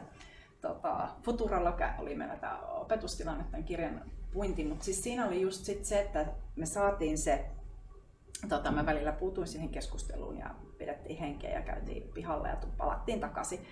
Mutta tietyllä tavalla se päättyi ihan hyvin, mutta just tämä kokemuksellisuus, että opiskelijat sanoivat, että tämä oli hirveän hyvä tämä keissi, joko siinä sivusta seuraajana tai sitten siinä, kun nämä kaksi saivat sitten asioita pohdittua, että uskonnolla on erilaisia merkityksiä, heille on erilaista mahdollisuutta toteuttaa lestadiolaisuutta ja siitä he kävi keskustelua ja me muut osallistuttiin. Mutta tavallaan mä koen, että jotenkin näiden teemojen puheeksi ottamisen, näissä on myös se kokemuksellinen ulottuvuus. Ja se meidän tiedollinen yliopisto-opetus ei välttämättä tavoita sitä, että jos me vaan treenataan niin kuin ryhmätöitä, vaan siis niin kuin tiedollisesta aspektista. Että jollakin tavalla, että miten sinä asetat sanasi sun opiskelutoverille siten, että sä avoimesti olet dialogisesti kiinnostunut siitä, mitä se tietty asia hänelle merkitsee, mutta et loukkaa sitä. Niin sitä pitää treenata. Että emme voida olettaa yliopistossakaan, että meidän opiskelijat osaa sen tuosta noin vaan tehdä. Mutta tartuin tähän kokemuksellisuuteen ja ei se ollut mullekaan helppo tilanne siinä olla, koska mä en ollut ajatellut, että se eskaloituu ihan sen tyyppiseksi se tilanne, mutta reflektoitiin myös sitten se. Vähän vielä tuosta samasta kokemuksellisuudesta vielä tuli mieleen, että tavallaanhan se uskonnon oppiaines on semmoista, että siinä on hirveän paljon semmoista kohtikäyvää kokemuksellisuutta. Juuri muistaen sen, että se on tunnustuksetonta, vaikka se on oman uskonnon opetusta, niin se on tunnustuksetonta, mutta siellä on kaikkien uskontojen pyhiä tekstejä, jotka tulee ihmistä kohti. Ja itse vähän suren sitä, että meiltä hävisi uskonnosta etiikka, koska silloin elettiin hirveän hienoja hetkiä, kun opiskelijat jälleen teki ryhmätöitä, he pohtivat eutanasiaa tai mitä tahansa eettistä ongelmaa ja he teki esityksen luokalle. He löysivät valtavan koskettavia videoita netistä ja siellä elettiin ihan semmoisia hartaita hetkiä, kun he oli syttynyt sille idealle ja kysyvät sitä, mikä on oikein. Et se oli suuri menetys minulle ainakin se etiikan poistuminen uskonnon. Eli etiikka siirtyi filosofiaan. Etiikka siirtyi filosofiaan ja siellä ei sitten ehkä taas siellä on taas se filosofian aika iso tietopaketti. Mutta että kokemuksellisuus on osa katsomusaineita, ilman että se on sitouttavaa tai tunnustuksellista. Vähän niin kuin sanoit, että ollaan teatterissa, saan olla täällä rauhassa, mielessä kulkee omat kokemukset, omat ajatukset ja saan kokea niitä eikä tarvitse mennä mihinkään mukaan välttämättä.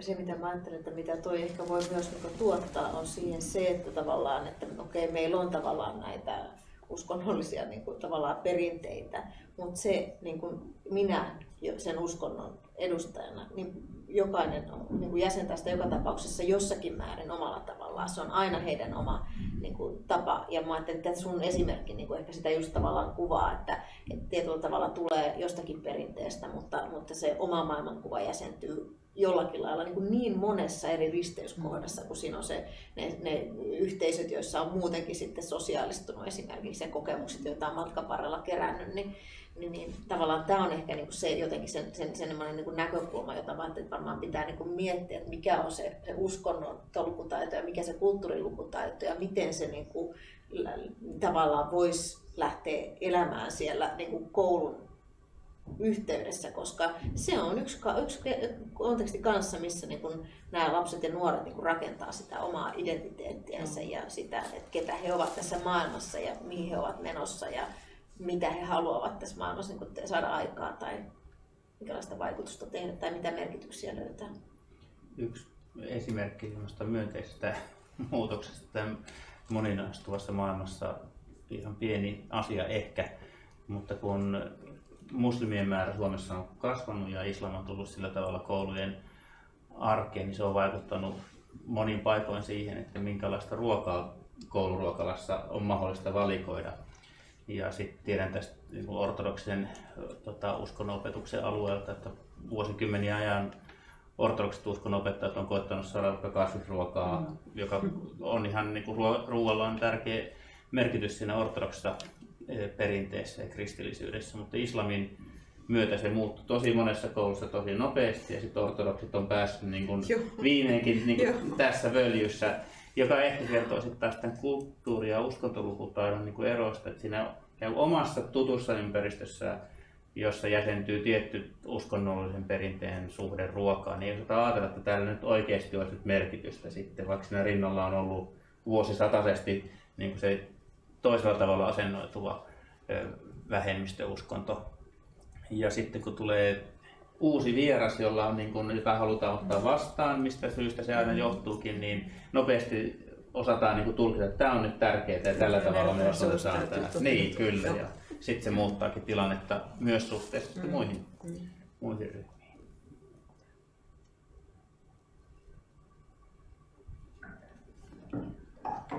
Okei, alkaako meillä sitten keskustelu hiljalleen kääntymään kohti loppua? Päästiin ruokaan.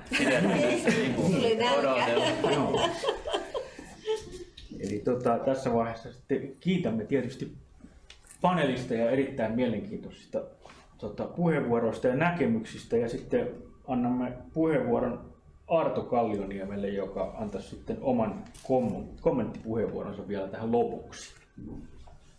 Joo, iltaa kaikille. Eli mä oon Arto Kallioniemi ja mä en varmaan tunne teitä jotkut vaan ennestään. Mä osallistun etän tähän ja olen täällä Mannerheimit ja Helsingissä ja olen työkseni uskonnon didaktiikan professori, mutta mä oon hirvittävän paljon viimeisen 10 vuoden aikana osallistunut erilaisiin katsomus- ja uskontodialogiin liittyviin asioihin, koska mä oon käynyt 3 kertaa maailman uskontojen parlamentissa, ja mä ja mun työtoverini Heidi Rautiomaa valmistellaan just lokakuuksi maailman parlamenttiin kokoontuu netissä istuntoa sinne. Siellä lisäksi Suomessa on 2 URI-piiriä, jotka on United Initiative Relations-piirejä. Meillä on naisten unipiiri, jota vetää Heidi, ja miesten unipiiri, jota vedän mä. Siihen mun vetämään miesten piiriin kuuluu 5 eri uskonnosta oleviin miehiä. Me kokoonnutaan noin kerran 6 kerran 1,5 kuukaudessa keskenämme. Ja keskustellaan uskonto- ja katsomusdialogiin asioista. Tässä oli, ja sitten kaiken lisäksi mä hoidan vielä meidän tiedekuntaan sijoitettu UNESCO-professuuri, jonka tehtäväalue on arvot, dialogi ja ihmisoikeudet. Ja siinä mä entinen Martinin opettaja ja Martinin läheinen työtoveri, ja tässä oli varmaan ne syyt, miksi Martin oli kutsunut tänne. Joten mä oon mielenkiinnolla kuunnellut keskustelua dialogista ja kuuntelin sen esityksen kulttuurikasvatuksesta ja mietin itse asiassa, missä määrin uskonto-opetus ja katsomusopetus on joka tapauksessa aina kulttuuriperintökasvatus. Ja kyllä me jollakin tavalla jokaisen suomalaisessa asuva ihmisen pitäisi saada joku vähimmäistiedot ja vähimmäisvalmiudet niin ymmärtää myös kulttuurisesti uskontoa, osan suomalaista yhteiskuntaa, suomalaista elämänmuotoa ja suomalaista arvopohjaa. Kyllä uskonnoilla on aika suuri merkitys kuitenkin suomalaisessa etiikassa. Ja meillä on aika paljon uskontoperäistä etiikkaa, vaikka nykyään ihmiset kai puhuu enemmänkin, että se on sekulaaria etiikkaa, mutta se on ehkä sekulaaria kristillistä etiikkaa. Ja se tunteminen on äärettömän tärkeää. Ja mä edustan myös sellaista käsitystä, että meillä on hyvin tärkeää tuntea erilaiset kirkkovuoteen liittyvät juhlapyhät ja muut tämmöiset, että ymmärtää tätä yhteiskunnan niin kuin kulttuurista pohjaa. Mutta tämä on hyvin vaikea kysymys, mikä uskontojen näkyvyys koulussa. Me ollaan viime vuosina tehty paljon työtä, että me saataisiin kehitettyä uuden tyyppisiä tapoja, miten uskonnot ja katsomukset voisivat olla koulussa esillä.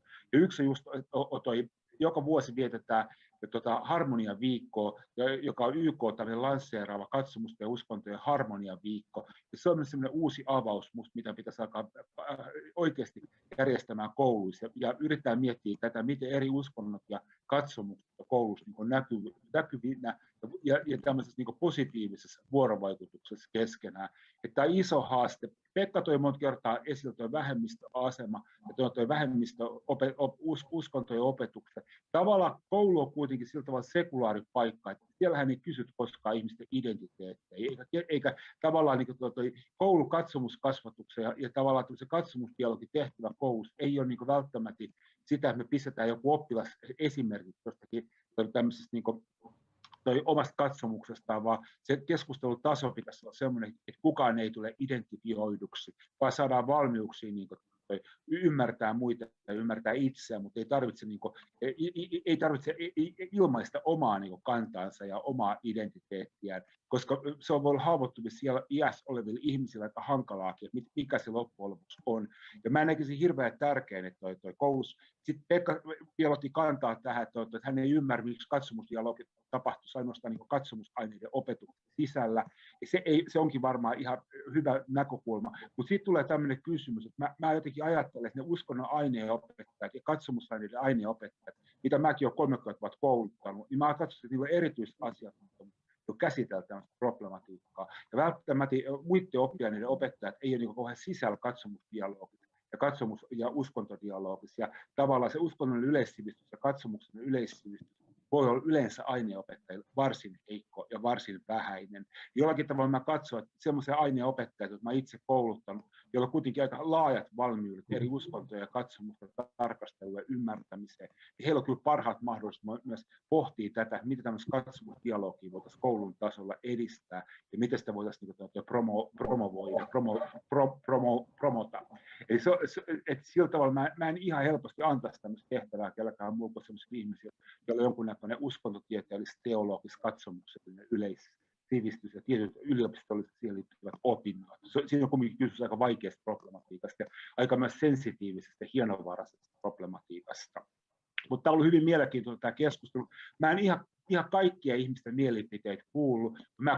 Tämä oli erittäin hyvä tämä alustus tästä kulttuuriperintökasvatuksesta ja kulttuurikasvatuksesta ja kulttuurilukutaidosta. Kyllä mä jollakin tavalla ajattelen, että me tarvittaisiin tämmöinen projekti niin kuin uskontolukutaidosta, uskontoliterassista ja tämmöisistä kysymyksistä, miten me saataisiin tavallaan koko yhteiskuntaa ehkä enemmän avattua, että uskonnot ja katsomukset edustaa tärkeää ihmisen elämänkaaren osa-aluetta, ihmisen elämän osa-aluetta, joiden tunteminen on monella tavalla tärkeää ja keskeistä. Meillä on Suomessa jotenkin tämmöinen sekulaari maailmankuva kauhean vahva nykyään.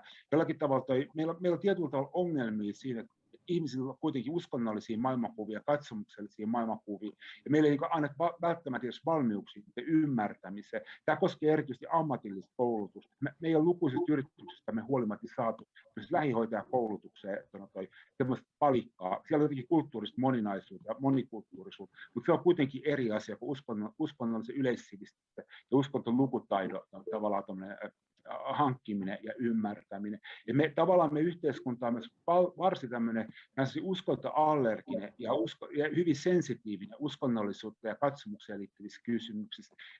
Meidän pitäisi kaikki tavoin tehdä niin uskonnollista literaassia, tämmöistä uskonnollista yleissivistystä ja uskonnollista lukutaitoa niin näkyväksi suomalaisessa yhteiskunnassa. Ja me ollaan tosiaan Helsingin yliopiston opettajakoulutusyksikössä, eli kasvatustieteellisessä tiedekunnassa, niin me ollaan järjestetty näitä uskontodialogia, harmoniaviikon uskontodialogitilaisuuksia. Mä oon järjestänyt monentyyppisiä tämmöisiä. Yritän niin miettiä, mitä se on tässä ajassa ja millä tavalla tässä ajassa edistetään todellakin niin uskontojen dialogia ja katsomusten dialogia ja sitä, että lapset säilyttäisiin edes jonkun tasoinen niin perustaso ihmisille niin eri uskonnoista ja katsomuksista ja tavallaan niiden yhteisymmärryksestä ja vuorovaikutuksesta.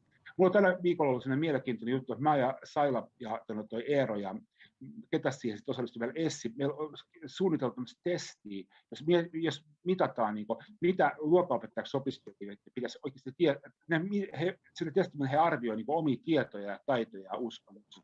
Mä jollakin tavalla ajattelen, että kyllä meillä on myös suuri haaste, että me ylläpidetään tämmöistä katsomuksellista yleissivistystä maassa, koska me ollaan törmätty siihen, että luokanopettajaksi opiskelevat, joiden pitäisi kumminkin ala-asteella opettaa kuitenkin suurin osa niin katsomusopetusta.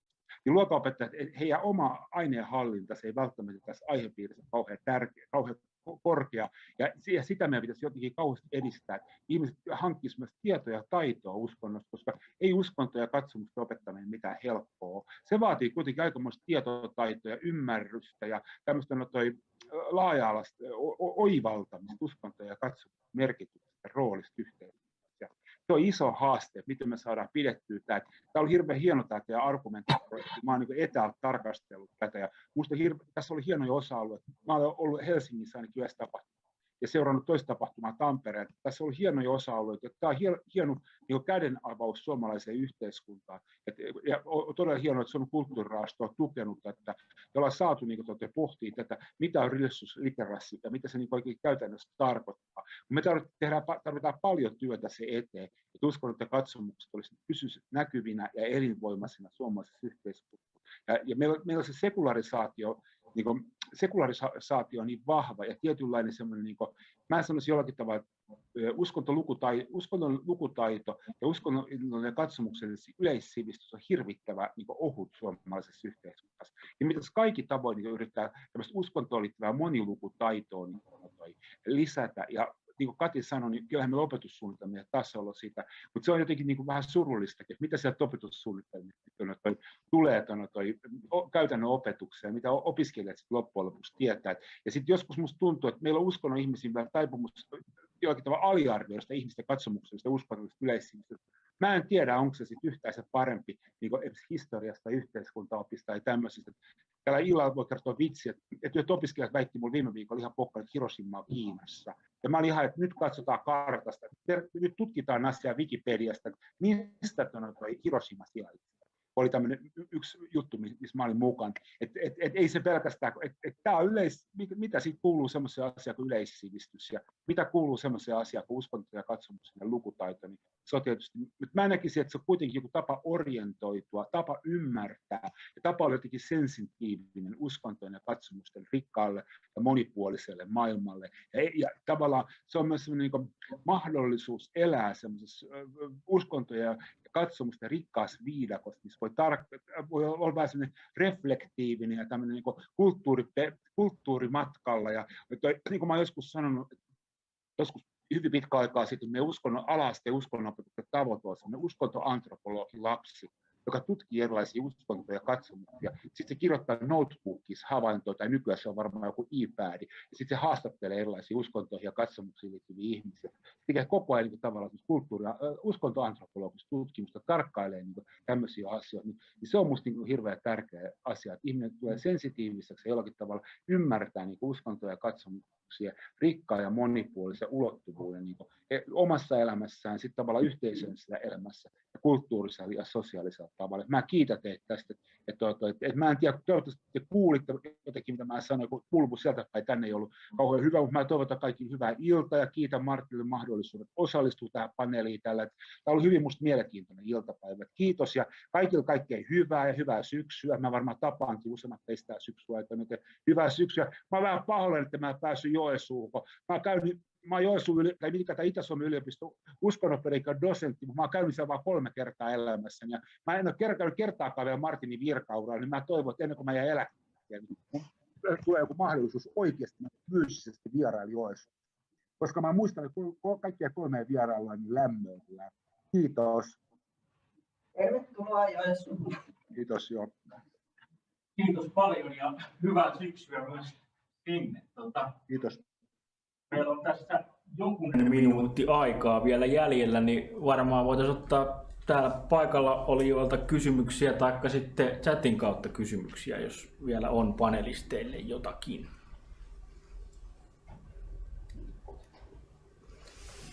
Teuvo. Joo, kiitos. Mä avaan tämän, jotta muutkin uskaltaa.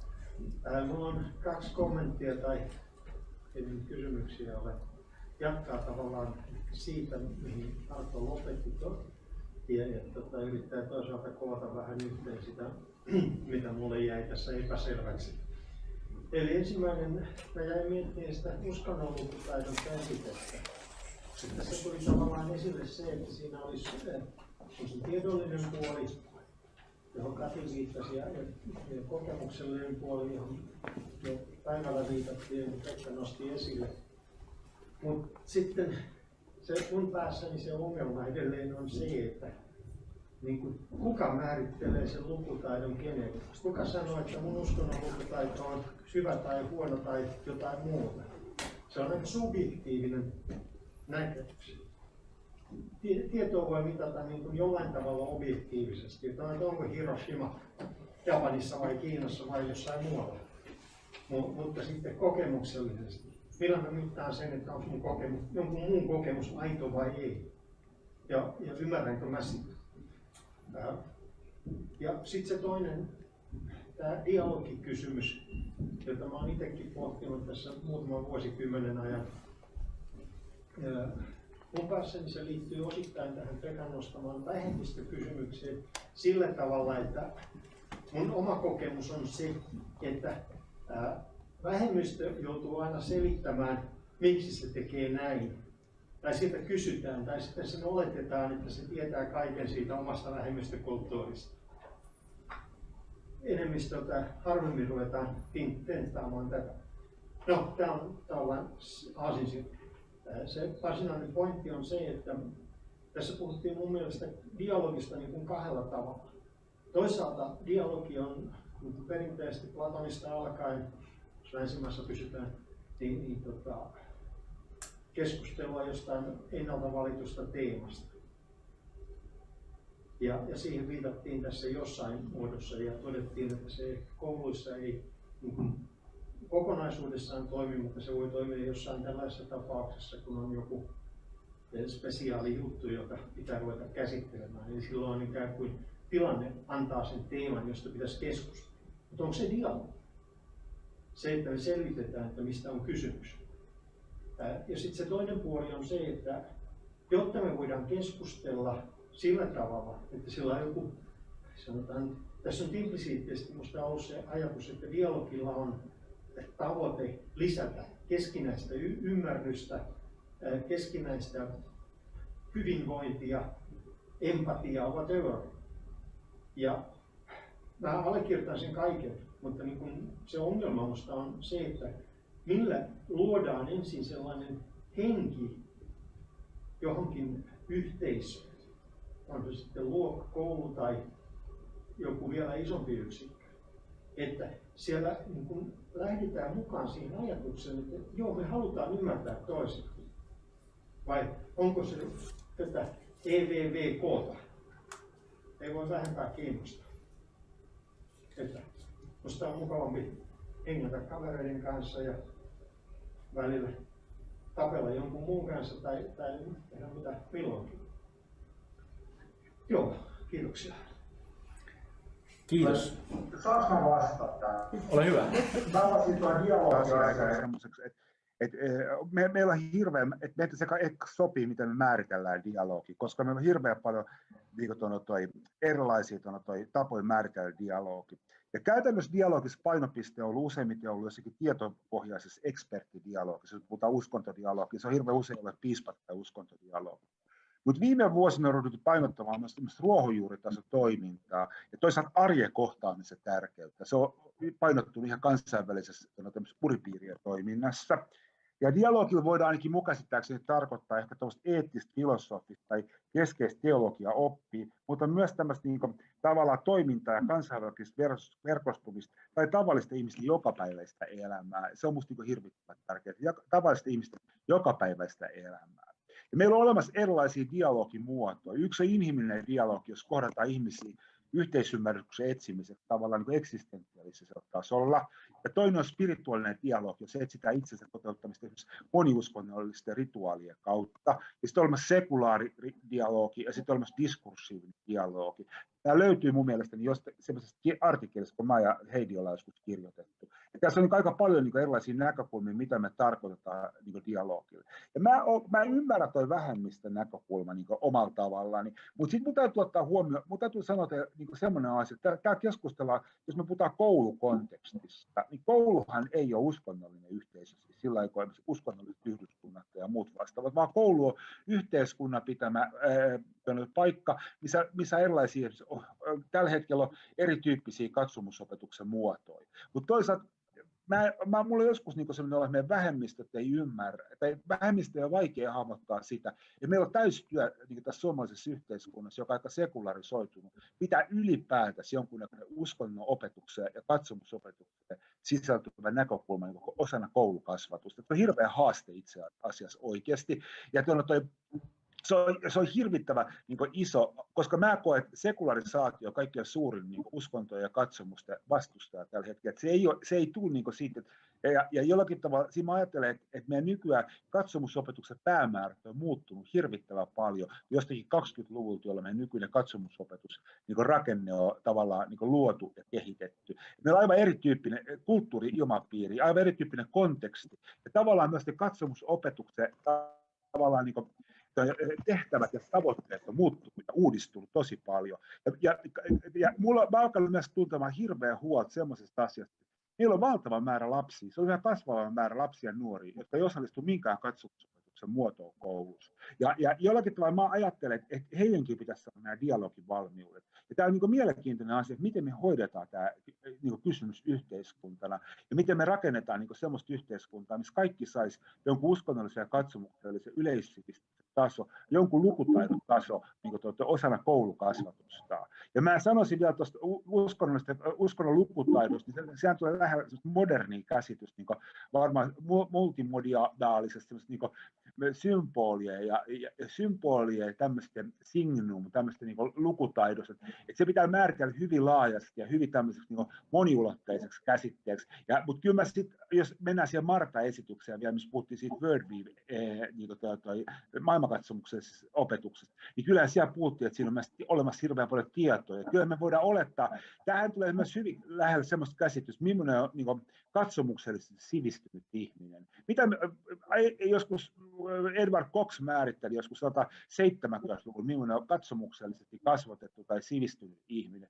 Niin kyllähän siellä oletetaan, että katsomuksellisesti sivistyneen ihmisen ominaispiirteinen on jonkunnäköinen tietotaitotaso, jonkunnäköinen perusvalmius niin ja perusymmärrys ja peruskysymyksen asettelu ja tämmöinen niin uskontoja ja katsomuksia kohtaan. Ja toisaalta siellä liittyy myös aikamoinen eettinen niin ulottuvuus ja semmoiset asiat. Mutta mä en tiedä, osasinko mä vastata nyt niin riittävästi, mutta tämmöistä mä niin täältä Mannerheimit ja residenssistä niin ajattelen. Ja nyt meillä taitaa olla tämän illan osalta aika täynnä, eli kiitetään kaikkia panelisteja, alustajaa ja tietysti paikalla olleita ja etänä seuranneita, ja lähdemme sitten varmaan kukin tahoillemme ja jotkut yhdessäkin illastamaan. Kiitos.